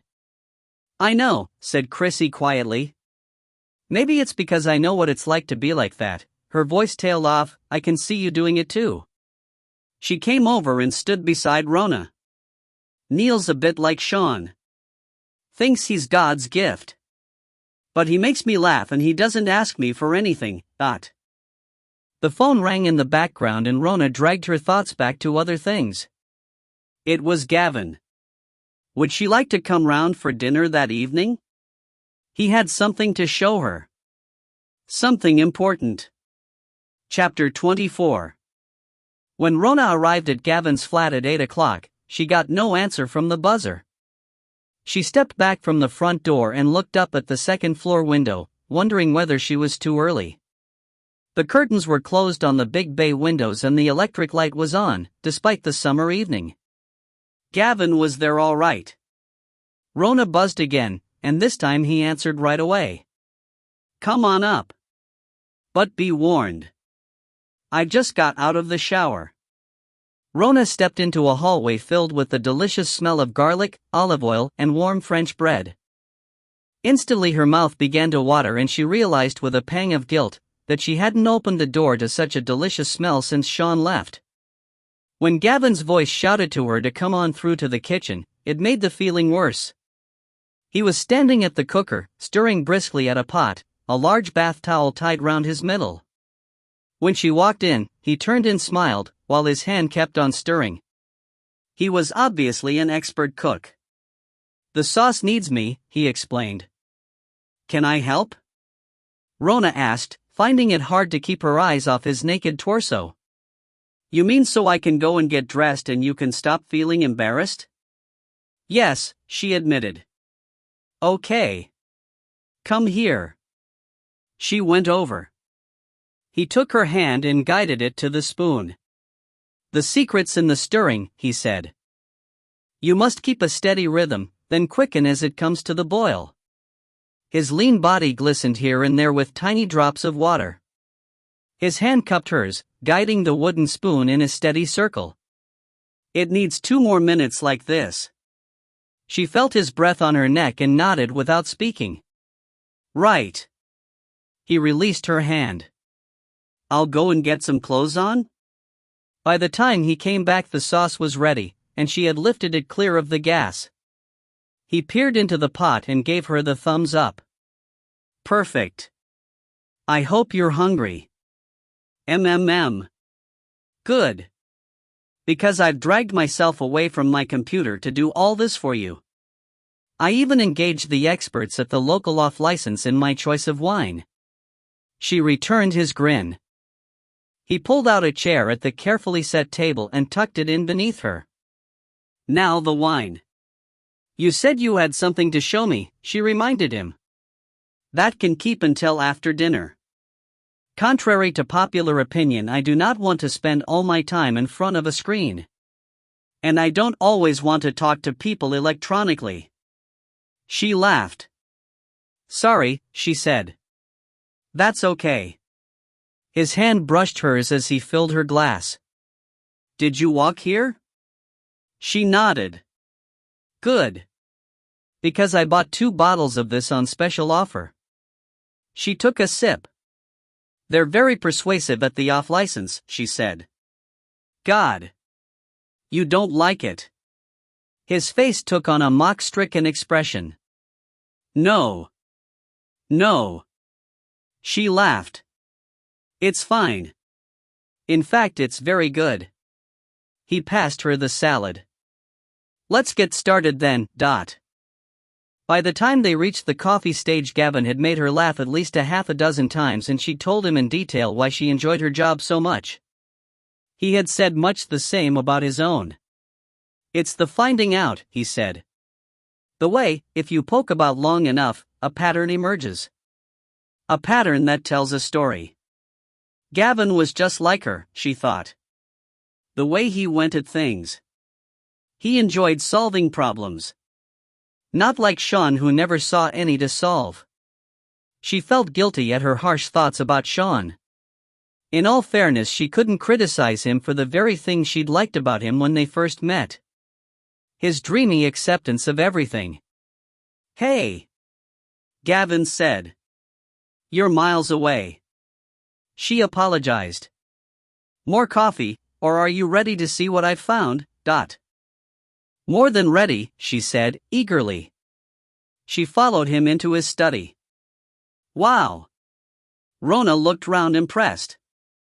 It's like the deck of the Starship Enterprise. Gavin looked embarrassed. In my job, you have to be one step ahead of the techno-criminals. A flat wall screen lit up the room, trickling a vertical line of mixed green letters and numbers. Gavin smiled apologetically. I'm a Matrix fan. He placed a chair beside his and gestured her to sit down. I located a list of adoptions around the date you gave me, he said in a businesslike voice. All the children come from the Glasgow area and have passed their 16th birthday, so they would be able to look for their natural parents, provided they knew they were adopted. He was watching her closely. He clicked on the screen and a list of names rolled up. Her heart in her throat. Rona began to scan. One name after another. Boys, girls, all unwanted. Given away by the women who had given birth to them. Women like her. Are you all right? Gavin was asking her.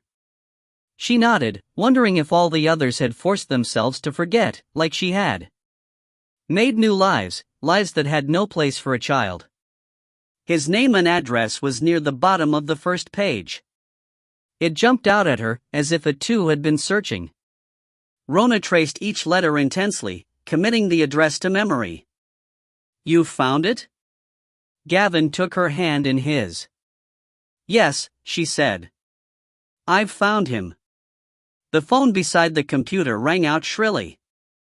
The noise made Rona jump, and Gavin muttered an apology and went through to take the call in the kitchen. Liam was the third name from the bottom. Her son had been adopted by James and Elizabeth Hope, of 19 Warrender Park Street, Glasgow, on January 3, 1985. Such a long time ago, yet no time at all. Rona thought back over those years. The terrible despair, 6 months of punishing herself and Edward for the decision they had made. When he left, she was relieved. She didn't have see his face chronically twisted and irritating at her behavior.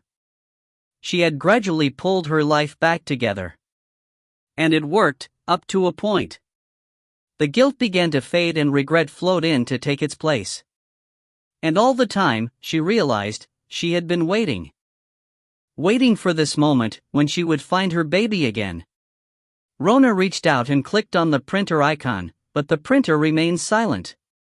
Then a box appeared on the computer screen, stating that printing had been interrupted, and to please replace the paper tray. Rona pulled the tray out and pushed it back in firmly. Success! The green light came on, the printer shunted into life, and the precious printout emerged. Rona picked it up and stared at the address. It was so near. Only 20 minutes from where she was right now. Her insides turned over with excitement. If she wanted to, she could go and see Liam. Stand outside his house and watch for him. She could fill the emptiness of those years with the sight of him. She began to plan, not daring to promise herself that she would actually do it. Deep down, she knew it was wrong, that she should wait for him to come to her. Another piece of paper had dropped into the tray. Rona picked it up and glanced at it, thinking it must be a second page of names. But it wasn't. Her eyes dropped from the inscrutable lines of code at the top to the message at the bottom. The nightmare closed over her again. Rona read the words over and over. They conjured up something she could barely grasp. Something horrible. Rona felt sick. It couldn't have anything to do with Gavin, she told herself. Not Gavin. It was impossible. But was it? She thought about the times they had spent together. The way he looked at her, his obvious disappointment when she'd wanted to go home. He had never pressured her. But she knew he wanted her. That was for sure. Tonight in the kitchen, when they were stirring the pot together, his hand on hers. They had both wanted more of the rhythm, the closeness. If she gave the smallest sign, it would happen. And all that stood for nothing. She felt stunned at what she had seen on the second printout. Could he really be one of those men? Men like that sometimes had girlfriends, wives, children. Rona refused to pursue those thoughts any further. She would not believe it of Gavin. He had helped her find her son. He had been patient and understanding. But Gavin could find anything on the internet he wanted. He had told her so himself. He had used that knowledge to find out information for her. Information she shouldn't have access to. Rona heard the phone being replaced and her body froze. Then the fridge door opened and there was the clunk of a bottle being removed. More wine? Gavin was calling from the kitchen. This is ridiculous, Rona told herself firmly. It was his job to find out these things. Didn't he work for the police? The voice was nearer now. Or do you fancy a liqueur? Rona frantically shoved the 2 pieces of paper in her pocket. That would be nice, she called back, her voice shaking slightly. Well, which would you like? Gavin's smiling face appeared in the doorway. Whiskey, brandy. Whiskey, please. He looked at her oddly, his head a little on one side. But I'll really have to go soon, she said. I'd better get my skates on. He reappeared almost immediately and handed her a large glass. I'd better get you a printout than to take with you, he said. No. Rona swallowed her panic. Thanks. I've copied the name down already. Where? He looked puzzled. She patted her pocket. Right. He was staring at her now. Let's go and sit in the comfortable seats then. Rona avoided the couch and sat in an armchair. Gavin stood for a moment, then chose the side of the couch nearest her. She nursed her glass awkwardly. There was silence. Rona. I'm sorry, Gavin. She stood up. I really will have to go. Rona. It's okay, you know. Gavin's voice tailed off and Rona felt suddenly sorry for him. She was being an idiot, she told herself. Why not ask him straight out and get the truth, then they could go back to the way they'd been. But it was no use. Thank you for a lovely evening, she said firmly. He sounded disappointed, but resigned. I'll walk you home then, he suggested. No. It was screaming inside her head. No, she said again quietly. I'll manage. I need to think, she patted her pocket. Alone. At least this time she was telling the truth. He was watching her intently, this man, who in the space of a second, had turned from a potential lover to a potential monster. I understand, he said. Let me phone for a taxi then. I'd rather walk. It's not far. When they reached the door, he bent and kissed her forehead and his lips felt cold against her hot skin. I'll be in touch, he said. Right. He held the door open for her and Rona walked quickly towards the stairs.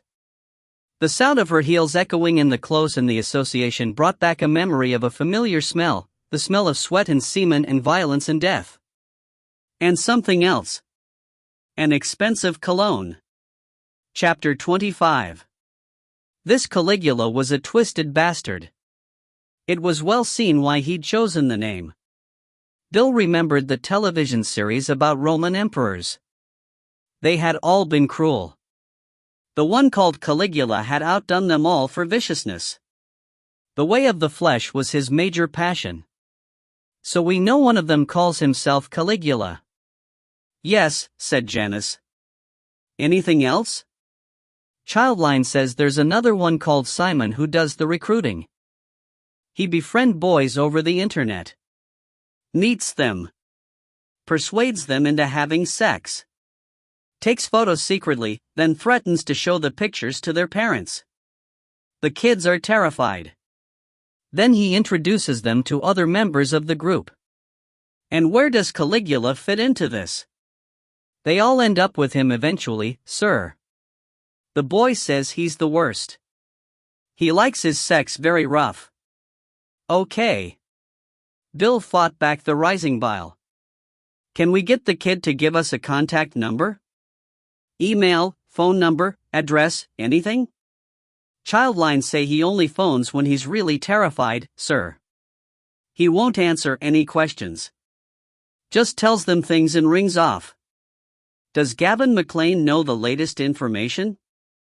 Yes. I passed it on to him. What did he say? Confirmed he'd intercepted emails between a Simon and a Caligula, though chances are, he says, that the names will have changed already. Anything else? Yes, sir. We have 6 names of people who bought curtain material through the parish shop. We're checking on them now. And sir? I think you should know. One of them is Sir James Dalrymple. The call from the superintendent came 5 minutes after Bill authorized a phone call to Sir James. It was obvious Sir James had not wasted much time in getting in touch with his old golfing partner. The super told Bill he understood it was important that he pursue all lines of inquiry, but he had it on Sir James's authority that the material in question had not in fact been used in his home after all. He'd decided against it. A bit too florid for a bachelor's residence. It was given it to a church sale a year ago. Which church, sir? He doesn't remember that. There was a toot-taying sound on the line. So, a pause, then, you won't need to bother Sir James anymore for now, Bill. He'll be out of the country for a couple of weeks after the by-election tomorrow. No, thought Bill. It certainly wouldn't be convenient for Sir James to be interviewed on this matter. Let me know if anything else comes up. Of course, sir. The super had a shittier job than he had, Bill decided, as he put the phone down. He didn't envy him having to play golf with the likes of Sir James Dalrymple. Bill Wilson had nothing, less than nothing really. Even so, he had the feeling. His guts told him. And his guts always knew first. Fiona was gratifying delighted at the forecast that Edward might better the last Labour majority. That would be a kick in the teeth for that Labour chap. What's his name? George Rafferty. Horrible little man. Fiona. Well, it's true. She pouted at him from above. Pour me a whiskey, Edward. I'm almost ready. She disappeared upstairs, leaving a heady whiff of perfume. Edward took a deep breath and went through to the sitting room. He liked the smell of women. Amy had refilled the decanter with the whiskey Sir James had given him. He poured 2 glasses of the golden liquid and walked through the French windows to the garden. It was a glorious evening to sit outside. The herbaceous border was bright with blossoms. He noticed that the gate from the garden into the woods was standing open. He thought about a quiet walk down by the river to recharge his batteries before tomorrow. He hadn't been down there for a while. It had been his favorite spot at one time. Edward's thoughts drifted back to a particularly luscious dalliance with a legal secretary. She used to bring his papers to the house for signing and always had time for a stroll through the woods. Penny for them. Fiona took her whiskey. Oh, just thinking how glad I am you found this place for us. Yes. It is rather nice. She followed his gaze across the garden. But that's what I'm good at. She turned and smiled, discovering things. Edward looked at his wife sharply. It was always difficult to tell exactly how much Fiona knew. Ever since they had it out over Jennifer, the first one after their marriage, she had given him the impression that she didn't want to know. They made a good partnership, and that was why she was with him. She expected him to go far, and she intended to go with him. Fiona accepted that power enhanced men's appetites. They had never spoken of it again. Fancy a stroll? He asked, thinking longingly of his favorite tree. No, Fiona settled herself in a wrought iron chair. Let's just sit and relax. She lifted her legs onto the matching stool. The flimsy material of her dress parted, revealing her curved calves. I want to tell you, she began, about my conversation with your little friend, Rona MacLeod. Whenever Edward had to deal with Rona, his mind seemed to seize up. Alarmingly, something resembling a conscience would begin to surface. Normally he could suppress any symptoms of conscience, especially when Fiona was voicing the well-rehearsed arguments with which he fed himself. But this particular subject was different. His emotions were intriguingly unpredictable when it came to this. Edward had never doubted that adoption was the right decision. Rona would not consider abortion. But the what-if scenario still insinuated itself. What if he had married Rona? What if they had kept the child? He didn't like the idea there was unfinished business here. Fiona interrupted his reverie. She told me to forget it. She'd found out what she wanted to know, and she was surprised you had discussed the incident with me at all. Fiona's voice rose in righteous indignation. Edward could imagine. It made him wince. So much for woman to woman. The adoption had always been between the two of them. It's our baby, Rona would say, emphasizing the word our. We have to decide. So they had decided. Edward liked to pretend it was 50-50, and told no one. How it had hurt Rona not to tell her precious father. For him to have told Fiona would be a betrayal in her eyes. Well, what did she expect? Fiona was his wife. I told her there were no secrets between us, Fiona was saying, raising her elegantly plucked eyebrows at him, and I suggested that it was in everyone's interests that the matter go no further. What did she say to that? She said, really? And hung up. Edward took a sip of his whiskey. He had no idea how Rona could have found out where the baby had gone, or even if she had. Either way, he was sure she would tell no one else. Chapter 26. The row was the usual one. Money. Chrissy got up from the table and took her plate to the sink. Go on, Chrissy. Just a $5. Joseph's wheedling tone made Chrissy want to slap him. Of all her brothers, Joseph was the most persistent cadger of money. You heard what she said, Joseph. Her mother, the eternal peacemaker. Chrissy has no more until payday. Blessed are the peacemakers, for they shall inherit the kingdom of God. I don't think so. Joseph's expression changed to a sneer. I heard she's got other sources. What you mean? Chrissy glared at her brother. Joseph was like a circling dingo, not quite brave enough to strike. You know what I mean. Who I mean. Chrissy took a quick look at the door and imagined herself walking silently through it. Joseph would not do this to her. She'd had to tell him what she'd done about Patrick. He couldn't know any more than that. She was wrong. Fucking queer. Joseph's contempt was whispered. He gathered strength for the kill. Rents out his arse to any queer that will pay for it.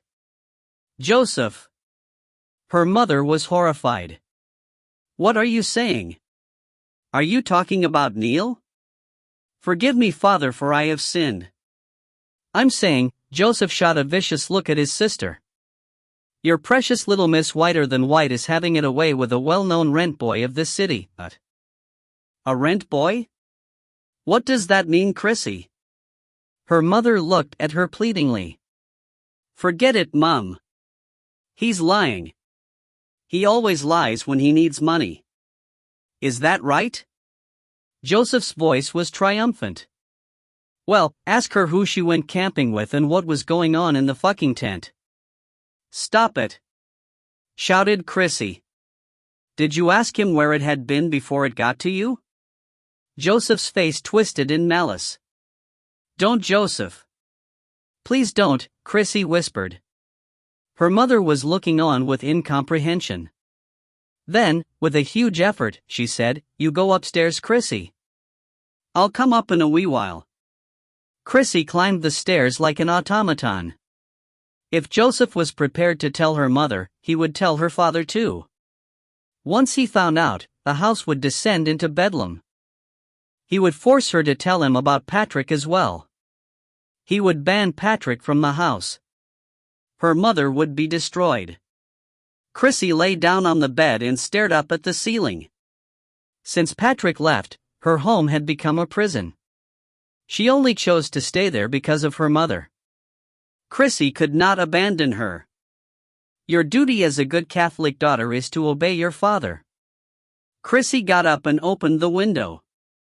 The curtain danced in the breeze, reminding her of what freedom could do for the soul. Eventually the talking downstairs stopped and Chrissy heard the back door slam. Her mother must have found some money for Joseph. It was the only thing that would get rid of him. A tap on the door brought her eyes from the ceiling. Her mother asked quietly if she might come in. She had been crying. All her life, Chrissy had tried not to make her cry. Is there somewhere you can go tonight? She asked, coming in and sitting beside Chrissy on the bed. Chrissy nodded wordlessly. Will you go to this lad? I don't know if Neil's in Glasgow. Joseph says he phoned here just before you got back. Asked him to tell you he was home. That's what set your brother off. That and no money, suggested Chrissy. Her mother's eyes were very sad. Will you go to him? She asked again. I could go to Dr. McLeod. Rona would let me stay. She watched her mother wince with embarrassment. I don't know what your father will do when Joseph tells him. Her mother was smoothing invisible creases from her skirt. It's okay, Mum.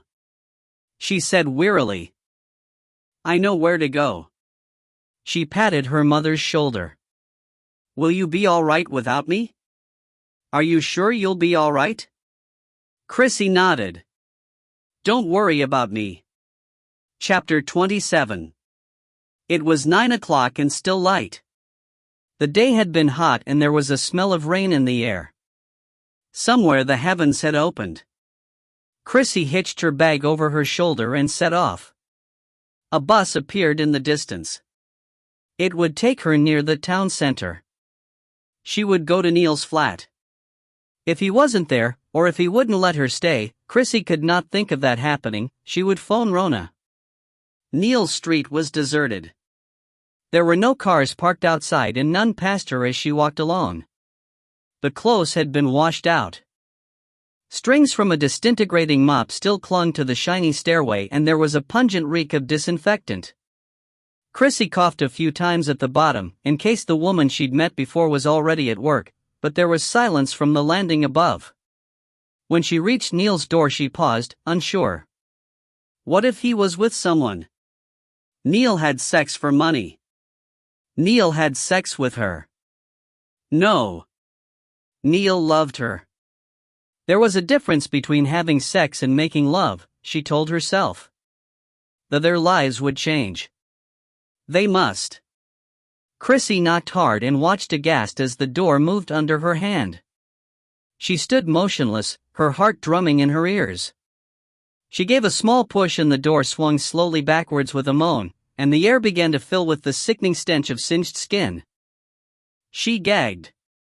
Desperate for fresh air, she staggered back and leaned over the banister, breathing deeply. When she felt better, she opened her bag and took out a t-shirt and held it over her nose. This time she pushed the door open wide, shouting Neil's name as she stepped inside. The gas fire hissed furiously and the room was like an oven. Chrissy crossed the room, pulled back the curtains, threw open the window, and turned off the fire. Only then did she brace herself to look for the origin of the smell. The bed was a mass of blood and vomit, but it was empty. Chrissy crossed to the bathroom. The door resisted at first, then opened with a sucking sigh, fighting the draft from the window. Under her feet lay a film of pink water. She mouthed a prayer before she pulled back the shower curtain. Water dripped into an empty bath. Someone had washed themselves in here. Someone who was bleeding badly. Chrissy turned away, not daring to hope. She went back to the living room and followed the bloody footprints to the kitchen door, all the time praying, to whom or what she didn't know, the words tumbling over themselves. Forgive me, Father, for I have sinned, Hail Mary full of grace. Please God, don't let him be dead, and pushed open the kitchen door. A bottle of vodka stood on the draining board, the cap beside it. Someone had drunk straight from the bottle, leaving a faint pink handprint on the glass. It took Chrissy an hour to clean up. She stripped the bed and put the sheets and pillowcases in a bin bag and took them downstairs to the street. It had started raining. She went back up and found some disinfectant and wiped the watery bloodstains from the bathroom and the kitchen. Then she found clean sheets in the drawer and remade the bed. She kept the window wide open, ignoring the raindrops that skid over the sill and landed on the carpet. When she had done everything she could think of, she sat down on the rickety sofa with a glass of vodka, to wait. Chrissy opened her eyes. Dawn was touching the rooftops. She jerked up and examined her watch. It was 5 o'clock. The hum of a diesel cab traced down the street. That was what had woken her, she realized. The room was cold now, but at least it smelled fresh. She pulled the window shut and let the curtain fall back. It was then she heard someone at the door. Chrissy moved quickly, making for the bathroom. She slipped in and stood behind the door, crushed herself against the wall and peered through the crack. She heard the front door open, then shut, and then there was silence. Someone was standing in the hall. Then the living room door was pushed open and the light came on. Jesus, Mary, and Joseph. Neil. Christ, Chrissy. She ran over to him. He winced as he drew her into his arms, but he burrowed his face in her hair, then slid his mouth over hers. He tasted of blood and she pulled back. His face was like pummeled beetroot. One eye was completely closed. She noticed a white bandage under his shirt. What have they done to you, Dot? I'm okay. It's not that bad. Believe me, he tried to make a joke of it, I was the good-looking one in A&E. Somehow the swollen mouth managed to smile. She helped him over to the bed, hearing herself mutter crooning noises as if he was a baby. He lowered himself down. "Lie beside me," he said and took her hand. She heard herself start to cry. "Don't, Chrissy. It's okay. Shush, now." He stroked her hair. "They won't come back. The bastards think they've shut me up. They came for the photos and they had to have their fun as well." "Did you give them the photos?" "Oh, I gave them the photos all right." He winced as he turned towards her. "But they bastards didn't get what I know." "What you mean?" She sat up. "I know where that curtain comes from, Chrissy." "I know where it comes from. I can't tell you yet." "You're going to go to the police?" He shook his head. "I don't need to. All I need to do is shop them. I'm going to see that newspaper man, Connolly. He'll listen." Chrissy was overwhelmed with terror. All she could think about was the next time they came for him. To shut him up for good. Wheeshed Chrissy. "They won't know it's me." Chrissy knew that was ridiculous. They would be after him. But he was thinking like the kid she'd once known, full of himself and his latest fantasy about how life was okay. "Chrissy?" he said. "MMM. There's something you have to know." He lifted her face. "The doctor says I can't have normal sex until I've healed up," he told her. "Neil." But he didn't say anything about abnormal sex. Chapter 28. The street was a sedate curve of tenements and two-story houses. The small gardens at the front were neat and colorful and the view from the windows would be good. Tall trees and a park beyond. It was a nice place to grow up in. Number 10 was halfway along, a main door flat, the front windows hung with flower boxes in full bloom. Rona walked by on the other side, then walked back again, on the same side. When she reached the blue door she stopped and looked at the name above the doorbell, her heart racing. She just wanted to know. If they were there she would go away, she told herself, go away and wait for him to contact her. The name wasn't Hope. The woman who answered her ring was in her early 50s, with springy gray hair and glasses. She seemed unperturbed at finding a stranger on her doorstep and quite anxious to help. Rona suspected she liked dealing in information of any kind, giving and receiving it. "Sorry dear," she was saying. "They left here 4 years ago and moved to England. Do you happen to know where in England?" There had been no forwarding address. "I'm not much help, dear." "Sorry, I can't be much help, dear. Except, I do remember it was a big place they went to, with a university. Mr. Hope was a lecturer in geology, I think. He got a new job down there. Manchester, or Birmingham perhaps?" She shook her head. "Rather them than me. They say Glasgow's violent, but we know better, don't we?" Rona didn't answer that one. Rona walked back to her car. It was no good being disappointed, she told herself, she shouldn't have come anyway. She climbed in and switched on the radio. As she turned the ignition, she decided she would go back to work. Try and forget all about it. Concentrate. Decide what she was going to do about Sean. As she turned into the main thoroughfare she spotted the local primary school, its gates wide open. A sign was up on the railings giving details of the polling station hours. The playground was thronged with adults instead of children. Rona suddenly remembered this was polling day. She slowed down and stopped, knowing he would be there. He was on the steps, hand held out, a smile on his face.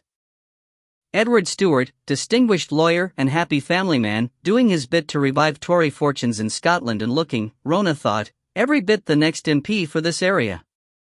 She started up the engine and drove away. She had kept her side of the bargain. Let him have his seat in Parliament, she thought. With any luck it would mean he would be out of Glasgow most of the time and she would never have to see him. The traffic was busy on the road back into town and Rona cursed herself for having brought the car at all. It was hard enough to keep her mind on the traffic with all this fighting for her attention. Rona was rewarded with an angry horn blast. She turned off onto the next side street and looked for somewhere she could get a coffee. In half an hour, the traffic would have dwindled and she might get back in one piece. She stopped at the first cafe and bought a large cappuccino. Preoccupation wasn't the only problem. She had had little to no sleep the previous night. At 3 o'clock in the morning, she'd finally given up tossing and turning and switched on the light. If she was going to be tortured by thoughts of Liam, she might just as well have them with the light on. So she let herself think. And the more she thought, the more she wanted to see her son. She had lost years of his life, she didn't want to lose any more. Around 4 o'clock in the morning, she made up her mind. She would go to the address on the printout, check if the Hopes were still living there. She had never imagined they wouldn't be. Rona looked up, startled out of her thoughts by the waitress, who was asking if she wanted a refill. She nodded and pushed over her cup. "You were miles away," the waitress said. "I was thinking about my son," Rona let herself say. "Giving you bother, is he?" "No. Not really." "Lucky you. I could see our Michael far enough." "Still. You only get a loan of them, don't you?" "That's what my mom says." Rona nodded. It's the sort of thing her own mom would have said. She suddenly and achingly wished her mother was alive. Both of them still alive. Wished she had told them. Wished. 4 months after her father died, she had imagined driving home, where he would be waiting for her as always.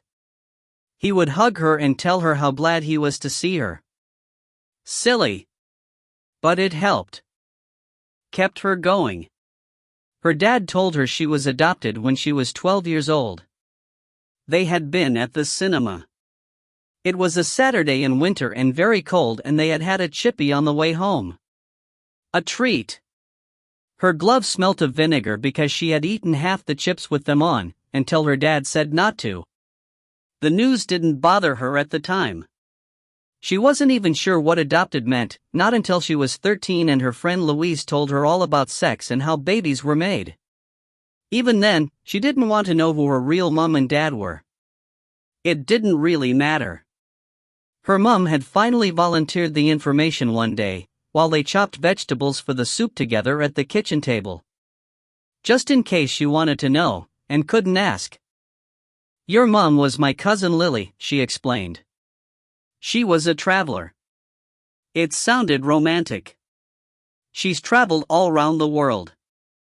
Her mom went on grating the carrots as she talked. "She brought back this nice boyfriend once. He wanted to marry her, but she always said no." Why? It was the only question Rona ever asked about her real mother. Our Lily was her own woman. Give a man a bit of paper and he'll think he's bought you. That's what she used to say. She stroked the grated carrot into the soup pot. "His name was Robert," she continued. "Robert Curtis. He was tall, blonde, and very handsome." She looked fondly at Rona's curly blonde hair. "They went off to Venice together and he got food poisoning and died. It was a real tragedy. Lily came back. But she only stayed long enough to have you, and then she went. Couldn't stand the weather here. It was the grayness," she said. She stopped and looked at Rona. "She would never have managed you, you know, not in those foreign places." She scraped the leek into the pot. It seemed to Rona that her life was being stirred round and round with that big wooden spoon. "So, you came to us, and a lucky ween you've been too." She touched the top of Rona's head with a damp hand. "Then Lily died somewhere in Istanbul and they buried her there. I wanted to try and bring her home but your dad said, no, Lily never thought of Glasgow as home anyway." Later on that night, her mom had pulled out the big black tin of family photos and showed Rona her real mom and dad. They were standing on a quay. We went to Millport for the day, her mum said with a smile. Our Lily could never stay in Glasgow when the sun shone. Rona looked out of the window at the bright street busy with shoppers. Women with children in prams and by the hand. She wondered again why she hadn't told her parents about the baby. They would have been kind, helped her look after the baby so that she could finish her studies. It was just that her life had been so tied up with Edward. And Edward didn't want to be a father. Not then, anyway. Rona finished her coffee and went to pay. Her waitress was on the till. Don't you worry about him, she told Rona. If you put the hours in, they turn out all right in the end. Rona thanked her and left. She realized she had unconsciously taken the route to police HQ when she found herself behind Gartnathil. She swore and hit the wheel, then resigned herself to the prospect of a round trip back to the lab. She ignored Garnathil's mesh of one-way streets and headed for Hanover Street. Suddenly she was on George Square and hesitated long enough to miss the right turn into St. Vincent Street. God, she was going round in circles literally. Then she spotted the magnificent pillars of the Gallery of Modern Art.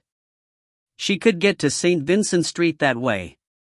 A bus stopped suddenly in front of her. She hit the brakes. A teenager jumped off and stood hesitantly. A group of goths were sprawled on the gallery steps in the sunshine, but this boy wasn't dressed like them. He was scanning the entrance, looking for someone, but whoever he was looking for wasn't there. His disappointment showed in the sudden droop of his shoulders. It was then that she saw the man. He had been behind a pillar. He called out and the boy's face lit up. The man didn't come any nearer. It didn't matter, because Rona already knew who he was. Chapter 29. Fiona gave Edward a look that would have cut bread. Why didn't you keep him here? She hissed. It doesn't look good for the photograph. I couldn't help it. Edward was at a loss. He just sneaked out without telling me. Edward could tell by his wife's face that it was not a good idea to pursue the matter. Amy's mother getting ill was damned inconvenient. The caterers had turned up, thank God, but Amy was the one to get the kids organized. However, nothing was going to spoil this moment for him. Not even Jonathan's absence. He would only have put on one of those faces and ruined the photograph anyway. He would get round the problem by giving the press a family photo of their own to use, Edward told Fiona. Well, he finished triumphantly, what do you think? Damn fine majority. Up 1,000 on Labour's. Sir James will be delighted. Sir James is delighted, he told her. He's been in touch. He'd love to be with us tonight, but he's flying to Paris in the morning. Sends his good wishes to you. Edward squeezed Fiona's arm affectionately. I'd better go and mingle, he said. The sitting room was full. Edward was well aware that he had not been everyone's favorite nominee and that there would be plenty to sort out once the celebrations had died down, but for the moment he accepted all the congratulations at face value. He walked about shaking hands, making a joke here, an interested inquiry there. Altogether, quite satisfying. The French windows were wide open and people were spilling out into the warm evening. Edward wandered out too. The warm sun made him feel even more contented. It had taken 2 long hard years to get here, but it had all been worth it. He glanced over at Fiona. This kind of life was made for her. She was the perfect MP's wife. Discreet and supportive, and sexy enough to make him a source of envy among his fellow MPs. You only had to look at the other wives to see how lucky he was. Edward glanced around to confirm his view. He wasn't too upset that she didn't want to be in London all the time. They had agreed against uprooting the children. Even so, Edward couldn't imagine why Fiona would prefer to be in Glasgow during the week, but the arrangement could prove mutually convenient.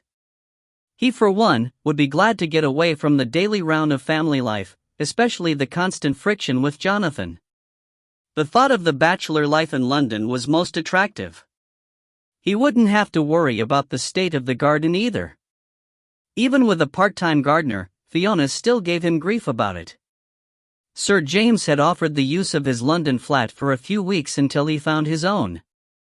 Damn nice of him really, thought Edward. All mod cons plus housekeeper and no teenagers in sight, sound or smell. Perfect. Edward's mind came back to the present. He looked over at the drinks table. Morag was there again, guzzling. Why wasn't Fiona keeping an eye on the girl, he asked himself. He threw Morag a pointed look, but she either ignored it or didn't see it. Edward was on his way over to tell her off when the boyfriend appeared by her side. He said something to her and Morag gazed up at him in adoration. Edward was impressed. Nothing he said to Morag elicited anything like such a response. And Edward had thought he was a waste of space. But he obviously had something to recommend him. To Morag at least. It was nearly 1 o'clock when the guests started to leave. He and Fiona stood at the door and shook hands with everyone. Edward could see that Fiona was tired. But she wanted to end the evening properly. Show their supporters that she was made of the right stuff. At last, the house was empty. Will you lock up? She said wearily. Morag? Went to bed earlier. Too much champagne. There was still no sign of Jonathan. I'll leave the big lock off. He's not usually so late, Edward said, switching off the lights in the sitting room. They climbed the stairs wearily. For once Edward didn't feel like celebrating his victory by making love. He hoped that being an MP wasn't going to reduce his sex drive. Jonathan locked the front door and went into the sitting room. The luminous dial of the clock on the mantelpiece showed 4:30. Outside, the lawn spotlights cut a strip across the grass and bathed the front of the house in just enough light for him to see the clutter of empty glasses and filled ashtrays. Amy hadn't been here tonight. She would never have left a mess like this. Thinking about Amy made Jonathan want to cry. Amy always believed the best of him, even when she knew the truth. Jonathan found a vodka bottle. He poured himself a shot and took it over to the couch. The dog must have heard him come in because he appeared at the door and plumped himself across his feet. The warmth and comfort of the body leaning on him made the lump in Jonathan's throat grow so that he thought he would choke. Tears slid down his face. His arms were shamefacedly agonizingly sore where they had been twisted back with the belt. He swallowed the vodka straight. It seared his swollen tongue and bit his bruised throat. He gagged, reliving Simon's relentless onslaught on his mouth. He gathered a cushion in his arms and cradled it, rolling sideways onto the couch, his knees curled up, while the dog whined and licked his face. Chapter 30. Neil pressed the buttons, then moved the receiver to his other hand, put his arm round Chrissy and pulled her close. The side of his face was still swollen and bruised. Chrissy touched the puffy skin with her lips and he squeezed her shoulders. Maybe he isn't there? She said. Neil shook his head as someone on the other end lifted the receiver. I want to speak to Jim Connolly. Chrissy heard the woman tell Neil her husband was still asleep. I have to speak to him. Tell him it's important. What the hell d'you want? Rasped Connolly. If it's something about the paper, you should have run the office. I didn't want the office. Chrissy watched the nerve twitch on the side of Neil's cheek. He was concentrating and she knew standing upright for so long was giving him pain. Just shut up and listen, he said. Neil gave Connolly enough information to get his interest, then he set up a meeting. Chrissy heard a grunt of agreement. Neil was right. The newspaper man was hooked. After the call, Neil slumped, as if his strength had given out. You need to lie down, she told him. He nodded at her, and for once he didn't have a cocky reply. When Edward swung his feet out of bed the next morning, the floor rose to meet him. He steadied himself on the bedpost, cursed and reached for his dressing gown. His head beat like a drum, and his stomach was heaving as if he was on a channel crossing. He stood and waited until the floor stopped tilting. As he headed for the shower, he tried to work out how much drink he'd had. It didn't usually catch up on him like this. It hadn't seemed so much at the time, but he'd been talking and he hadn't had a lot to eat. He was paying for it now. He turned the shower knob to power. The needles beat down, but it didn't help the pain in his head. He promised himself some strong coffee and 2 headache tablets. Then he would be fine. As he went downstairs, Fiona called out for him to check Jonathan's room. "I didn't hear him come in," she said. Edward groaned, but not loud enough for Fiona to hear, and climbed back up the stairs. Jonathan's door was tight shut. Edward hated Jonathan to lock his door. What if there was a fire, he asked himself. He'd said it 1,000,000 times. It hadn't made any difference. If he's been smoking in there, and there was no point in him denying he did it, there was even more chance of a fire. Edward knocked firmly. Nothing. He tried again, harder this time. "Jonathan," he called loudly. "Answer me, Jonathan. I know you're in there." The ensuing silence was like a grater on Edward's nerves. This time there was strength behind his anger. He pushed at the door and it rattled under his weight, then stopped against the silly bolt the boy had put on. "Stupid thing," Edward spat. It was amazing how much the presence of that little bolt infuriated Edward. A little bolt that split his son's life from his own. Shut him out. His resentment was making him feel nauseous. He didn't have time for this. Not this morning. The presence of the bolt insulted him deeply and he had a desire to throw himself against the door with all his might, and fuck his headache. But he resisted the impulse. He would keep his temper, he told himself. The door was perfect apart from that pretend brass bolt. If he tore it off the door, it would harm the wood. Edward knocked again. "For Christ's sake, Jonathan. All you have to do is shout, then I can tell your mother you're alive." Silence. Edward tooted loudly, much as his own mother used to do, and let go the handle. He was fed up with this. If the door was locked, at least that meant that Jonathan was in there. He called up to Fiona to tell her just that, then headed down to the smell of fresh coffee.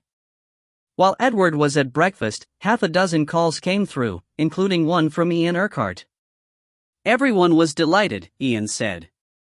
It was as if the party had won a general election. Mind you, thought Edward, winning a Tory seat north of the border felt much like that. After mutual congratulations were over, Ian asked tentatively if Edward was willing to do a couple of interviews. Ian was savvy enough to expect him to be nursing a hangover. Of course he was willing, Edward told him tartly, but it depended who it was to be with. Jim Connolly of the Evening Post? Edward made a face. He would have to feel a whole lot better before he was up to a meeting with Connolly. Fiona and Morag finally appeared at midday. Edward was dealing with correspondence at the kitchen table. "You don't look so good." "Hangover?" Fiona suggested sweetly. He looked up from his letters. "I look a damn sight better than she does," he retorted. Morag was slumped over a plate of cornflakes, looking nothing like the livewire of the previous night.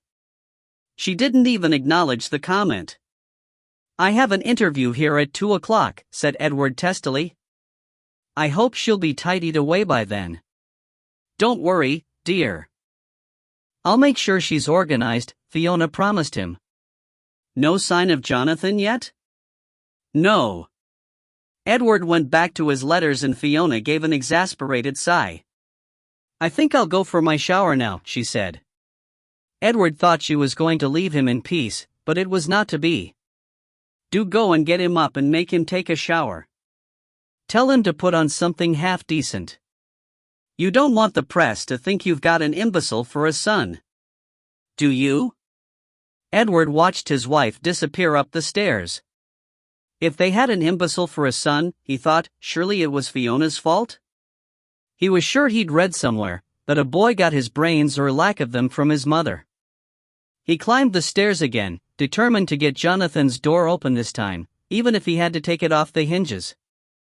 Fiona could moan about the mess if she wanted to. The music was faint, but now that his head had calmed down, Edward was certain he could hear it. Jonathan must have his earphones in and be completely oblivious to his shouts. "Jonathan, I'm coming in now, Jonathan." Edward lowered his shoulder and gave a good sharp push. The cheap bolt sprung off and hit the polished wooden floor. The door swung open. The room was in darkness. Edward hated the stale smell of cigarettes. When he'd have Jonathan's allowance, he'd hoped to put an end to that particular habit. Edward walked briskly over to the window and drew the curtains. Sunlight swamped the room. That didn't do much for his fragile head. He reached for the catch, throwing open the window with a resounding there, and turned towards the bed, ready to do battle. It was just as he'd thought. The little idiot had fallen asleep with the earphones in and the compact disc set to play over and over again. Edward reached for the sleeping form, pulled out the earplugs and threw back the covers. Jonathan didn't move. He was lying on one side, still wearing last night's clothes, knees pulled up against his chest, hands held protectively between them. His son's fetal position stopped the angry words in Edward's throat. Jonathan was 15 years old, but lying like that he looked about 5. Edward touched the shoulder gently, then with more strength. Fear chilled his guts. An arm, suddenly released, fell onto the bed. Now Jonathan's head was turned towards him. Edward stared uncomprehendingly at his son's face. The lips were transparent, pulled back across the teeth in a grimace, the blue eyelids shut, and under Edward's terrified touch, the boy's skin was cold and slippery as a slug. Edward rolled him over and shook him harder, consumed with panic. "Jonathan! Wake up, Jonathan!" He let the head fall back and stumbled to the door, the word ambulance forming somewhere in his throat. Fiona met him on the landing. Sounds had come out of his mouth, strangled and incomprehensible. Fiona had come running from the bedroom. Behind her Morag stood, her hand over her mouth. That didn't stop her hideously piercing scream. When Edward opened his front door 4 hours later, Amy came hurrying out of the kitchen to meet him, ashen-faced. It was strange, thought Edward dully, how he had never thought about Amy before, not properly, not about her place in their lives. When she asked how Jonathan was, Edward was suddenly sorry that he hadn't let her know. She had stayed here worrying all the time. "He's still weak," he said. "They pumped his stomach, but they're still monitoring him for liver damage. The paracetamol does that, you know," he explained in a voice resembling the one the young doctor had used to him. Dearie me, dearie me. The poor lamb." Amy was beside herself. He had always thought of Amy as the cleaner. Someone to give the kids their tea when Fiona and he were late back. Someone to childmind when they were going out. She was crying now, the paper hanky soggy and disintegrating in her hands. There, he said stupidly. Amy had been with the family since Jonathan was born. Fiona had employed the odd nanny here and there, when she went to her bridge parties, her tennis club, the health club, but it had never worked. The kids just went down to the kitchen, to Amy. Amy had looked after them, always been pleased to see them. Amy, Edward realized with a start, had been their mother. "Come on, Amy." He laid his hand awkwardly on her shoulder. "Why don't you make us both a cup of tea?" She stood up, glad to do something. Yes, of course, Mr. Stewart. I expect you're hungry. I've kept a nice bit of lamb for you, but..." Edward followed her through the hall to the kitchen.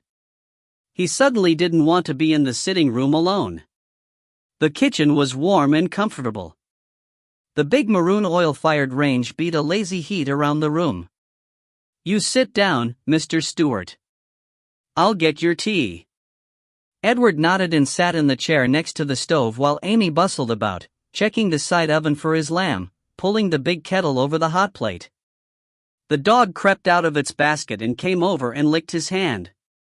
Edward suddenly wanted to cry. It was an unfamiliar feeling. Amy set him a place at the table and ushered him over. While he ate, he told her that Fiona was staying at the hospital and that Morag had gone off with her boyfriend for something to eat. "Oh, I should have said," Mr. Urquhart phoned. Amy looked apologetic. "You didn't." Amy shook her head. Edward nodded gratefully. "I'll ring him as soon as I've decided what we say about this." "And a Mr. Connolly from the Evening Post." Edward pulled himself together. "Right. I'll get back to him after I've eaten."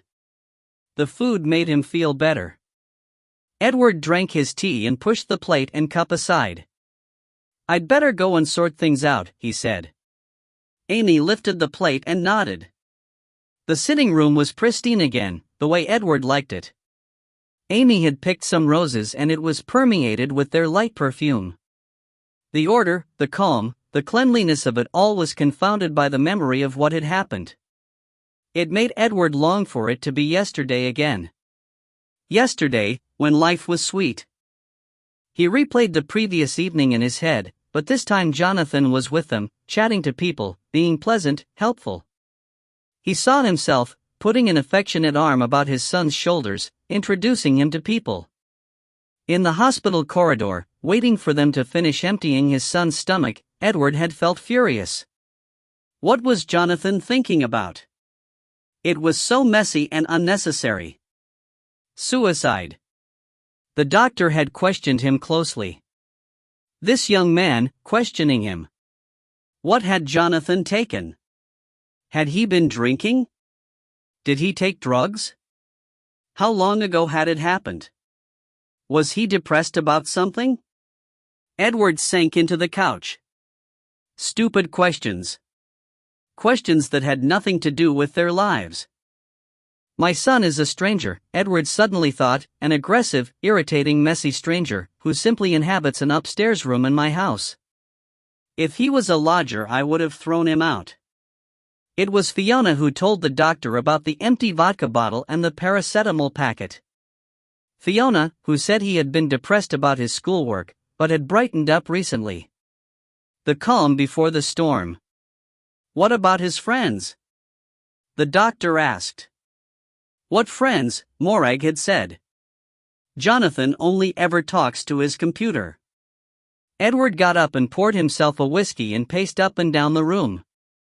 Attempted suicide was an ugly phrase. He could not permit such a phrase to be used. He would have to tell Urquhart, but it must go no further than that. His heart contracted at the thought of Sir James finding out. If all this had happened before the election. The thought was horrifying. Anger began to oust regret. Anger at people who provoked incidents that screwed up his plans. Jonathan had no idea what he was doing. But everything was going to be all right. It would be all right. Edward climbed the stairs to Jonathan's bedroom. The window was open and Amy had cleaned up. The bed had been stripped and remade and the empty bottles removed. The stale smell that had irritated him so much earlier had gone. Edward began to move about, touching things, opening drawers, trying to find out what his son had been thinking about, however bizarre it might turn out to be. The computer had been left on. He could hear the buzz. But the monitor was off. Edward decided he would take a closer look at his son's most prized possession. His only friend, Morag had said. The screen lit up, revealing a mass of icons. Edward tried double-clicking on a few.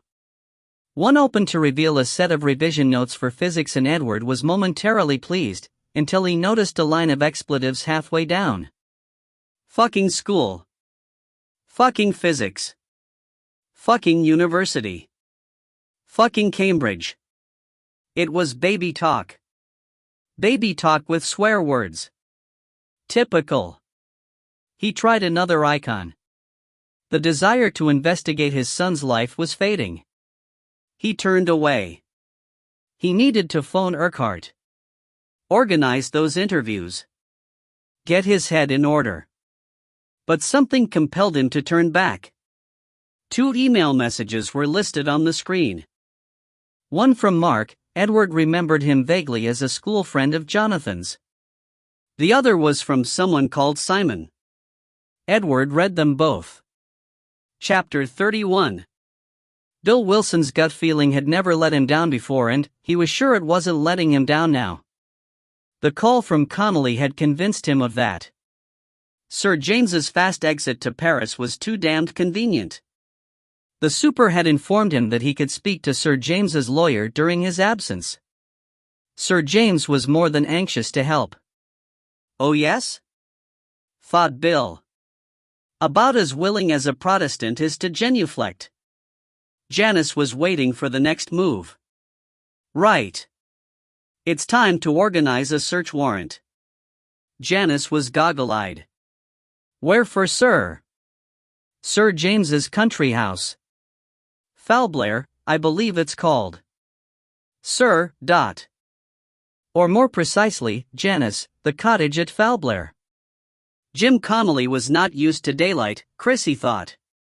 He looked like a man who thought trees and green grass belonged on the telly. He was walking towards them along the gravel path. Chrissy knew it was him, although she had never seen him before. He looked like a man who needed a drink, she thought. She'd seen that look before. Too often. Neil hadn't even noticed him yet. He was leaning over the bridge staring into the water. He still didn't like standing upright for long, and he was leaning on the railing, as if he was interested in the sluggish brown water below. She nudged him gently. He's coming, she said. Right. She could tell he was still in pain. Are you Connolly? He said. The newspaperman turned towards them. Are you the one that phoned? Neil nodded. Who's she? He nodded in Chrissy's direction. She's with me. Where are we going? Connolly said as they headed out of the park. I know a pub where we can talk. The pub was halfway along the road to Charing Cross. Neil nodded at the barman. He and Chrissy went to a booth near the back, leaving Connolly to get the drinks. The barman poured 2 vodkas without being asked. Connolly ordered a ginger beer with ice. Neil took a mouthful of the vodka and licked his bruised lip carefully. Someone tried to spoil your looks, Connolly said. I. Want to tell me why? I had some photos. They wanted them back. The bloke you were talking about? His friends. So what do you want me to do? Neil was studying the reporter closely. I think there's 5 of the bastards. His hand was gripping Chrissy's now, the nails digging into the flesh. She had to stop herself from crying out. I've only seen one of them, but he talks about the others. They all use different names. One's called Simon. He's the one that works the computer stuff. The one I know calls himself Caligula. He thinks I don't understand why, but he's wrong. Neil paused and looked over at the door. Someone had come in.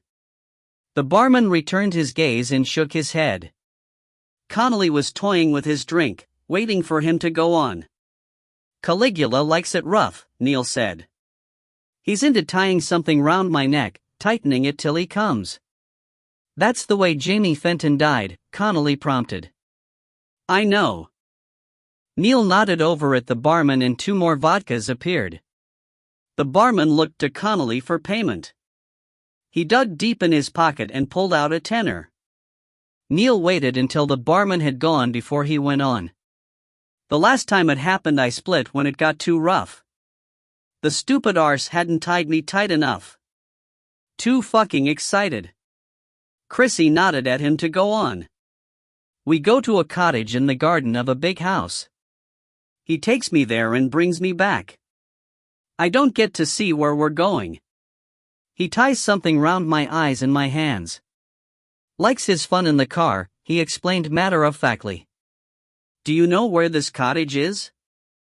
No, Neil stretched the torn lips over perfect teeth in a bizarre semblance of his old smile. But I saw someone leave the place once. A car stopped at the gate. There was a man and a woman inside. I saw their picture in the paper this week. He's called Edward Stewart. Christ! Connolly nearly choked on his ginger beer. He slammed the glass down. I know where that is. It's Foulblair. Country estate of Sir James Dalrymple, Edward Stewart's lord and master. So, he could blow us both away. Neil stood up, dragging his hand from Chrissy's. Expletives erupted from between clenched teeth. Chrissy took hold of his arm. Don't, Neil. You're just like the rest of them. When I saw that bit in the paper I thought you'd be different, but you're not. You're just like the rest of them. Sit down and shut up. Connolly's anger matched Neil's. I have to think, don't I? I have to think how we do this properly. You do want to get them, don't you? Neil stared at him, then sat down. Fucking too right I do. Good. So do I. Connolly smiled. And I want to wipe that smug look off Edward Stewart's face and stuff it right up his arse. Chapter 32. Edward rescheduled his interview with Connolly for 4:30 and cancelled the other one. Then he rang the hospital. Fiona sounded calmer. Jonathan's much better, she told him. But there's still a chance of liver damage. If only you had found him sooner. Edward ignored the note of blame and told her he would come back to the hospital after his interview. What have you told Ian? She sounded more like the old Fiona. I've told him the truth. He thinks he can keep it low-key. It would be better for us all if he did. She wished him luck and rang off. Edward lowered the receiver. He would need all the luck he could get. He had wondered whether to tell Fiona about the email, but something stopped him. He didn't want anyone to know what he had read on that screen. Not even Fiona. Besides, he already knew what he was going to do. After he'd read the email, Edward had gone to the bathroom and been sick. After that, he stormed about the house, swearing at the top of his voice. The dog crawled into a corner and kept out of his way. When he calmed down, he began to reason with himself. He had to inform the police, he told his reflection in the hall mirror. Think, he told himself. What would happen to Jonathan if he told the police the whole story? Edward shuddered. It would be terrible. They would question Jonathan about this homosexual relationship. It was probably all nonsense. Kids said things they didn't mean on email. Showing off. It didn't mean anything. Edward went through to the sitting room and poured himself another whiskey. No. He had to keep things quiet, for Jonathan's sake. He must wait until Jonathan was out of danger and they got a chance to talk. It was his responsibility to protect his son.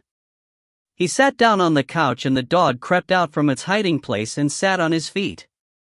Edward put his hand down and shooed it away. Jonathan would need peace to get well. He could not cope with a barrage of questions right now. God help us, Edward thought, if the press gets wind of this.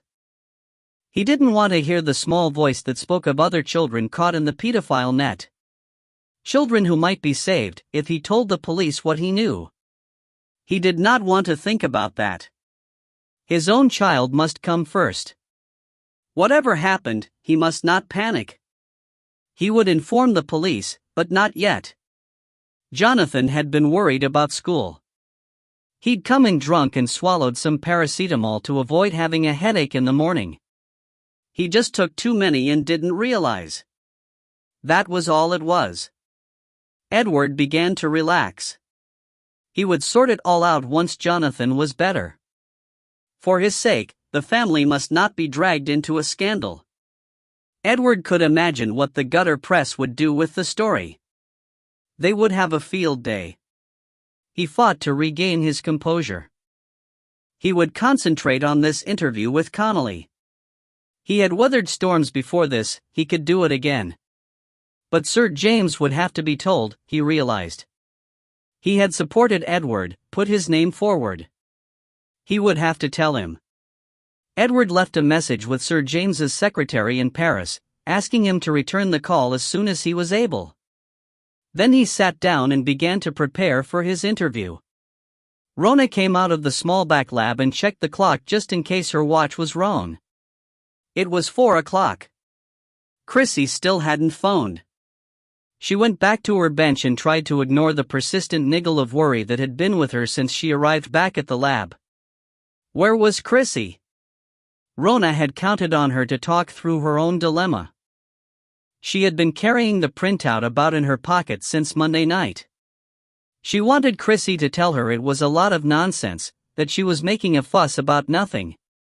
When the phone finally rang, she suddenly didn't want to answer it in case it was Gavin. Tony picked it up elsewhere in the lab. She was halfway to the door to ask who it was when he appeared. That was Chrissy.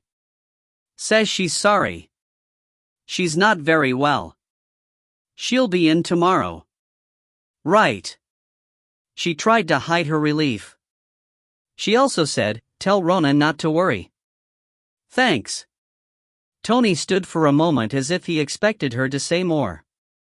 When she didn't, he shrugged and went back to work. Rona felt better. At least she knew Chrissy was okay. From the guarded message, it sounded as if nothing too bad had happened to Neil either. But the call only disposed of one of her worries. She had still to decide what to do about Gavin, and missed the input of Chrissy's common sense. He could have seen her awkwardness on Monday night as the result of the computer search. Gavin had realized the child she was looking for had something to do with her own life. He was no fool. But was he evil? Evil. The description seemed ludicrous. She felt comfortable with him, she instinctively trusted him. She should have asked for an explanation straight out. Why was she doubting him? She jumped to conclusions. Just as she'd done with Sean, she thought. Sean had known that, no matter what he said about the woman in the art gallery, he had already been tried and convicted. Rona tried to keep her mind on her work, but it was no good. By 5 o'clock she was eaten up with a mixture of frustration and fear. She had to do something. She phoned Bill Wilson.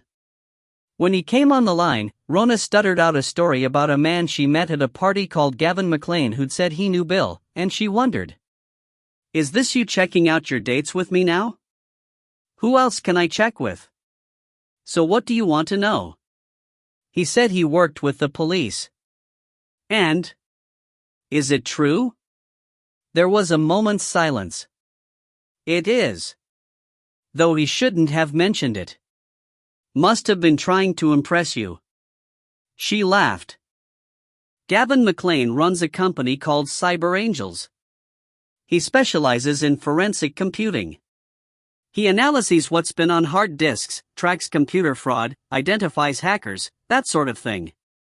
He's working with us on the pedophile case. Right. Thanks. As relief swamped her, Bill came back on. Is this you changing the man in your life? Well. Pity. I liked Sean. Good on the sax, too. Mercifully, he didn't wait for a reply. In the light of what Bill had said, both the email and the sighting of Gavin at the Gallery of Modern Art could be seen as innocent. If Gavin was helping the police blow a pedophile ring, he would intercept correspondence relating to that. It was obvious. And as for the gallery, why shouldn't he meet a young man at Goma, she asked herself. He had 2 nephews, he'd told her so. It had been broad daylight. No one would meet someone they meant to harm, in broad daylight, in a public place. At that point, Tony stuck his head round the lab door and made her jump. Just wondered if it was okay to go now. Yes, Tony. That's fine. I'll clear away and lock up. He stood for a moment. I take it Chrissy's dad has calmed down now. What? Oh yes, I think so. Good. Tony smiled his goodbyes and closed the door. Rona heard the main door of the lab bang behind him and then there was silence. She cleared her table and packed everything away. There was a dribble of coffee left in the jug, so she poured it into a mug and sat down for a moment to think at her desk. If Gavin phoned again tonight, what would she say? She could just ask him, "Was that you I saw outside Goma today?" He would sound surprised and say he hadn't spotted her and she should have honked her horn. "You could have come in for coffee with Michael and me," he would say. Meet Michael, my oldest nephew. By the time she got home, Rona had convinced herself. The next time she spoke to Gavin, she would explain why she didn't want to see him at the moment. She had to sort things out with Sean before she got involved with anyone else. On the way home, Rona stopped at the library and went through which university in the reference section, noting down the names and phone numbers of every university in a big town with a geology department, or which offered geology in a degree course. The list was endless. What was she going to do, work her way through, asking everyone if there was a Mr. Hope on the staff? She laid down her pen, knowing she couldn't do it this way. If she found Mr. Hope, he would guess why she had contacted him. She stared out of the window. If she was an adoptive parent and a woman phoned out of the blue, looking for her son, what would she feel? She would be terrified that someone was going to take her son away from her. Hopelessness washed over her. It was no use. It was all too late. Much too late. The librarian was walking towards her. Rona forced herself to look up and acknowledge the fact that it was closing time and she must leave. She slipped the piece of paper in her pocket and left, hoping no one would notice her tears. Chapter 33. Bill Wilson knew he was taking a chance on this one and he didn't need reminding. "You sure about this, sir?" "Get on with it, Janice. The super won't like it." "I'll deal with the super, constable." "Right, sir." Janice gave him an odd look. It wasn't because he was making things difficult for her, he knew that. She was worried for him. "Just tell them to find something, Janice." "I'll tell them, sir." He had spent most of the day in his office, dealing with paperwork he'd been avoiding since the beginning of the investigation. When the call came through from Dr. McLeod, he had been momentarily nonplussed. It was not Rona's style, neither the question nor the manner in which it had been put. It started him thinking. He certainly wouldn't be happy if Gavin McLean had been talking to anyone about the work he was doing for them. There had been enough of a furor after Connolly's coverage. That had almost brought the investigation to a complete halt. Damn. He was sorry if Rona had finished with the Irish chapfolk today, just didn't stick it out, he thought. Not like Margaret and him. 24 years. And, God knows, Margaret had enough reason to leave him, considering the life of a policeman's wife. This investigation had got to Rona. It had got to him. Crawled into his guts and twisted them about. He buzzed Janice, glad he hadn't sent her to Falblair. "Janice." "Yes." Her voice was as cautious as his own. "What do you know about Gavin McLean?" She looked surprised. "He was checked out before we employed him, sir. As far as we know, he's clean." "I don't mean that. I mean socially." "Socially?" If Janice wasn't trying to be obtuse, she was a natural at it. "Is he married?" He tried again. "No." "How'd you know?" "I just do." "Do you fancy him?" "Sir." "Well." "No," she was emphatic. "Why not?" There was a pause. "Can't say, sir." "Go on, constable." "He's too good to be true, sir." "Thank you, Janice. That's a great help." If she noticed the sarcasm, it didn't show in her face. "Is that all, sir?" The call came through at 4:40. The cottage at Falblair had been searched thoroughly. It was Sergeant George. "Sorry, sir. No curtains." Bill swore under his breath. He was in for it now.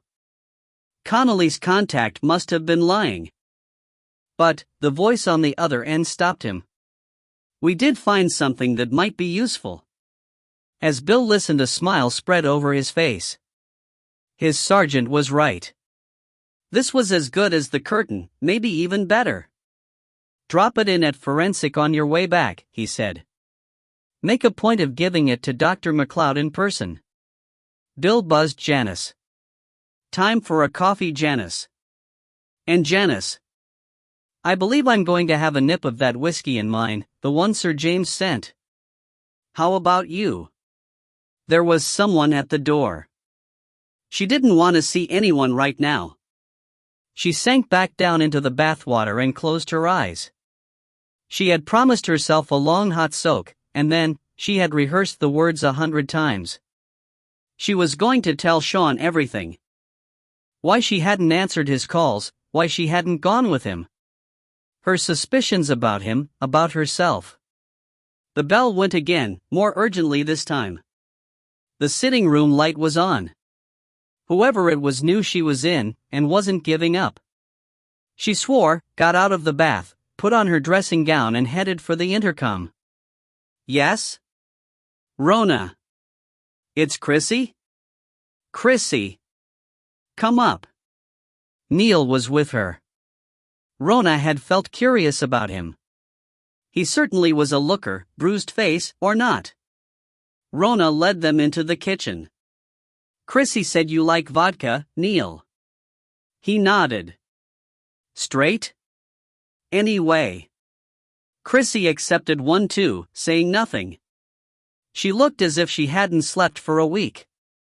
"You'd better tell me everything," Rona said. "Is this journalist going to help you?" Rona said when Neil finished. "He said he would contact the police. Give them the information." Chrissy looked better now. Telling Rona had made it less awful. She was slowly regaining her color. She looked at Neil, who was standing by the window, staring out. "It's just that when we got back to the flat, there was this car." A car Neil recognized. "Neil?" Rona said. He turned round too sharply, and winced again. "Sit down, Neil, please," Chrissy pleaded.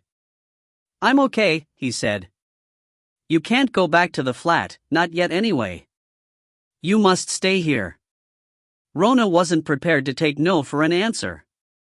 Rona could see Chrissy wanted Neil to agree. Just for tonight, Neil gave in. Rona had made up her mind. "There's something I want to show you, Ot." When she came back with the printout, Neil had been persuaded to sit down beside Chrissy on the couch. "You used the names Simon and Caligula," Rona said. He stared at her. I think you should read this." She watched as his eyes swept the page. "What is it, Neil?" Chrissy looked worried. He looked up at Rona. "Where did you get this?" "From the printer on Gavin's computer." "Who the fuck's?" "He was looking for information for me. Hacking the system, if I'm honest. He works for the police, helping them track computer crime." Neil waved the paper at her. "Did he show you this?" "No. He doesn't know I've got it." "Why?" Rona sat down, her legs suddenly weak. There was something in Neil's eyes that demolished all her rationalizations about what was on the paper. "I don't know." Neil took the paper and examined it closely. Then he asked why the string of letters and numbers at the top of the page were the same. "What?" she asked stupidly. "The two email addresses are the same," he said. "Look." Rona grabbed the paper from his outstretched hand. He was right. Her brain was straining to recall anything she could about the subject, but she kept coming back to the same conclusion. "Neil." The thought wouldn't go away. Have you ever met Simon? Neil's face tensed. Slimy shit. Neil turned to Chrissy. There isn't a Simon and a Caligula. There's just one creepy bastard. And I've seen that bastard's face. Rona came back with the vodka bottle. Do you think it was this guy called Caligula or Simon that murdered the boy? She asked Neil. I don't know, he said. We'll have to tell the police, Rona said. No, Neil was adamant. Wait. This McLean. If he's working for the police, then you would expect him to have information like this. Why didn't you ask him? Why did you hide the printout? Chrissy thought you and him were getting it on? Rona interrupted, shaking her head. Chrissy was right. I did like him. Like him. Rona searched for words. I don't trust anybody. Neil shot Chrissy a look and she smiled. I should have just asked him. Rona was finding it hard to explain. I felt guilty, it was like I was spying on him, his work. She looked down at her glass. I saw him in the park with a boy. What you mean, with a boy? A boy got off a bus at the stop near Goma.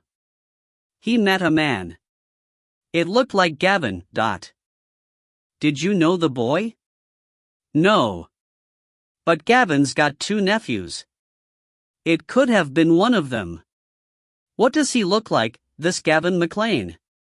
Neil cut in. He's tall. Chrissy interrupted her. He's blonde and wears a tweed jacket. Good looking.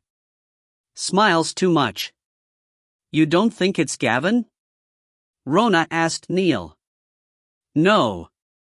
He stood up. You two stay here, he said. Where are you going? Asked Rona. Neil didn't answer. He bent down and planted a kiss on Chrissy's mouth. Don't let anyone in. I'll see you later. The place seemed suddenly empty without him. Rona followed Chrissy over to the window, as sorry as she was to see Neil go. Chapter 34. Chrissy persuaded Rona to go and finish having her bath, while she cooked them both something to eat. Afterwards they took the remains of the vodka through to the sitting room and turned on the television. Outside, the weather broke. I'll get it, said Rona, going to close the window. You turn on the telly. Anything would be better than sitting here thinking. The news came on. Will I turn it off? Chrissy said. Rona shook her head. There was always a chance they might have caught the guy, and life could get back to normal. But no. A spokesman for Strathclyde Police made a statement that there were no developments to report. Lines of inquiry were being pursued. They're bound to catch him now, Chrissy said angrily. Rona felt unable to say what she was really thinking. Whoever Caligula was, he was a clever operator. It looked as if he had been at this game for a long time, and if what Neil said was true, he had friends in high places. If Neil chose to testify against any of them, they'd hire top lawyers to tear his story apart. After the murder update, the news switched to political stories, leading with the Conservative victory in Bear's Den. Rona listened dispassionately as the commentator spoke of the dynamic contest fought by the blue-eyed boy. A photograph of a happy family of 4 appeared on the screen. It had been taken in the garden of a big house. Fiona, Rona had to admit, looked ravishing. At the front stood a plump but pretty teenage girl and a slightly younger boy. Rona's chest tightened at the sight of the boy's untidy blonde hair.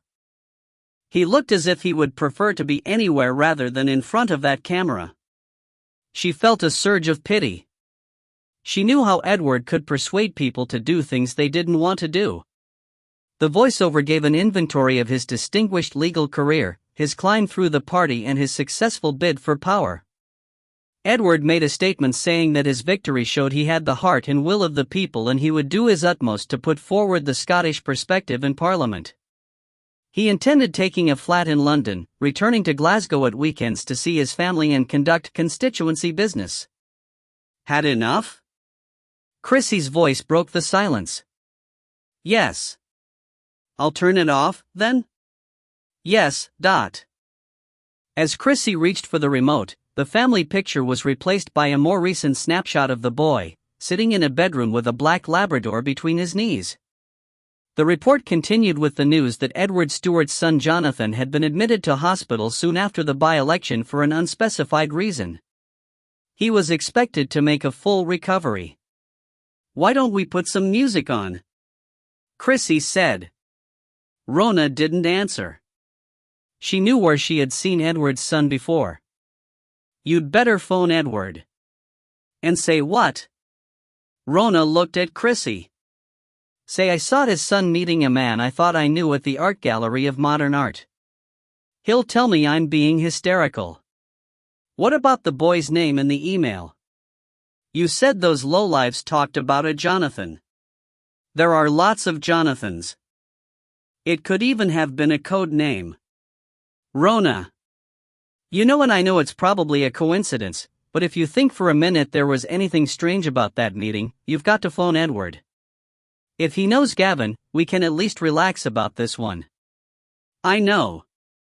Look, I'll go and put the kettle on while you try and get him. When Rona finally dialed the number, the phone rang out unanswered. Wherever Edward was, he wasn't at home. She was expecting an answerphone to click on when a breathless voice answered. Hello. Yes? This is the Stewart residence. I'm sorry to bother you, said Rona, embarrassed. I'm trying to get in touch with Edward Stewart. I'm sorry, they're all at the hospital. They've been there all day. Yes, I saw something on the news about Jonathan. I hope he's going to be all right. He's off the danger list now, but it was touch and go for a while. The woman was gabbling on in her distress. What could have possessed the poor lamb to do such a thing? She mumbled as much to herself as to Rona. He takes things too much to heart. Rona agreed and rang off. Well, said Chrissy. Edward's at the hospital, said Rona, accepting the mug of tea. The housekeeper told me Jonathan was off the danger list, but it was touch and go for a while. Chrissy looked puzzled. If you saw him on Thursday, it must have been something pretty sudden. That's the funny thing, said Rona. What? The woman said, what could have possessed the poor lamb to do such a thing? What thing? Rona didn't like what sprang to mind. You don't think Jonathan tried to kill himself? Why would he do a thing like that? It's just that, the woman said he took things too much to heart. My mom used to say that to me, said Chrissy grimly. How else are you supposed to be? Chapter 35. Jonathan was dreaming. The dream was nice and he didn't want to wake up. He was back in his bedroom. Amy had cleaned it, he had nothing to worry about anymore. He heard Lobby barking in the garden, so he went over to the window. Lobby hardly ever barked. His mother was always saying he wasn't much of a guard dog anymore. Too old. To Jonathan's surprise and delight, he saw the Labrador running across the grass towards the apple trees, running like a puppy. It made Jonathan feel like a kid again, like when he used to hide up the apple tree, or go swimming in the river. Before he got embarrassed about everything. The dog had disappeared into the trees. Jonathan waited for him to bound back the grass. He could hear barking but Lobby didn't came out. The dog was with someone. Someone who had called him, and now wouldn't let him come back. Jonathan was frightened to Lobby. Here boy. Lobby, he called. Then there was someone saying his own name, someone in the room with him. Someone who could help him open this window and get Lobby back. He turned towards the voice. A figure stood in the doorway. He knew that voice. He didn't like that voice. It's me, Jonathan. I've come for you. The figure began to come towards him. Jonathan huddled against the wall, wrapping his arms about his body.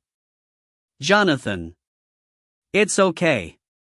Someone was lifting his hand in theirs. You can open your eyes, Jonathan. It's a dream. It's only a dream. Jonathan opened his eyes. There, I told you. A nurse smiled down at him. You've been dreaming. Was it a nightmare? Jonathan shook his head embarrassed, but Nurse Jenkins didn't seem to notice. I'll just check your temperature, then I'll leave you in peace. Your father will be in shortly. She gave an encouraging smile. Right. Do you want your earphones over? Jonathan nodded. She handed him the portable CD player from the bedside table and 4 CDs. I like this one, she said. I'll borrow it when Sister goes off duty. She gave him a conspiratorial look and smoothed his covers. I'll be back later to check you're okay. Jonathan wished he could speak to her. He liked Nurse Jenkins, her first name was Rachel, he'd heard one of the other nurses call her that. He worried at first that she might despise him for what he'd done, but she didn't. She told him the first time she met him that she understood. Once it had happened, that was the turning point, she said, things got better after that. But did they? Jonathan put in his earphones and tuned the sound up. If the music was loud enough, it would shut out the nightmare. Chapter 36. Bill put the phone down, then picked it up again. If there was the smallest suspicion that Connolly's informer was right, then he had to speak to Rona. The phone rang half a dozen times and then a sleepy voice answered. It wasn't Rona. This is the police. Is Dr. McLeod there, please? Yes. But she's asleep. Chrissy? Yeah. It's Bill Wilson here. Thought I'd got the wrong number. I'm staying with Rona for a couple of days. I'll go and get her. Bill heard the pad of feet and Chrissy's voice. A few seconds later, she was back, sounding frightened. I don't understand. She was here when I went off to sleep. When was that, Chrissy? About 10. We were watching telly together. Then she said she was tired and went to bed. I conked out on the couch. Was there any reason for Rona to go out? Chrissy didn't seem too keen on answering that one. Chrissy, it's important I speak to her. I don't know. Maybe she just went out for a walk. She was upset earlier. Why? Why was Dr. McLeod upset, Chrissy? It might be important. I don't know. Bill knew he was wasting his time. If Chrissy and Rona had secrets, Chrissy wasn't going to give them away. Right. When Rona gets back, will you ask her to get in touch with me? Chrissy agreed. Bill Wilson wasn't happy. Ever since that call from Connolly, he'd had an uneasy feeling he was missing something. Rona didn't like leaving without any explanation. But she wasn't even sure what she planned to do. She fished in her coat pocket for the key and got into the car. Once she was inside, she locked all the doors and turned on the radio. Anything to hear a friendly voice. She drove around the quiet streets for half an hour, wondering why she was out there, wishing she could talk to Sean, hear his calm voice unravel this mess that had become her life. At 10 o'clock she'd told Chrissy she was going to bed. It seemed pointless waiting for Neil to come back, since they had no idea when that might be. She had drifted off to sleep for a couple of hours till the nightmare woke her up. She lay in bed shaking. If she didn't do something, she would go mad. So here she was, driving around, in the middle of the night, planning to tell her ex-lover his son might be in danger from a pedophile ring. She was making a total fool of herself. Rona pulled in and switched off the engine. She reached in her bag for her mobile. It obeyed her spoken command and showed Edward's number. She pressed OK. Edward answered. If it had been Fiona's voice, she would have put the phone down. Rona! What the hell are you doing? It's 1 o'clock in the morning. I had to ring you. Rona. If you're still on about. Shut up, Edward. I'm phoning about Jonathan. Jonathan? He was taken aback. I think he's in trouble. Has he ever mentioned someone called Simon? What? Now Edward was giving her his full attention. Please answer me. Does Jonathan know anyone called Simon? His numb wordlessness told Rona what she didn't want to know. Rona drove straight to the hospital. If Edward left home right away, he would get there 10 minutes after her. With the engine turned off, silence settled heavily round her. It was funny. Here she was, 17 years later, waiting for Edward to come and meet her at the same hospital. Only it was the middle of the night. And this time, it wasn't her child. When they discharged her, Edward had come to collect her. She had spent all morning pacing up and down the ward like a demented hen without a chick. Edward had never come to visit, not the whole week she was there. He sent cards and flowers that made it feel as if she had been ill, rather than having their baby. On the evening she had been admitted, Edward took her to accident and emergency and handed her over to a nurse, then cleared off. Rona had tried to make a joke of it. Her boyfriend, she told anyone who would listen, was allergic to hospitals. Allergic to babies would have been nearer the mark. The silence was split by the sound of a siren. It sent a shiver down Rona's back. She watched as the ambulance drew up, and the latest emergency was rolled in through the front doors. At least in her job she wasn't expected to save lives. Edward heard out her garbled story about pedophiles using the internet to locate vulnerable kids. She told him about the email she'd found and the man in the park meeting his son. For once, Edward didn't interrupt. Instead, he had asked her to meet him. He had something to tell her face to face. Rona felt dog-tired. She would tell Edward everything she knew, then it was up to him. She would be able to forget about it and go home. She'd tell Sean she was coming to Paris. A figure that might be Edward was approaching. She could see the outline of his face and his blonde hair in the car park lamp as he walked towards her. Then he tapped on the car window and she leaned over and flipped the passenger lock and he slipped into the seat beside her. Hello, Rona. Gavin. I couldn't believe it when I spotted your car, he said. What on earth are you doing here? Rona couldn't find her voice. A friend was involved in an accident, she managed.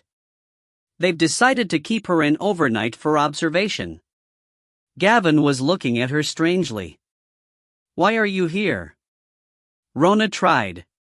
My nephew has suspected appendicitis, and since I'm in charge this week, while my sister and her husband have a week's holiday, Gavin paused.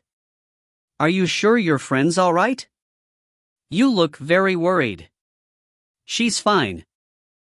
I'm going to head home now. Gavin opened the door. Okay. I'd better get back inside and find out what's happening, he paused, meeting her eyes. Can I give you a call tomorrow? Rona nodded. Good. He smiled back at her. Rona watched him walk back to A&E. Only then did she admit to herself how scared she was. It took 10 more minutes for Edward to appear, and during that time Rona careered wildly between suspecting Gavin and feeling like a complete idiot for doing so. Edward. Thank God. Rona. Why didn't you wait inside? You told me the car park. Did I?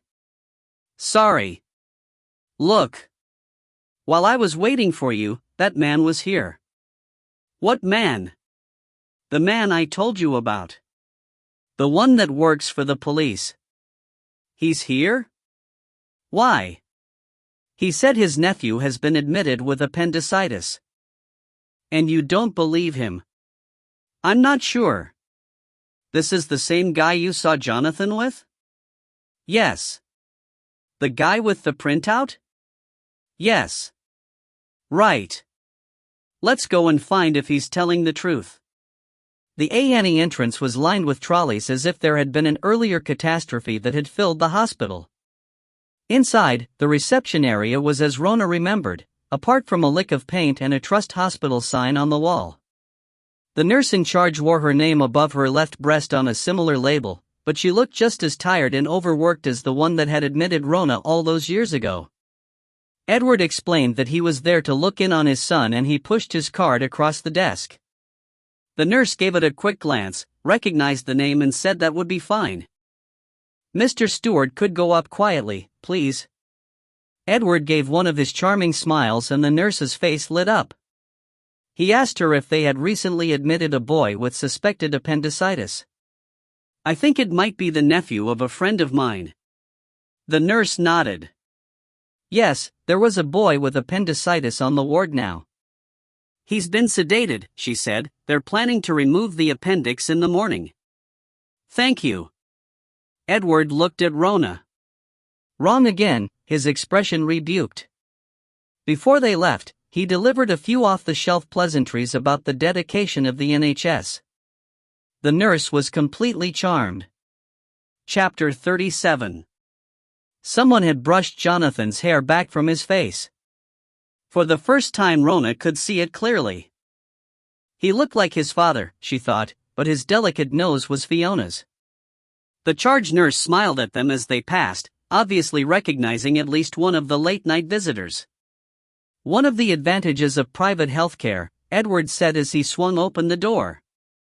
There was an enormous bunch of flowers on the table at the window and the trolley beside the bed held a personal stereo and a pile of CDs. We shouldn't wake him, Rona said, her heart aching at the thought of standing in that room, looking at Edward's son. A son they didn't share. He won't wake. They've sedated him, Edward said, the strain coming through in his voice. He led her into a side room with a coffee machine, a television, and a phone. What luxury, Rona commented. I need to work while I'm here. Edward explained. The hospital is very understanding. Coffee? He suggested. Although, it might be a little overdone. It would help her stay awake. They sat down, each waiting for the other to begin. Rona felt she had told Edward everything she could. The papers don't know.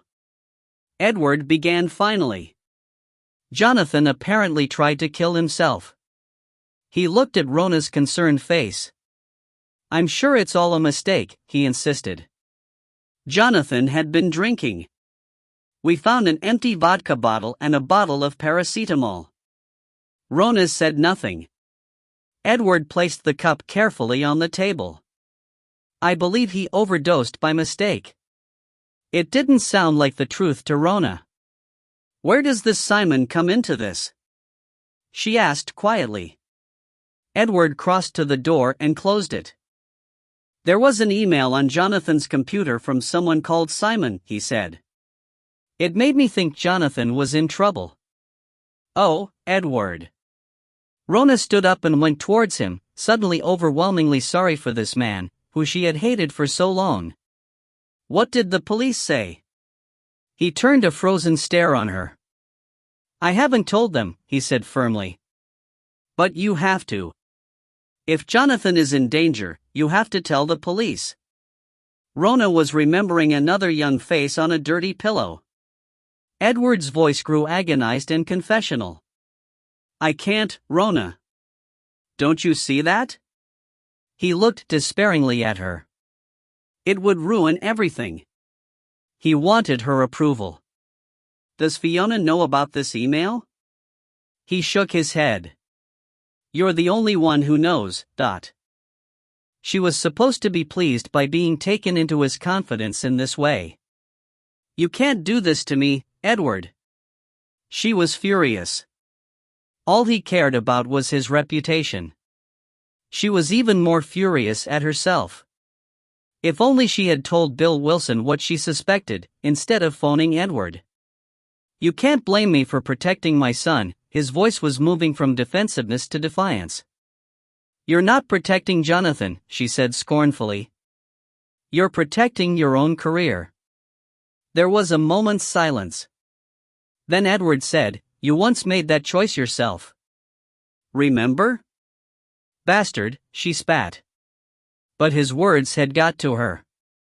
Edward was only speaking the truth. Jonathan knew his father was in the room. He didn't want to open his eyes. He didn't want to see him or speak to him. He wanted to drop back into oblivion, but his father's voice was getting in the way. And there was another voice, a woman's voice. It wasn't his mother and it wasn't Nurse Jenkins. It sounded angry. Even in the state he was in, Jonathan was pleased that someone was angry at his father.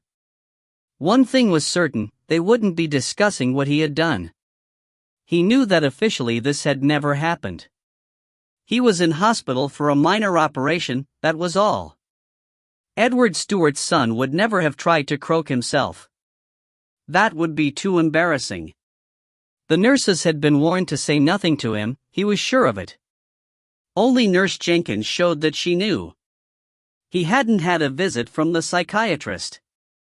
Even his mother didn't go beyond standard bedside chat, "You'll be home soon and not to worry."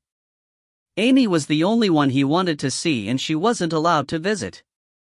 "You'll see Amy when you get home," his father had said, as though Amy was a household pet. Jonathan waited until the voices had faded and the door shut behind them before he opened his eyes. The room was in semi-darkness, with the small light above his bed angled away from his eyes. He thought about listening to another CD. He settled the earplugs in place and lay back down and closed his eyes against the world. When Edward and Rona left, he was fast asleep. If Jonathan had not put the earplugs back in, he would have heard the door open. As it was, he heard nothing until the hand was over his mouth. "Don't scream, Jonathan," a voice was whispering in his ear. "There's nothing to be frightened of.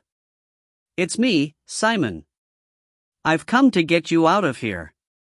Jonathan turned toward the voice. The light from the small bed lamp touched the blonde head above the bright blue eyes. Simon smiled at him, the same wide smile. "You do want out of here, don't you?" Jonathan didn't know what to do, but something told him to agree. If he agreed to whatever Simon said, maybe Simon wouldn't harm him. "I'm going to take my hand away now, Jonathan. Then we can talk. Okay?" Jonathan nodded again. "There. Sorry about that," Simon stood up. "I didn't want the night nurse coming in here, spoiling everything. Now where did they put your clothes?" Simon looked about him. "In the cupboard." "I can't go away with you," Jonathan blurted. "They'll call the police." Simon looked thoughtful. "You can leave a note. Tell them you've left home. You're almost 16. An adult. You can leave home when you like." "But I can't."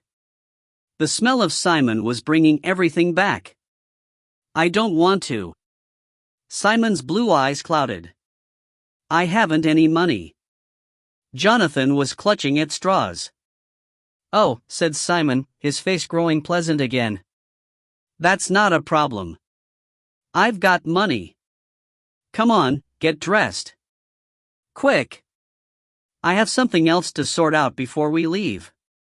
He threw the clothes at Jonathan and went over to the window. "Who was in the room with you earlier?" he asked as Jonathan got dressed. "You mean my father?"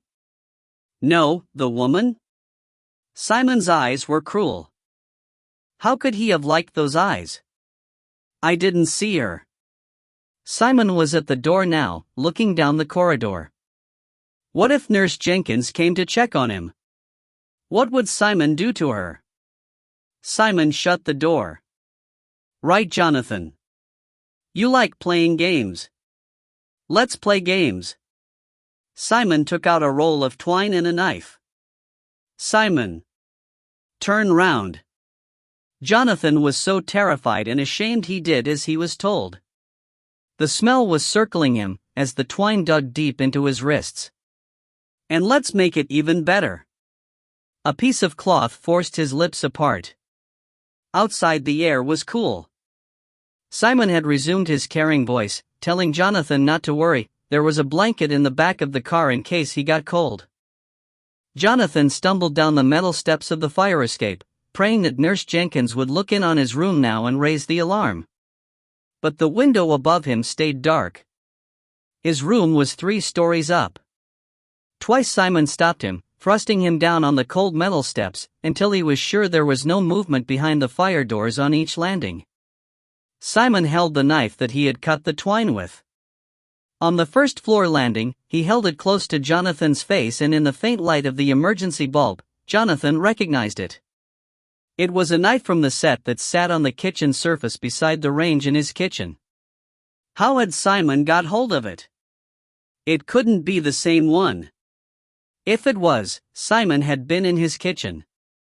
Jonathan felt sick. What had Simon been doing in his house? At the bottom of the fire escape steps, Simon made him sit down while he checked the car park was clear. Jonathan frantically scanned the darkened windows above him, willing someone to look out.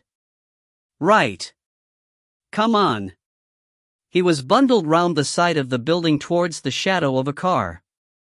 The gag was so tight and it was hard to get his breath. They were at the car now. Simon forced Jonathan low, looked round, opened the back door and pushed him in. Jonathan collapsed onto the seat. There, said Simon triumphantly as he climbed in and locked all the doors. And just to prove how much I've been thinking about you, Simon lifted something white from the front passenger seat, buried his face in it, then threw it over the back. Recognize this? Jonathan's stomach turned over. This time the smell was his. It was his t-shirt. Simon had his t-shirt, and the only place he could have got it from was his own room. How do you like our new game, then? Simon smiled down at him for a moment before the blanket covered his eyes. When Rona got home, the hall light was on and there was a message on the pad from Chrissy. Detective Wilson wanted to speak to her. It was 4 o'clock in the morning. Surely Bill wouldn't to hear from her at this hour? Chrissy had fallen asleep on the couch. Neil hadn't come back yet. Rona decided to speak to Bill first thing in the morning. She would sleep on it first. Probably Bill would blow her suspicions about Gavin sky high. She set the alarm for 8:30 and rolled gratefully into bed. Chapter 38. Bill Wilson had slept through 36 murders in his time as a policeman. That made an average of 3 a year for the past 12 years. During all those investigations, he had never once discussed his thoughts with his wife. He didn't want her to feel disgust at what was rattling round his head. For the last 4 days he had been waiting for the next death. That thought lay behind every move he made. He was willing to put his job on the line to prevent it. Searching Sir James Dalrymple's cottage on the say of a male prostitute had done just that. He argued to the super that everything was justified by finding the curtain tieback that matched the one round the dead boy's neck. The super did not agree. There are thousands of tiebacks like that one, he had growled. And although they had gone over the cottage with a fine-tooth comb, that was all they had got. Connolly was adamant about his story. The rent boy had had sex there with a guy who called himself Caligula. He reckoned Caligula and Simon were one and the same man. Why didn't Bill phone Rona McLeod and see what she had to say about it? Which he'd tried. Her mobile was switched off. What he had to go on amounted to next to nothing, and he knew it. Come back when your rent boy agrees to give us a proper statement, the super said dismissively. Then we'll talk to Sir James. Back in his own office, the first call he took was from a Rachel Jenkins. Jonathan Stewart was missing. He had left a note in his room, but she was sure he would never have left it of his own accord. Bill asked if she had informed the family. She sounded contemptuous, as she described how unwilling Edward Stewart had been to inform the police. A woman after my own heart, decided Bill. Better safe than sorry. Don't move anything, and don't let anyone else in there. When Bill arrived at the hospital 10 minutes later, Edward Stewart was waiting. It took him a full hour to begin to get the truth. After you told Dr. McLeod about Jonathan, where did she go? She said she was going home. Bill pulled out his mobile and stabbed in Rona's number. Chrissy answered. The station had sent a police car to pick up Rona. When Bill finally got through to Janice, she confirmed that no one at the station had contacted Rona McLeod that morning. By the way, sir, there's no answer from Gavin McLean. Neither last night nor this morning. The beat constable went there first thing. A neighbor said he'd gone to look after his nephews while his sister is on holiday. When Gavin calls in, I need to speak to him. Edward was suddenly all ears. This Gavin McLean. He was the man Rona said she'd met here in the car park. He was the one she'd seen with my son. I thought she'd made a mistake. I checked at reception and they seemed to confirm what he said. But Rona had seen something at his flat that suggested he might be involved with Jonathan in some way. Go on. It was an email from someone called Caligula. A Jonathan was mentioned. But she reckoned that McLean working for you explained it. Bill listened grimly. He left Stewart and dispatched a constable to check. At least if McLean's story was genuine, the hospital would have his sister's address. The constable was soon back with the news that there had been an appendix the previous night and the mother was at her son's bedside. His mother? Yes, sir. She came with him in the ambulance. A tall, fair-haired man was seen near the waiting room. No one saw him after that. And the mother? What did she have to say? Never heard of any Gavin McLean. Contact the station. I need a search warrant for Gavin McLean's house and I want the Stewart's house searched thoroughly too. Have we got Mr. Stewart's permission to do that, sir? We will have, Constable. Count on it. Chapter 39. Rona was going to be sick. It was like a nightmare fairground ride. She bounced between the metal walls of the boot, bashing her against one, then the other. She willed the contents of her stomach to stay where they belonged. She was losing the battle when the car began to slow down, throwing her abruptly against the boot door, then it accelerated again, but not as fast now. The road wasn't as good as before. It felt as if they had been traveling for about an hour. They could be anywhere within a 60-mile radius of Glasgow. Rona braced herself for the next turn, forcing her cramped legs against one side. The car suddenly swung abruptly and she struck her head on the jack. She bit hard down on the gag. Rona had barely been asleep an hour when the phone had woken her. Chrissy got there first. Rona hurried out. Neil? Chrissy shook her head. They want you down at the station right away. They've sent an unmarked car. It'll be waiting at the end of the street, Chrissy told her. Right. Rona got dressed, stuffed more money into her pocket and headed for the door.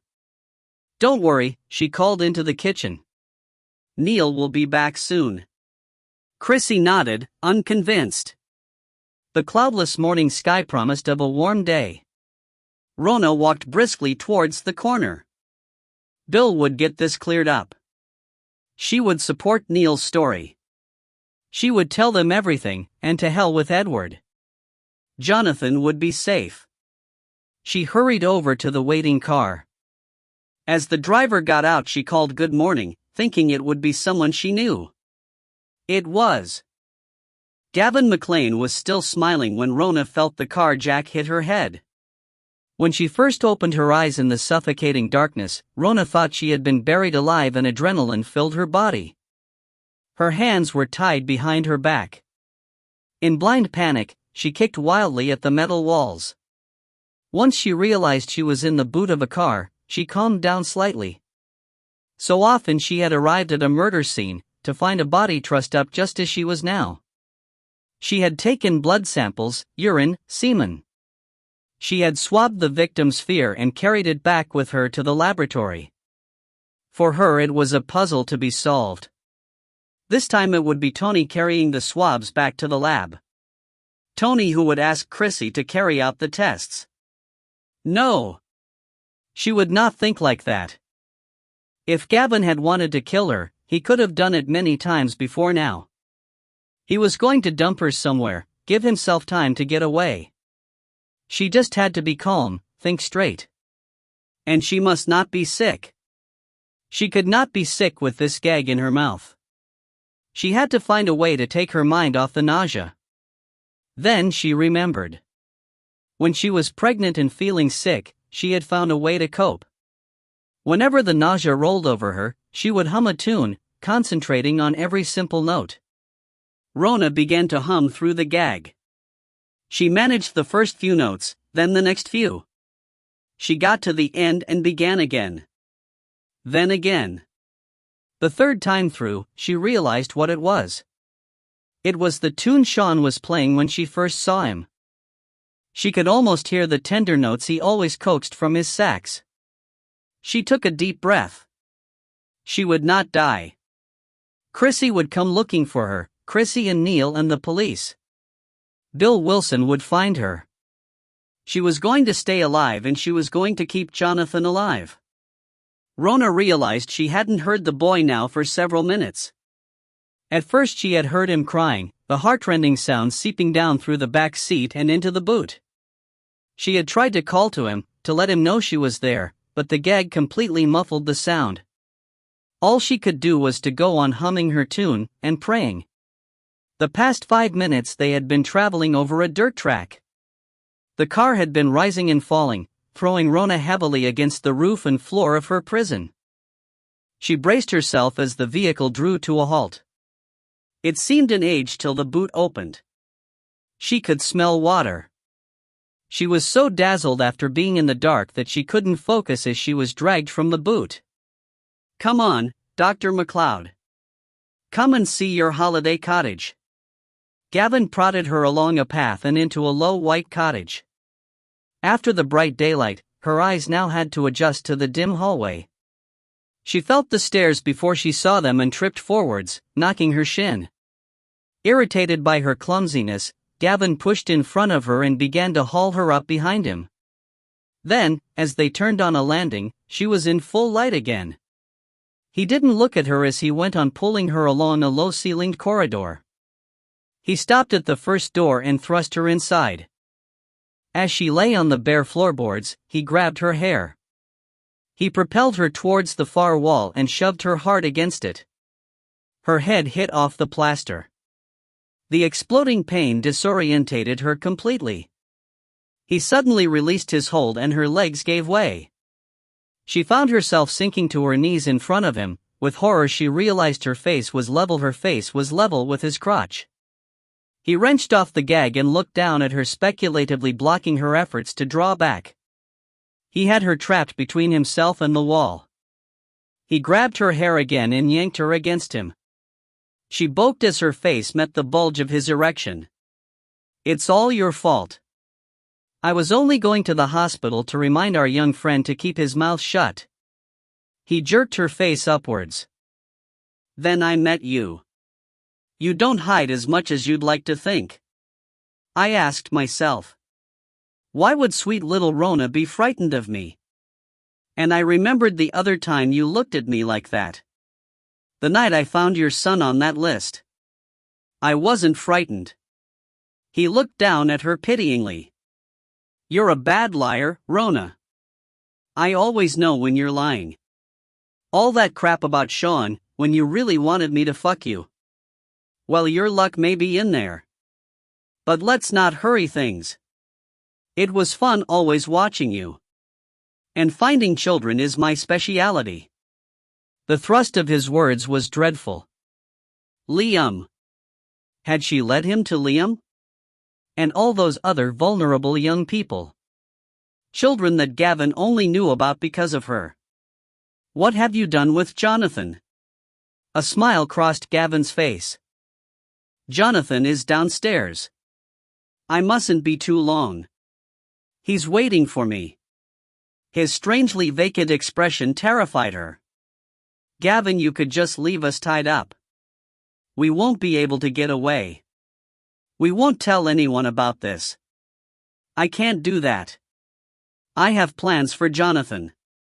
If you stay, they'll find you. Neil knows who you are. Neil will tell them where to come.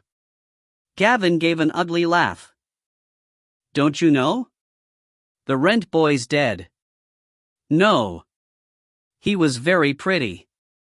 But he crossed some people you just don't cross. They had to teach him a lesson. And he still didn't know when to shut up. He reached for his zip. His breath was coming in short, sharp gasps. My friends like boys. But they're busy men. So I find them what they want. You killed the student. Gavin ran his tongue over his lips. We don't kill during sex. Not on purpose. Certain routines can heighten sexual pleasure. The boys all know the risks. We pay them enough. Enough to die? People die all the time. He pulled his cock free of his trousers. They come looking for it. Jonathan came looking for it. I only gave him what he wanted. She tried to keep him talking. He was a child. Poor misunderstood little Jonathan. His parents didn't want him. He stopped and gave her a hard look. But you would know all about that, Rona. You gave your own child away. He was playing with himself. Caligula tells me he thinks we should kill you both. But that's rather extreme. He paused. Caligula likes death. Here he smiled, but I keep him under control. Don't talk as if he's another person, Gavin. I know it's you. He sighed. Caligula is me and I am Caligula. He pressed closer. Her nostrils filled with the sour smell of urine and sweat, overlaid with a hint of expensive cologne. My friends have asked me to find out exactly what you know. He placed his hands round her neck like a steel butterfly. The pressure drove her mouth open. She gasped for breath. Who else knows about me, Rona? She shook her head. No one. The pressure on her larynx was becoming unbearable. If you don't tell me the truth, I'll let Caligula do what he wants with you. Lack of oxygen was making her brain turn black. Her muscles began to go into spasm. Involuntarily, her bladder released. With a flood of shame, she felt the hot liquid run down her legs, making a pool on the floor. Who else knows about me? Her fear was exciting him more than he expected. He had plans for her. The sudden drill of his mobile shattered his concentration. He released her neck and she keeled over. Gavin glanced down at Rona, his face expressionless. Without a word, he left the room and went downstairs. Rona pulled herself up. There was some slack in the cord. With a large effort, she freed her right hand from its bonds round her wrist. In his preoccupation with the call, Gavin had left the door open. This was her chance. She stood on the landing, gripping the stairpost, listening. Jonathan lay spread-eagled, hands and feet secured to the corners of the bed. Simon was outside talking on his mobile. He's coming for me, thought Jonathan, and he twisted his body in a desperate, futile last effort to get free. Gavin had finished his conversation and was coming back inside. He started up the stairs. Rona froze.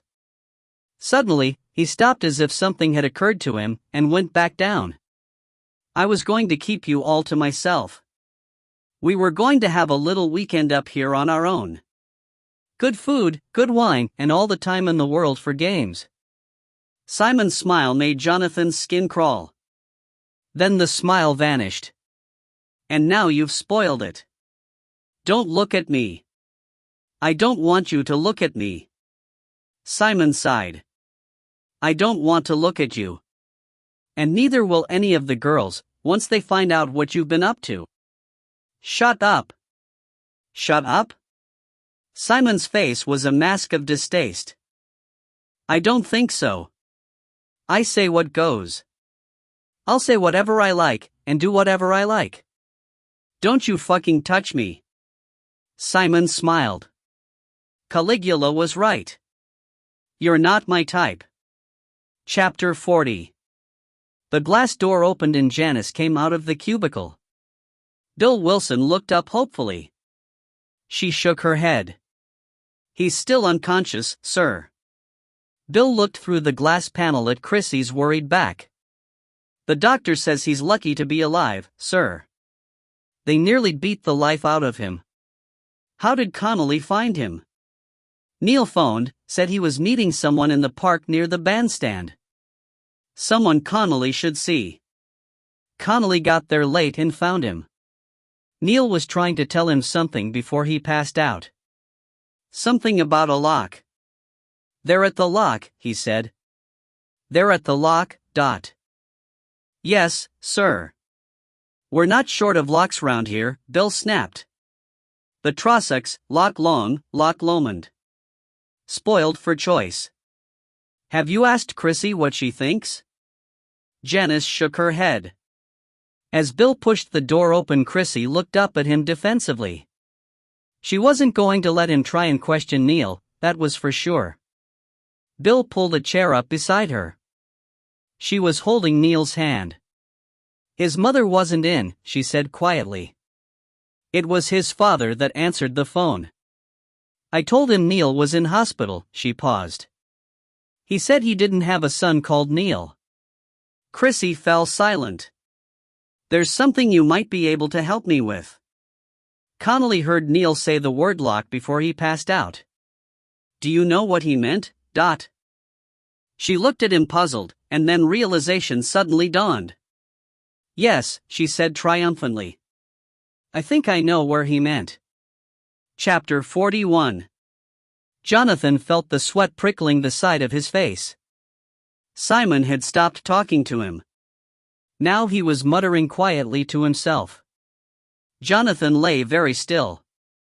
Simon looked at him as if he had suddenly remembered he was there.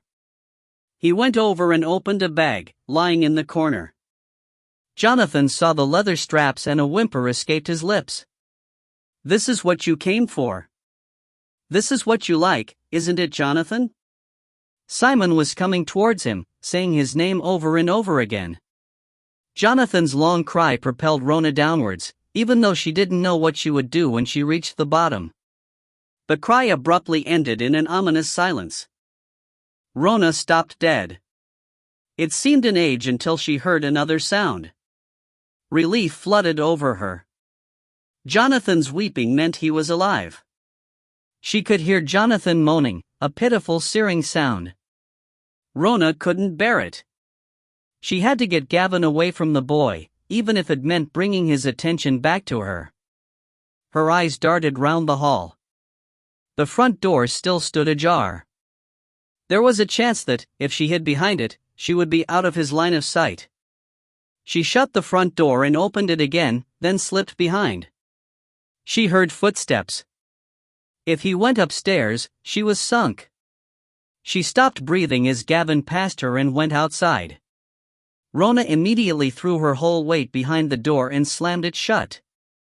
The bolt slid home with a defiant rasp. Jonathan looked half crazy. Who are you? A friend. Rona tugged at the cord that tied his feet to the metal bed. Her bruised hands fumbled, her fingers swollen and clumsy. Then she caught sight of the kitchen knife on the floor beside the bed, but the end of the blade was too thick to slip between the boy's ankle and the cord. She would have to slice in the other direction. Stay as still as you can. She sawed at the cord. Its disintegration was achingly slow. But at last Jonathan wrestled his feet free. The leather strap binding his hands was easier. He sat up and wrenched off the tasseled cord from his neck, revealing a brutal welt. Did he take your mobile? Rona asked urgently. It was in my pocket. He pointed at a jacket behind the door. Rona started frenziedly to go through the pockets. She was on the last one when she heard a window smash. Jonathan threw her a look of panic. Rona had found the mobile. She thrust it towards him. If you can get a signal, call 999. They'll trace us. Jonathan nodded. Where are you going? To make sure he doesn't get back inside. Rona picked up the knife and slipped it under her belt. She grabbed the poker from the fireplace. In the hall, she could smell smoke. Rona thought it seemed to be coming from a room at the back. The bastard is trying to burn us alive, she thought. She ran over and flung open the door. The smell of petrol was overpowering. Fire was already licking its way along the floor beneath the broken window. She might be able to smother it with the curtains. She made a move forward, then dashed back towards the hall. Behind her, the room burst into a sea of flames. They were a mile outside Arahur when the radio buzzed in the police car. The driver answered it. A fisherman taking full advantage of the long Scottish day had seen smoke coming from a holiday cottage on the far side of the loch and used his mobile to call the fire brigade. The brigade are on their way, sir. D.I. Wilson ordered the driver to turn on the siren and get a move on. The hands that circled Rona's neck came from nowhere.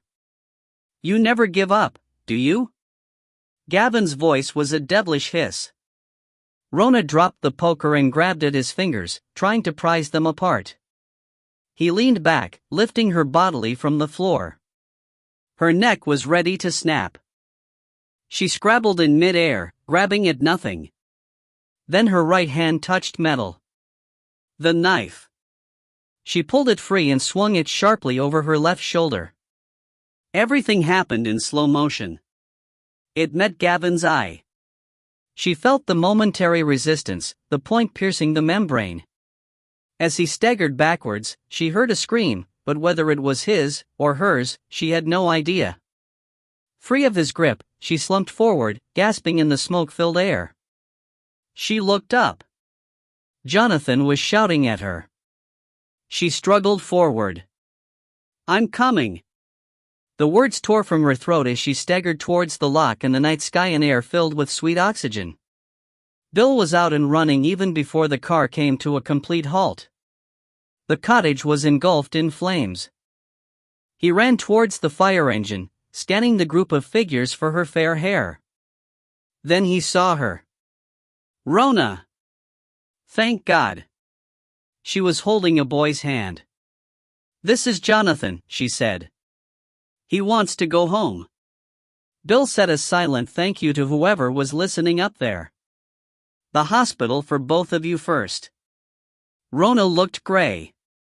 Gavin's still in there. Bill looked at the inferno. He was glad. He fooled me. Anguish filled her face.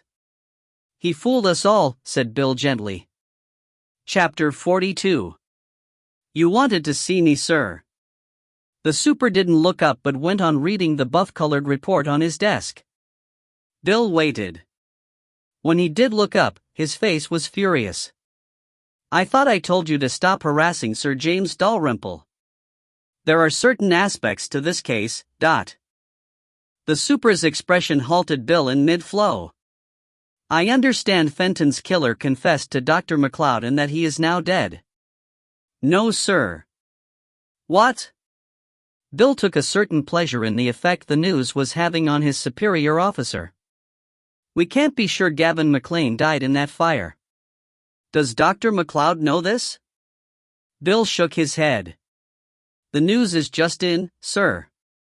But you've pulled in 5 men suspected of being involved in this pedophile ring? Suspected, yes. Sir James had nothing to do with this. I have reason to believe.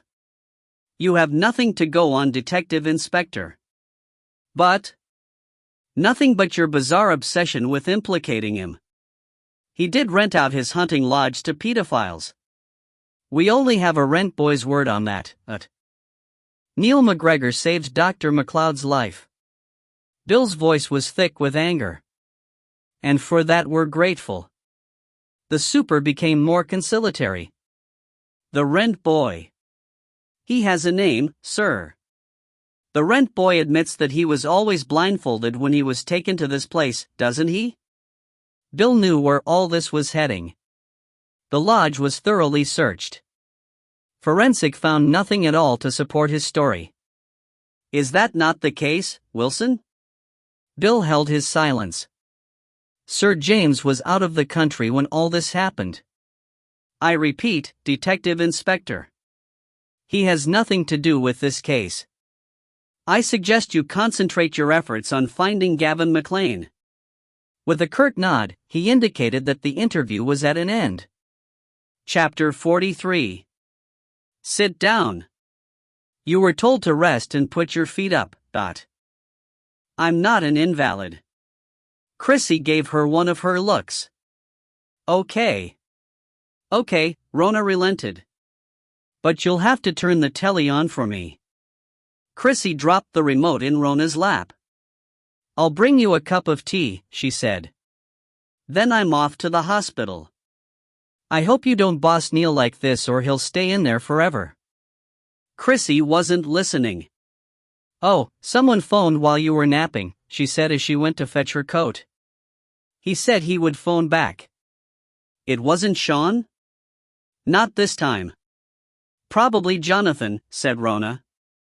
Chrissy had her coat on. I'll see you later, she said.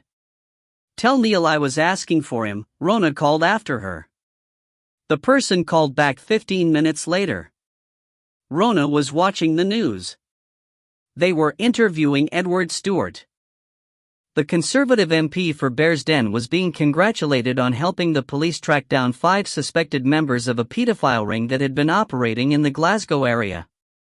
It had been a particularly difficult time for Mr. Stewart, the interviewer explained, because the MP's own son had been kidnapped from his hospital bed by one of the men involved and had been in danger of losing his life.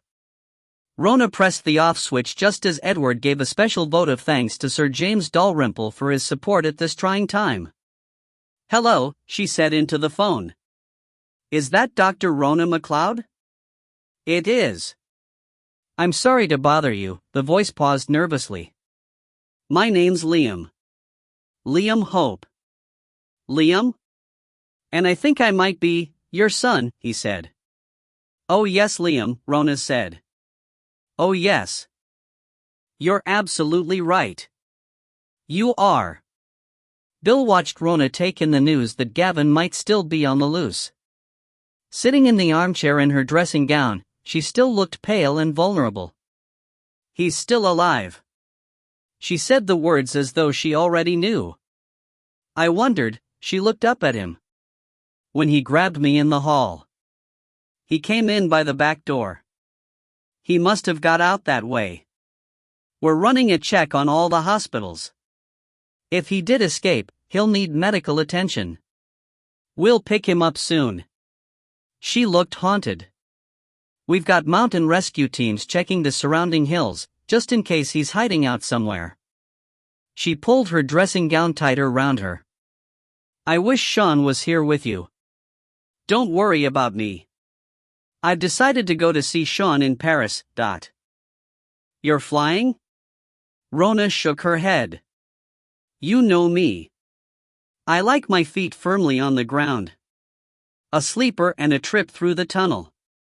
Chapter 44. The train was slowing down. Rona had been sitting for so long, her legs were stiff when she stood up. She was very on edge. The platform was crowded. He would be there, she knew that. Taking her time, she lifted the small case from the rack. The carriage door opened with a sigh. The smell of French coffee from the railway restaurant reminded her how she would watch him move about the kitchen, a glimpse of thigh, an arm reaching up, his penis swinging soft and vulnerable.